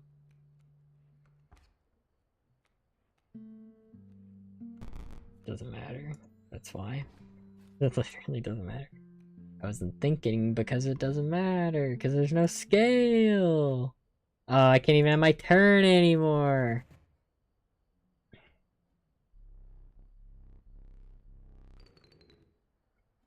But it looks like it's still not lagging with all the 3D stuff, so that's good. That's really good. My new computer is able to record while streaming. That is amazing. That means the videos, when I use footage from the streams, will have higher quality. Because, like in the Cuphead video, you could see parts that I took from streams had lower quality to them, which was a little distracting. It wasn't, like, the worst thing ever. Oh, wait, also, Normal, you're still here, yeah. So you can read the book? Where's the book? Like, do you have to fight him, or can you just read... Like, is this just time-based? I've never tested it before. Because we could do that this time. Or do you have to start the fight and then you can read the book? Is that what it is? Because that's how you usually read the book. Oh, yeah, that stuff went away, yeah. Rulebook time, yes! Okay, I guess you do have to start the fight. Why not simply eject the disc? Nuke.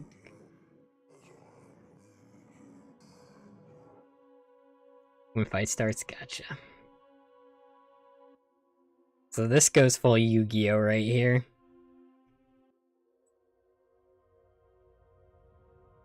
Bring up the book, yeah. Okay, that's what I figured. You'd have to do something like that. Let's do book strats.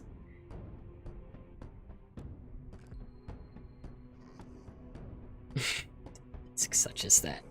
I have a Yu-Gi-Oh! Dual Disc in real life. I got it from a friend because they're so expensive. Yeah, see, scales? They've been deleted. So he remarks about not having scales. Gem Animator, Blue Mox, Orange Mox, Morpheus, Order, Rabbit Hole. Torso of Adaxio? Adaxio is summoned if you control creatures bearing the sigils of head, arms, legs, and torsos. Oh, so this is Exodia.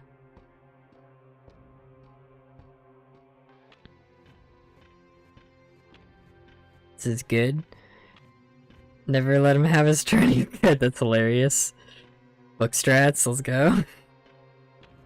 How much does this cost in Steam? I think it's like 20 bucks usually. I bought it when it was not on sale, and I thought it was worth it. So yeah, there's still stuff happening. Mental gymnastics. I love the names of these. There's the Clinger. Virtual Realist. If a VR headset is connected, a creature bearing a sigil may be played without paying its cost. Ataxio. Let's go. Arm, leg, torso. Oh, is that all of them? That's still pretty funny. that's great. Love the Exodia reference and the RD Yu-Gi-Oh reference. Oh, what's wrong, buddy? I was reading your book.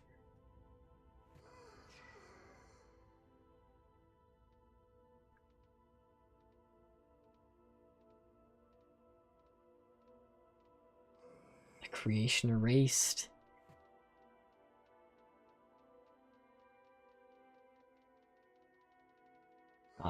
I mean, it was a pretty good game. Time to eject the disc, if you know, I mean, right? Not now, man. Because I'm reading. You just look up and, like, everything's white. He left an hour ago. He just died. Alright, dude. Where's the handshake?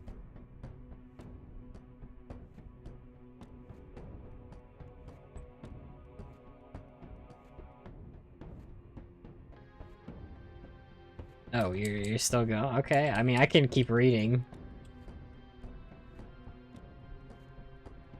Yeah, funny Yu-Gi-Oh reference.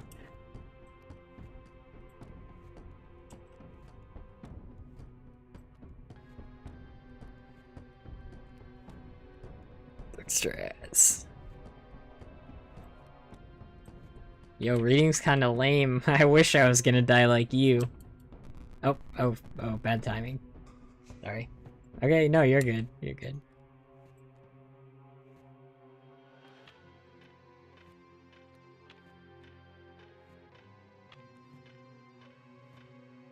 They're just standing there, menacingly. See, I got a Ruby Golem. I can play my Ruby Mox, my Ruby Golem, my Practice Wizard, and my Orange Mage. My Orange Mage has Gem Animator, which makes Mox cards on the owner's side of the board gain 1 power, Kaiba. My deck has no cards left, they all disintegrated.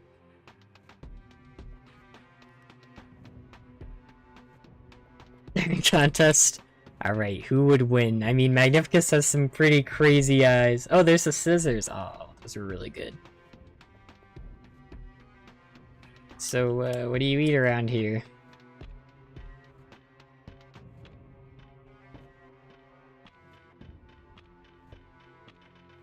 Play without giving his turn? You can do that. Alright. I summon my Ruby Mox in attack mode. This allows me to place my Ruby Golem in attack mode. But that's not all, Kaiba. I also summon my Orange Mage in attack mode.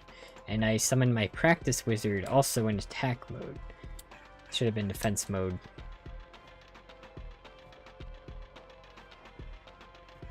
Look at them go.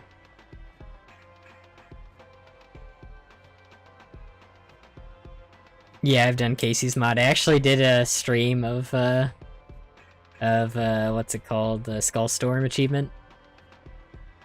But that was something my computer had trouble running too, my old computer. But this new computer would not have problems with it, probably.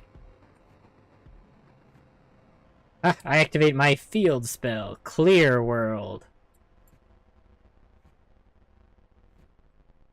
Oh, wow, I wasn't done yet. I mean, I was gonna make a couple more Yu-Gi-Oh! Based jokes. Oh, are you going down in defense mode? Am I right, gamers? Oh, what is this? Yugo handshake? If I don't accept the handshake, then our life points don't become equalized, so I won't shake your hand, Kaiba. Alright, fine. Never mind. He stands no chance. Hey, we're back.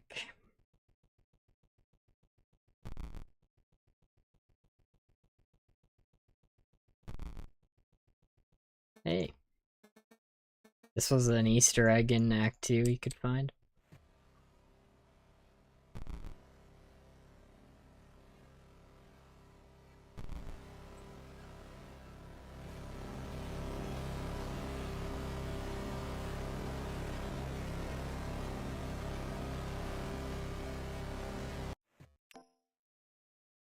And then there's old data.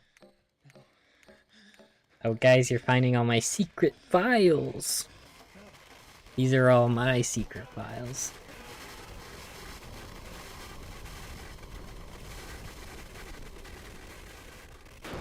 And then yeah, here's some story stuff happening. So this is the story part where you attack the game.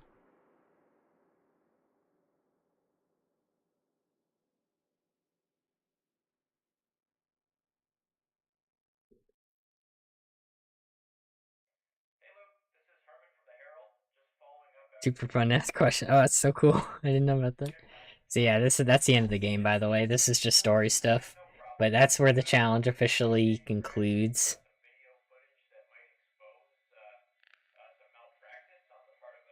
Barely Alec YouTube challenge ideas. Can you beat the game while attacking it with a hammer? Is it a FNAF reference? Yes. It's all a FNAF reference. Barely Luke rage quit. Me when I finish this challenge, I don't need my new computer anymore.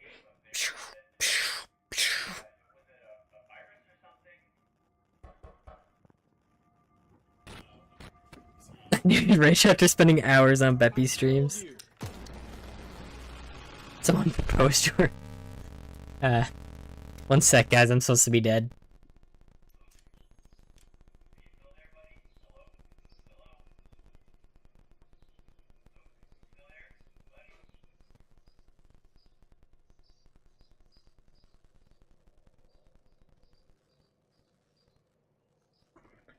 Just checking in, but I gotta go to bed. Good night. Alright, good night. It's epic. Thanks for checking in. As you can see, I just died. I took damage. Guys, runs over. I took... Oh, wait, no, that's not scale damage. We good. Barely Luke. Alec dies again. Me with too much wine. Guys, why is there so much wine on the floor? So yeah, that's where the... That's Act 2 and 3 right there. But we still got Act 1, baby! Call me K, welcome. That's sort of the story. Have you ever heard of paper towels? Okay, here's what I'm gonna do. I'm gonna start Act 1 and show you guys what a real run would start like. But first I'm gonna go to the bathroom while this plays. So it's ad time, baby! Alright, see you, Tan Games. But yeah, I'm gonna go to the bathroom and I'll play an ad while I go to the bathroom. Just for you guys, just because I know you love ads so much.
Alright, I'm back.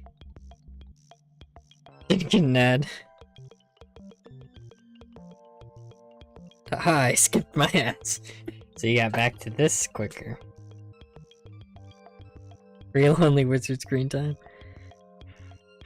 Good night, Ethan.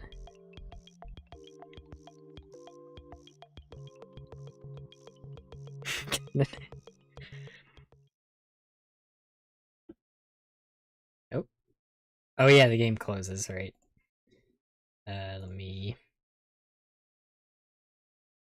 Let me open that.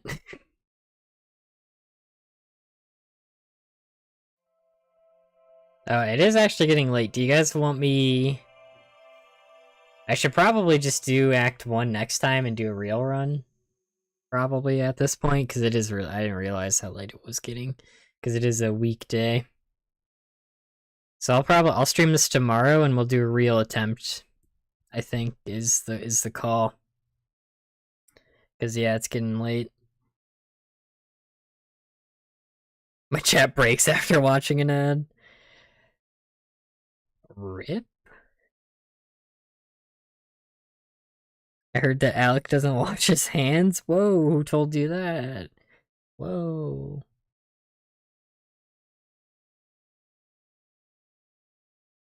Ah, that's fair. Yeah. Yeah, so I'll be streaming tomorrow at 7 again, same time, 7 p.m. EST. I think that makes the most sense because once we get to Act 1, like Act 1 is where we start, obviously, so we'll just do that until we get an attempt past Act 1, you know?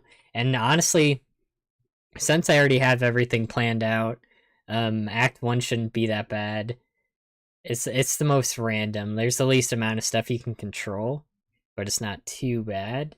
It's probably the hardest part in general. And then Act 2, the start of Act 2 is pretty hard. And then Act 3 starting is just RNG if we get past the first fight and kind of the second one, maybe. Should probably go to bed. Early day at work tomorrow. Gotcha. Yeah. Yeah, it's getting late. That's why I was like, probably makes more sense to start for real tomorrow, because then more people will probably be here anyway. Fix my chat, and I got 2 free ads, free of charge. It's past 5 a.m. Yeah, time zones. Those dang old time zones. But yeah, thank you everyone so much for showing up. I'm glad that I had some chatters with me here because I knew the Inscryption streams would be less viewers. Like that's pretty obvious than like my most popular series, but I didn't expect as many chatters, so I do really appreciate everyone who was chatting and just watching.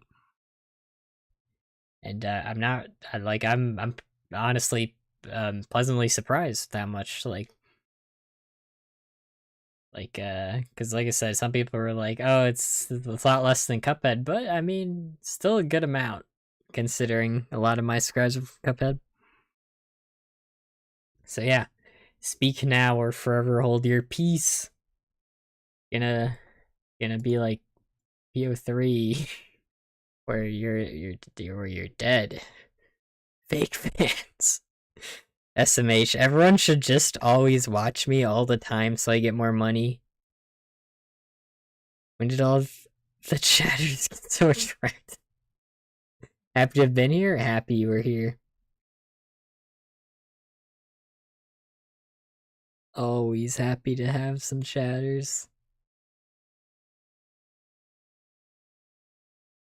Alright, looks like when my next stream be? Probably tomorrow. I'll schedule it. Sometime tomorrow, probably. Like, pretty early, because I'm pretty sure I'll be doing it. It's time for goodnight kisses, Alec. Alright, I gave someone a goodnight kiss, but I'm not gonna tell you which one it was, so. First live stream, I think it was great. Hey, thanks. And thanks for becoming a member. After one stream, you mad lad. Appreciate it.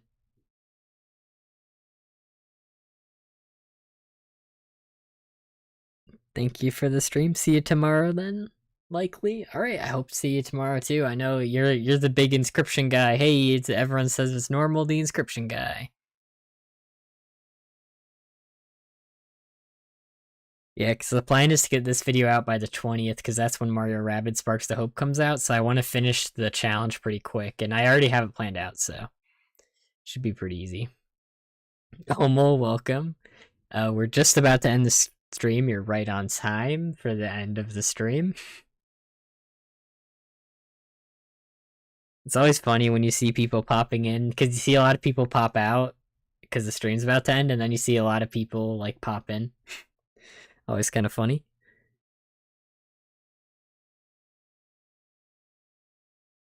But yeah, okay, I should end it before I keep talking circles. So thanks again, everyone, and I'll see you hopefully tomorrow.